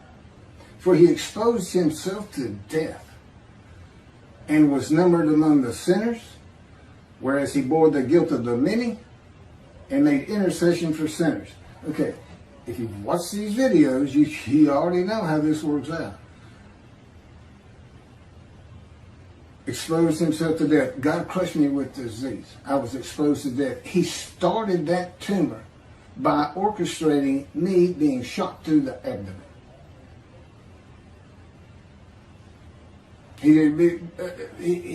For the longest time, I believe, when they told me, when we got that tumor out 20 years later, they said, this tumor's been growing for 20 years. And I backdated it to being just about the year I was gunshot.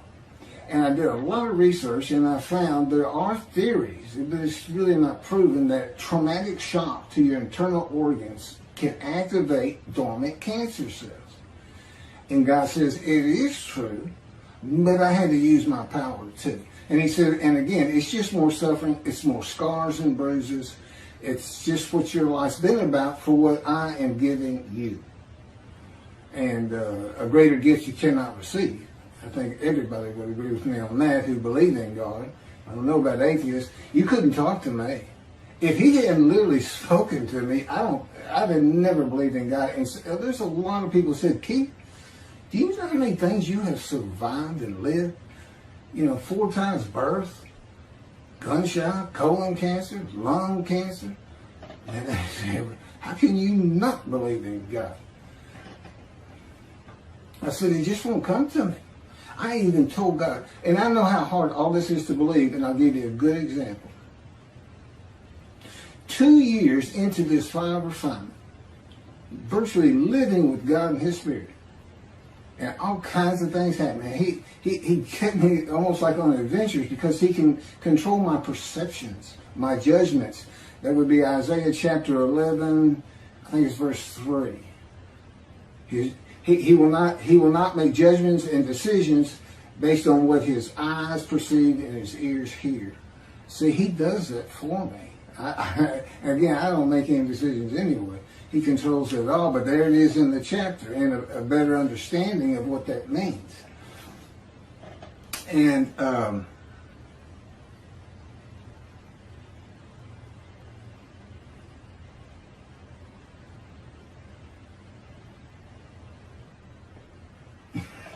carry on? Okay. I don't know where that was going. Somebody needs to, oh, that's what he's doing.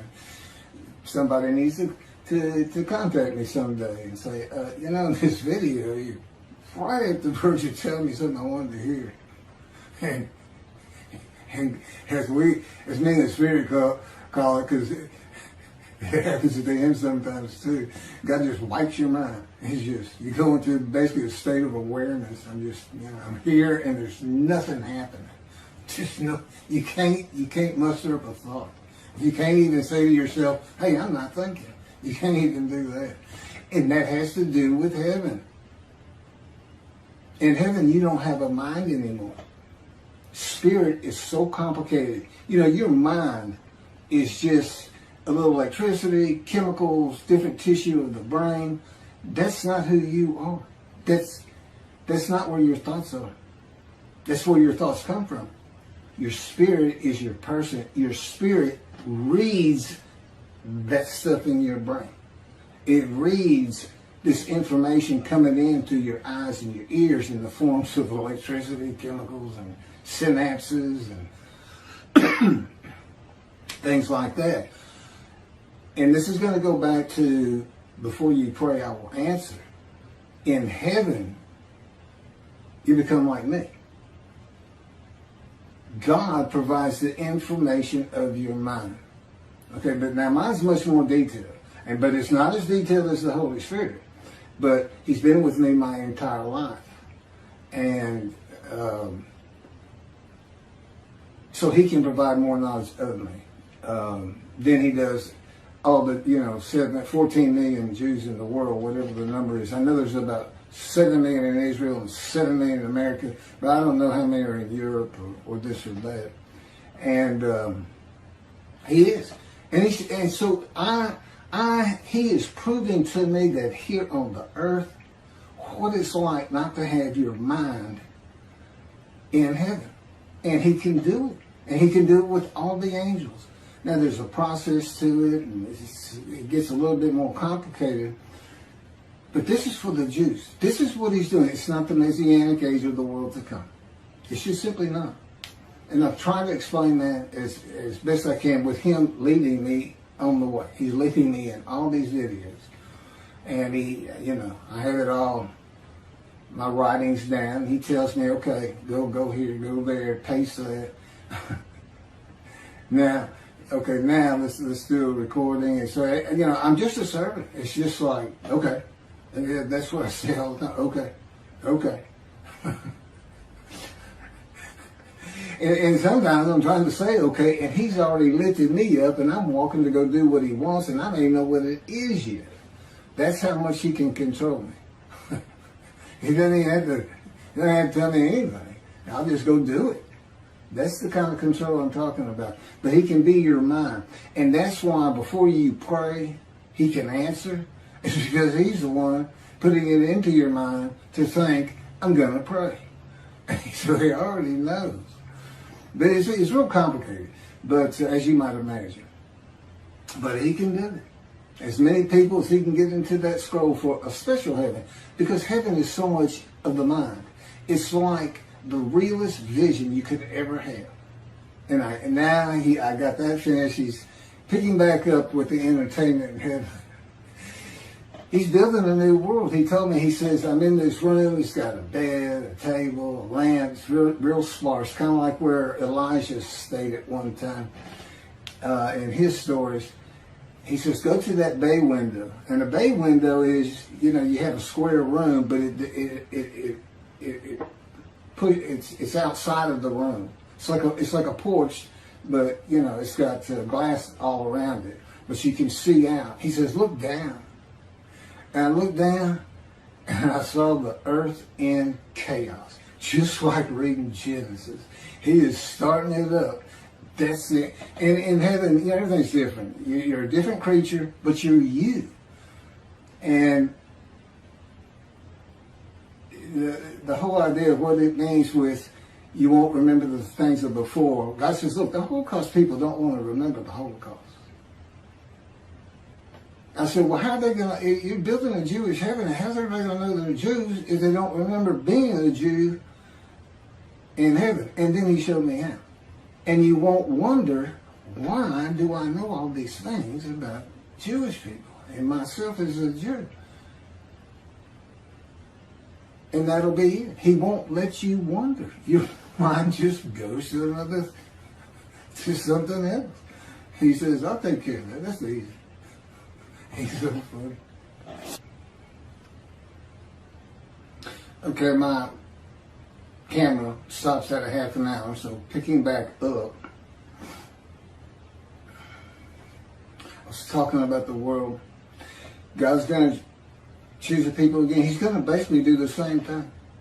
They won't necessarily be called Hebrews and Jews, and you'll have different characters and names, but you're going to see how the history of the Jews played out. And of course, you see the creation of the first human beings, what the people were really like at this time. And it's going to be really interesting, really interesting. And like I said, there's meeting places. And so here, you know, God gave me an amendment, be mindful, which is for everybody to decide and be debated by the leaders of the different Jewish religious movements, Orthodox, conservative, Reform. I don't know if they'll ever win out. But they don't believe in the coming of the Moshiach. I don't even think conservative does. And they're wrong. They're wrong. But everybody's wrong about when he comes, there's going to be a messianic era. Not as it's taught. What you have is the day of the Lord, the times of the Moshiach, the anointed one, in the awesome, fearful time of the Lord.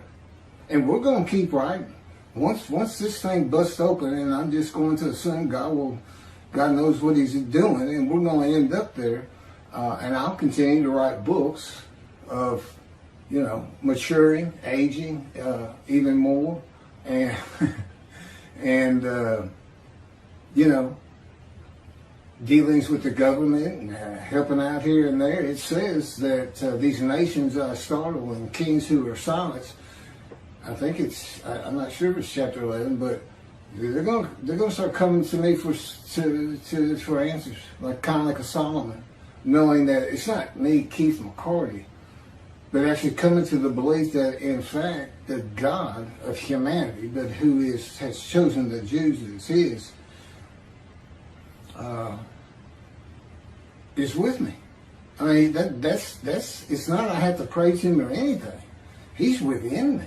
Now he's without me too, but you know, from my perspective, he's just in me with his spirit. There's the three of us. It's a man and divine beings, which God withheld from the Torah. He didn't want you to know. It's my proof. Just to have this knowledge and to be able to point to so many different places in the Hebrew Bible and say, well, look, that's what this means. And nobody even knew what it was to question it. And this is how he, you know, back in biblical times, he communicated and had this book, his book, the one the Christians took from him, told you don't know how to read it, that you don't see the prophecy of Jesus Christ and human sacrifice in his description, Isaiah 53. This man of suffering who's accounted plagued, smitten, and afflicted. Where? You know, I was on the internet reading articles at one time, and I saw a writing by a Catholic of the cloth. And he said, well, we know that he doesn't fit every verse, but who else can it be? I said, what's with these people? Because this is a scripture. You got to match all the verses or you're not him. You know, religious, you know, you get this belief and then that's it. And common sense, reason, and your intelligence don't get in the way. And I guess that's what belief is. You know, God wanted me to be an atheist, by the way, not very much of a religious person. And like in heaven, he can form your thoughts. You'll still feel like it's you thinking. But there's so much to that. You know, it's taken me 13 years to get as accomplished at it as I am. And just being around people, I've always been pretty much of a loner, but you know, in this role, and I feel like I'm more than ready for it. I'm going to have to be around people. I'm going to have to speak in front of groups, large groups of people. Not used to that. Even this is, you know, talking on a camera and posting it to YouTube. But it doesn't bother me at all. He has shaped my emotions and calmed and tempered them in the real by wounding and crushing and bruising and punishment and maltreatment, but more so in his power. It's an incredible feeling. I mean, I can feel it going through me. I can feel it like a pillow when I'm angry. Just the anger just goes away. You know, and listen, God can make you angry. Now, I mentioned I've begged for death 1,000 times and I cursed him 1,000 times. I promise you, he can get anybody to curse him. It doesn't take long at all. And he can control your thoughts anyway. He can make you curse him just to make you feel bad. Anyway, verse 12. Anyway, there's entertainment, meeting. It's Jewish heaven, and what he's going to keep your mind focused on is Judaism. I know this is my other hook in the water. I got an amendment to be mindful, so to tell people you don't have to be quite so fanatical. If you had to go to work on Saturday, but you've been doing everything, you're reading, you're doing Shabbat, you're not working on Saturday, you're following the oral tradition for all these things, but suddenly, this would be mine. This is what I would say if I was on a panel debating this with the other religious movements. I would say it would be okay for me to go to work, but immediately I need to find another job. Because God knows I'm being observant. But he also knows, you know, I have children, I have a house note, I have car notes. You know, I can't just lose my job at a whim. And he would understand. That's what you got to do. I mean, you just got to say, he would understand. I am being more than mindful. That would be my idea. But it's for everybody to decide of themselves. You know, everybody's forgiving you. You got to clean your slate. And as Elijah, I'm supposed to recounsel the Jewish families back to Judaism. And that's what I'm doing in these videos and in the books. Come back. Respect God. He doesn't remember anything you've ever done before that's wrong. Don't let, as Judaism teaches, the evil inclination get hold of you. I don't know, for some reason it makes me laugh. And you know, practice Judaism. Come back. He's here. And look at the proof that you have. You have a Moses in your midst. Because I can't know these things. My words have to be true. And lurking behind all that, hopefully people say, okay, I want to just take a chance on this and try to believe. Oh, that's another story I left out. I'm all over the place today. Anyway, come back to Judaism. Keep your slate clean.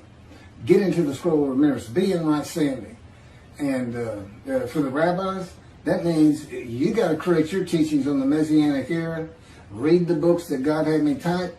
Start teaching the matters in it and the things that you hear on these videos about how God communicates with the world. He's in his spirit. A man in divine beings. He's not an angel. It's a man with a task. It can be limited or it can be great. You know, Moses, great. My task, great. You know, it's just all encompassing until I die. They're not going to leave me. If you ever see me, you can bump your friend and say, hey, I know where God is. He'll say, what are you talking about? I know where God is. Where's God? See that guy over there? He's all around him. Wherever he goes, God goes. Wherever Moses went, God did. That's how he walked amongst the tents of the Israelites. You know, it was Moses walking by, but God's spirit was in him, and God's in his spirit, and he's sitting there talking to Moses. We need to check these guys out in this tent. We need to talk to the leader of this group. Let's go over here. You know, with Moses, his whole, there's no reason for me to believe it's any different for him than me. And it's an incredible thing. You know, Isaiah went through, look at the book he wrote. It is not easy working for God. He, as I mentioned, my first draft of Isaiah 53, he irritated me so bad. Things, just little things. You know, oh, delete those 5 pages. I said, I worked 2 days on those 5 pages. He said, yeah, I know, but I decided I don't want them. Anyway, I ended up trying to throw the computer out of the window. He didn't really want to, but I was so mad. I think I would have if he let me, but my arms wouldn't move. That power he had all around me and through me. But I think that's right too. On things I've been talking about. Verse 12, assuredly I will give him the many as his portion, for he exposed himself to death. And again, you know, I had the cancer, he was behind it, he crushed me with cancer, I had bullet wounds, and so my portion is the many, and that means the people who made righteous going to follow me because he's going to appoint me a ruler amongst the flock. And then they become a multitude, and I hope it's a lot more. I hope it's the largest multitude anybody ever saw. I hope somebody says, that's not a multitude, that's a mob. That's, you know, whatever it turns out to be. And I hope to make a living this way. Writing and speaking, synagogues, seminars, groups, just groups in general, big groups, small groups. You know, just say donate what you can or what you will or what you feel good about. We need it.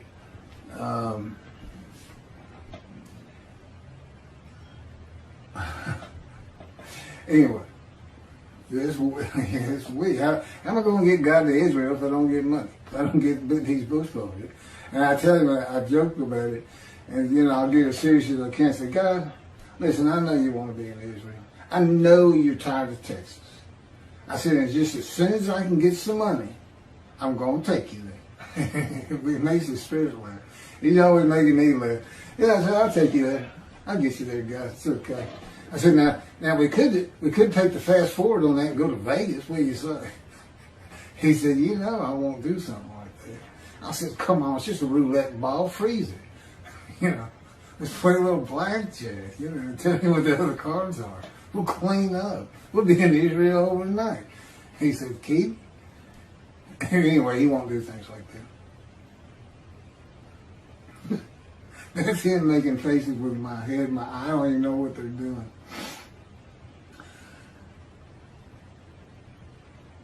So those are the witnesses. They're the many in the multitude, and hopefully we'll be followers. Not necessarily on social media, but. And I exposed myself to death and disease and almost died from the bullet wound and should have. He kept me alive. You know, I said I did. I was holding on. No, he wasn't going to let me. He wasn't going to let me go. But it was, you know, I didn't know him at the time, and it was a brutal experience. I was 18. Numbered among the sinners. Now, I've already gone over that. The Christians say, oh, that doesn't mean he was a sinner. He's the unblemished Lamb of God. That's because he got crucified with a man to his left who was a sinner and a man to the right who was a sinner. So therefore, he's counted a sinner. 1, 2, 3. They don't say 1, 2, 3, I bet. That's not what it's saying. That's not what it's saying. There's a sinner. And so, having gone through all these verses, I have shown that he doesn't fit one of them. Not one. He doesn't fit them. It's not a man of suffering. He wept one time. And he suffered one day. Hey, it was a big suffering, I'll give you that. I mean, yeah. That's not the lifetime. It's not descriptive. Thousands upon thousands of people were being scourged and crucified. It didn't tell you anything. These verses are to identify a person. Crushed with cancer, exposed to death. Jesus wasn't exposed to death. He died. Exposure is you got real close to it. That's not him. And anyway. And you know, the Mayans believed in human sacrifice. I can't get off this. I mean, at least they got it. You offer the sacrifice to God hoping to get favor. What favor does he want from the Gentile? When he offers his son up, what is the favor to him? He got nothing out of the deal. You don't know God if you think he's going to do a deal and not come out on top. God has to come out on top in everything. Jewish people, I know you say you can argue with him because Abraham did. Yeah, go ahead. You can argue with him until you're blue in the face. You're never going to win. There's no winner. I asked him, I said, why don't we play a game of chess or something? Like, he said, Kid, I beat you in like 3 moves every time. It's just not even playing. I said, well, why don't you just kind of like let me win? He said, and the spirit started laughing. He said, that'll never happen. His caricature that he puts into my mind, and this is all explained in the books, of course, these visuals. You know, I'm like a walking visionary, but it's not of the future. There's just always pictures and I can do it to them. I can be trying to think of a store I want to go to, and I can't remember the name, and I just picture it in my mind, and boom, they got it. So it's just a way of communicating. My communication, but that's good. If I was ever in negotiations with Middle East countries, or I'm dealing with kings, as it says in the scripture, I will, that they'll come to me. And we're trying to get things straight. Who knows where the world's headed? They'll be right there. I'll say everything perfectly right for the people in the room and the people before me. Just what needs to be said, the perfect thing. Because he's perfect. And he can have me do and say anything he wants after training me up like this. It's funny too, because I know I've hit Mr. Rabbi Tobias Singer a little bit, because I'm really upset with the way, because of his Isaiah 53, and because it's such a hindrance to myself, God, and Spirit, to have all the Jewish people believe it can only be Israel, the Jewish people.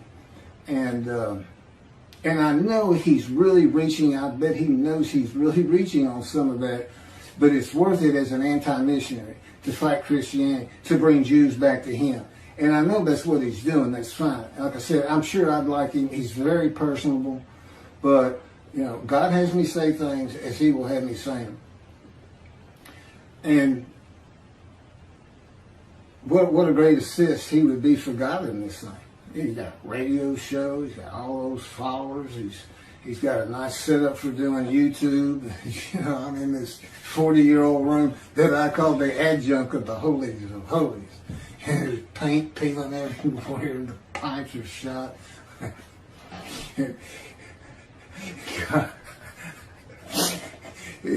Yeah, this is the Holy Holies I'm talking from right here.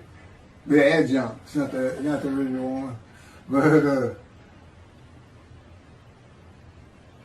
intercession for the sinners. There's all this I've pretty much covered, but I do have something to say about Jesus on this, other than he doesn't fit any of the verses in my video as far as I'm concerned, except this one. It's the sinner. It's the sinner. Jesus is said to be without sin. That he was crucified with the sinner on his left and on his right, and counted as one of them. Jesus may have looked and been thought of as a sinner for being among them, but he was still said to be sinless.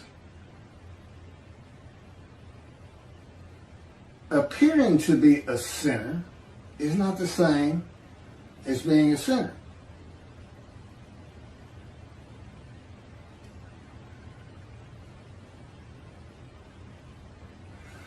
Being said to be unblemished and sinless is not the same as being unblemished and sinless. If somebody's saying you are, doesn't make it so. And the scripture would tell us contrary. I've already given the biggest example. All the prophets say of me, I shall grind this ass. And the prophecy he's referring to is Zechariah. Pretty sure it's in Zechariah where Moshiach, or the anointed one, he rides an ass in and defeats Rome, which is what would happen in Jesus' time, and he's appointed king basically of the world. Okay. Defeating Rome and being appointed king is the furthest thing from being spit on, mocked, scourged, crucified, and raised on the third day. I guess raised on the third day would be good. I think it's just a story. But they had Egyptian gods and pharaohs. Anyway, I'm not going to get into all that. What people believed in antiquity, you can go to the History Channel or Google it.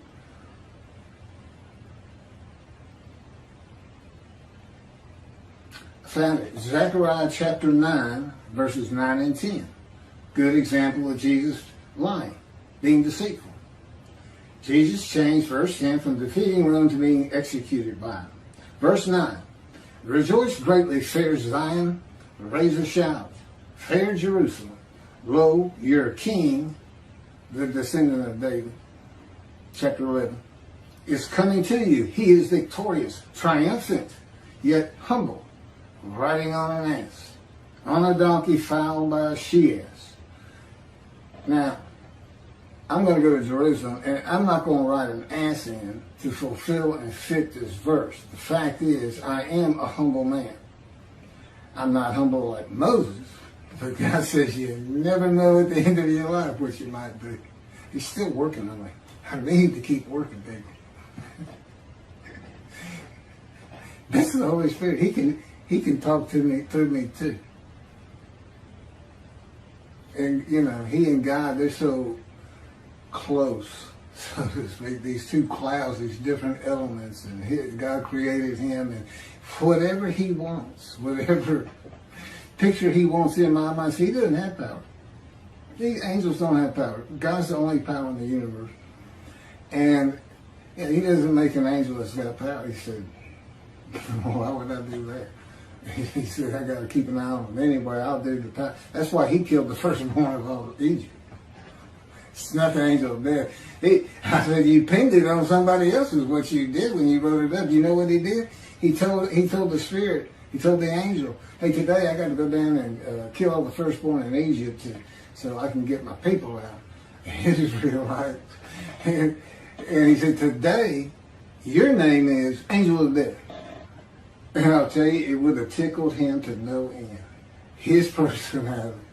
I mean, he was just going, all right, angel, angel of death.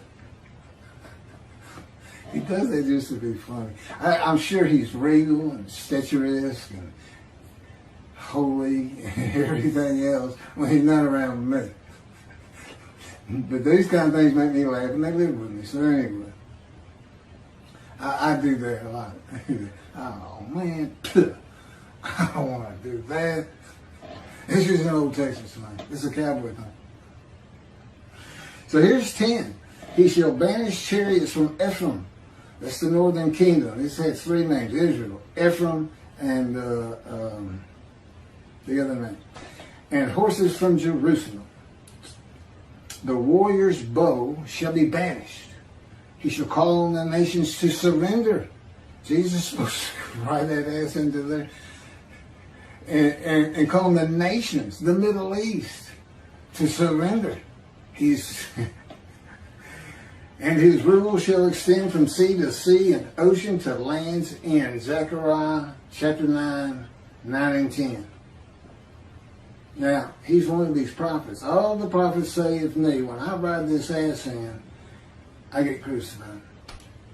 Can you find a bigger lie, a bigger deceit? No, you can't. You know why? Because you know how many billions of people have been deceived by that? Because they don't read those. They don't go look for see what Zechariah said. Jesus says all the prophets said of him, that's good enough for them. They don't have to check it out. In this age of information, the internet, God would beg to disagree. Yes, you do. And when you find out what you've been reading, you find all this lies and deceit of the most deceitful book ever written, on the same basis. Billions. There's 2 billion Christians right now believing all this. This human sacrifice, God's appalled at that. He said, I'm making a human sacrifice. What are they going to give me? Why would I do it? They're not going to accept human sacrifice. That's the Jews. They know better than that. And he told his people, don't sacrifice your children. Now, he's going to give laws and commandments to the Jews and then go do it himself? I don't think so. They just don't know who he is. You might have to go back to the Israelites in the biblical times to get a good handle on it. But I do know the Israelites went up to Moses, or one of them did, and said, Moses, you go talk to him and come tell us what he says. We're all going to die. They were in fear. That's how people were about God. This concept that he's making, I don't know. Now, Christians were like Mayans and made their own human sacrifices of their fellow Christians. Now, that I can kind of understand. If their theology was, if we kill one of ours, then God will look favorably and forgive our sins. That makes more sense than God killed his kids so you can sin. And people are giving up and go to heaven. Well, heaven's just with the Jews, Christian. I'm going to say it one more time. If you want to see heaven, Christians, you're going to have to convert to Judaism, be a good observant Jew. You got to become a Jew. I'm saying it like that to irritate me. There's a whole lot of people who hit the thumbnails for my video, and they don't last a minute. I figure 98% of the people are not Jewish. Only 2% are. There's some that hang in there and watch them all. I'm getting a great response. But Christians don't last long at all, I don't think. I don't know that to be a fact. I haven't done a survey or a study yet. So, this is what he said. That it might be fulfilled which is spoken by the prophet. Luke says he said this. This is in chapter 31 of... I don't really have much else to say on 12. I'm going to finish with Jesus here. It's 18, Luke chapter 18, verse 31 through 33. Then he, Jesus, took unto him the 12, and said unto them, Behold, we go up to Jerusalem, and all things written by the prophets concerning the Son of Man shall be accomplished. That's just a term for you're a human being born of humans. Son of Man. For he shall be delivered unto the Gentiles, and shall be mocked, spitefully entreated. He's speaking in the third person. And they shall scourge him and put him to death, and the third day he shall rise again. Jesus says all things written by the prophets concerning him are accomplished by his rising and ascent in Jerusalem to be delivered to the Gentiles, put to death. No prophet of the Hebrew Bible wrote this. This is not what Zechariah said. The Hebrew Bible, Great Scroll of Isaiah, the Apocrypha, that's what I was looking for, and the Pseudepigrapha are all the possible scripture that Jesus could be referencing, and not one book mentions a Son of Man, God's righteous servant of Isaiah 53, a Son of God, a man who is God, or any man to be delivered to the Gentiles, mocked, scourged, and put to death. A man who dies for the sins of other men, any man who is to rise from the dead on the third day, or a man who is sacrificed or made to sacrifice himself by God. It's just a big lie. And a manipulation of Hebrew scripture. And I pointed out another one earlier. The book of Hebrews says that when Israel violated his covenant, including Moses, that he abandoned them. You know what it says? It said he married them, espoused them. Selective reading by religious people, what are you going to do?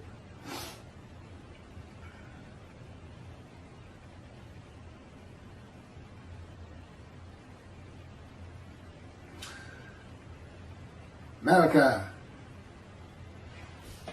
This is more deceit. She's under deceit better than lie for Jesus. Malachi 1, Behold, I am sending my messenger to clear the way before me. And the Lord whom you seek shall come to his temple suddenly. As for the angel of the covenant that you desire, he is already coming. Jesus uses Malachi 3:1 that I just read to describe his cousin John the Baptist to be Elijah, but leaves out the angel of the covenant. This won't take long. It'll take me longer to splice and snip and do all the things you got to do to put these things together.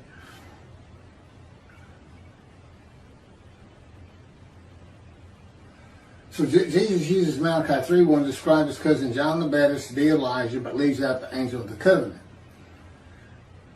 Sin forgiveness for the Jewish people.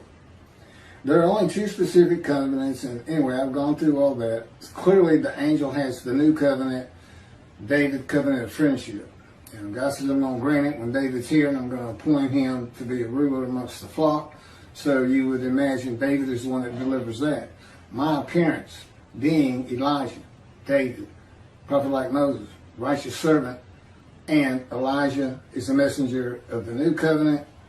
David, the deliverer, lets you know about God's granting the covenant of friendship. So one man fulfills the remaining the prophecies of God that have not been fulfilled in the day of the Lord. He's finishing up the prophecies of the Hebrew Bible with one man.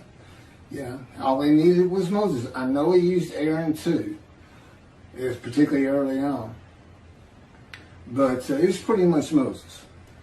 Pretty much Moses.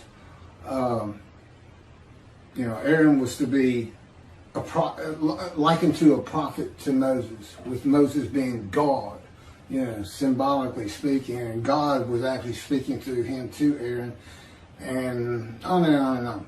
This kind of Torah stuff, I leave that alone. Stay away from that. Halakha, I stay away from it. Oral tradition, stay away from it.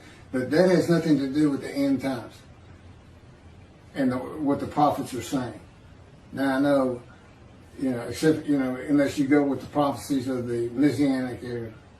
And I think a lot of that really is found in the prophets. Anyway, back to this John the Baptist was Elijah. Okay, it wasn't the time for the new covenant. Elijah's not supposed to be there. God's not going to be returning to his temple. The temple hadn't been destroyed. He's not going to be returning to it. He's in it. Jesus declares the day of the Lord, but it can't be. It doesn't fit Malachi 3 at all. Jesus said, "This is he, John the Baptist, of whom it is written, Behold, I send my messenger before thy face, which shall prepare thy way before thee." Again, I think he's speaking to the third person, but that's Jesus. Jesus is saying that John was clearing the way for Jesus as the Lord, as the Son of God, or God incarnate, and as renowned teacher of the scripture at synagogues as a young boy. Jesus knew that the Jewish people were without sin if John was Elijah. That is why he did not mention the angel of the covenant. These are the words God dictated to him. He cannot die for the sins of the Jewish people if they are sin-free. God forgives sin by his written word, not human sacrifice. And here's the big one. In Jeremiah 38, chapter 31, verse 38, where it talks about, see, a time is coming, Jerusalem will be rebuilt. The last sentence is, they shall never be uprooted, overthrown, and uprooted again. Never defeated and dispersed again. That's why it's so important to avoid utter destruction. And what he's saying is, if you don't do this, they're going to get you eventually. I'm telling you, if I put my sanctuary amongst you, you're going to be, look at the covenant of friendship, you'll see. You're going to be free of taunts. You're going to be secure. You're going to be safe. You're never, and basically says the same thing, you're never going to be dispersed again.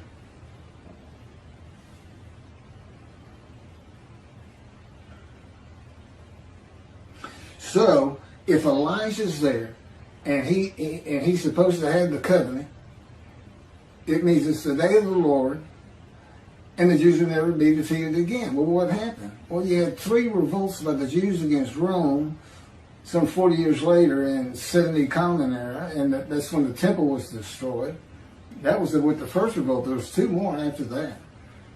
50,000 were murdered and crucified and killed with swords and arrows in the first revolt. It was huge, and but Rome won, and the Jews were dispersed. That's where the diaspora started, and that's what God had Jeremiah writing for when he said, "Write this down. Get some parchment and a stylus. Write this down. See, your time's coming." He told the Jews, "I'm going to redeem you. I've got a day. I got a guy. And I'm going to have a guy again. See, right here, it's 53. Got a guy. It's got a crazy description on it. It's going to do all kinds of things." And Isaiah couldn't have written it unless God told him, "Okay, now I want this. Here's verse 5. Here's verse 10. Right? Okay, right there." You know, they're probably going back and forth. Isaiah maybe even said, well, how about this? And, you know, God would listen to him, and then God said, okay, now write what I said to write. That's pretty much how it goes. Okay. So anyway, John the Baptist can't be Elijah. Period. Jesus doesn't mention the angel of the new covenant. He knows full well the Jews are forgiven of sin. He knows full well. He can't not know, especially if he's God incarnate, or this great mind that can go to the synagogues and teach the rabbis when you're 12 years old. Don't tell me I figured out something Jesus couldn't. It's tough enough to think that someone out there is going to say, well, he's just super smart.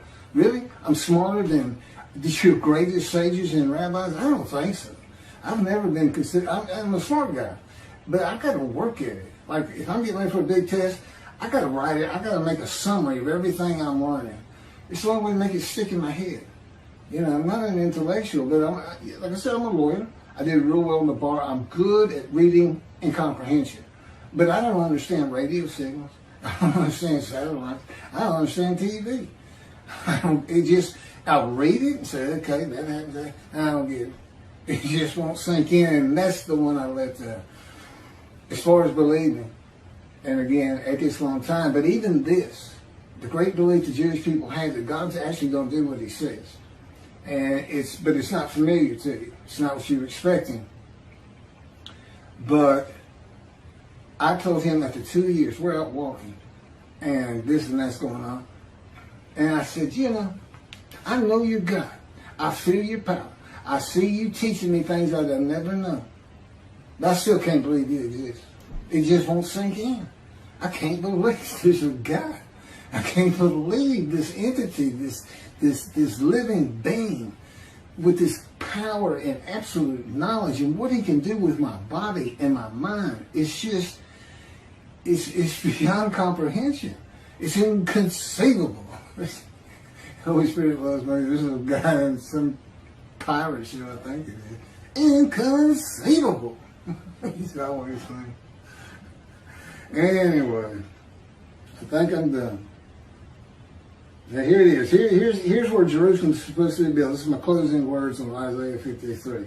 See, a time is coming, declares the Lord, when the city shall be rebuilt for the Lord, from the tower of Hananel to the corner gate, and the measuring line shall go straight out to the Gareb hill, and then turn toward Goa, and the entire valley of the corpses and ashes, and all the fields as far as the Wadi Kidron, and the corner of the horse gate.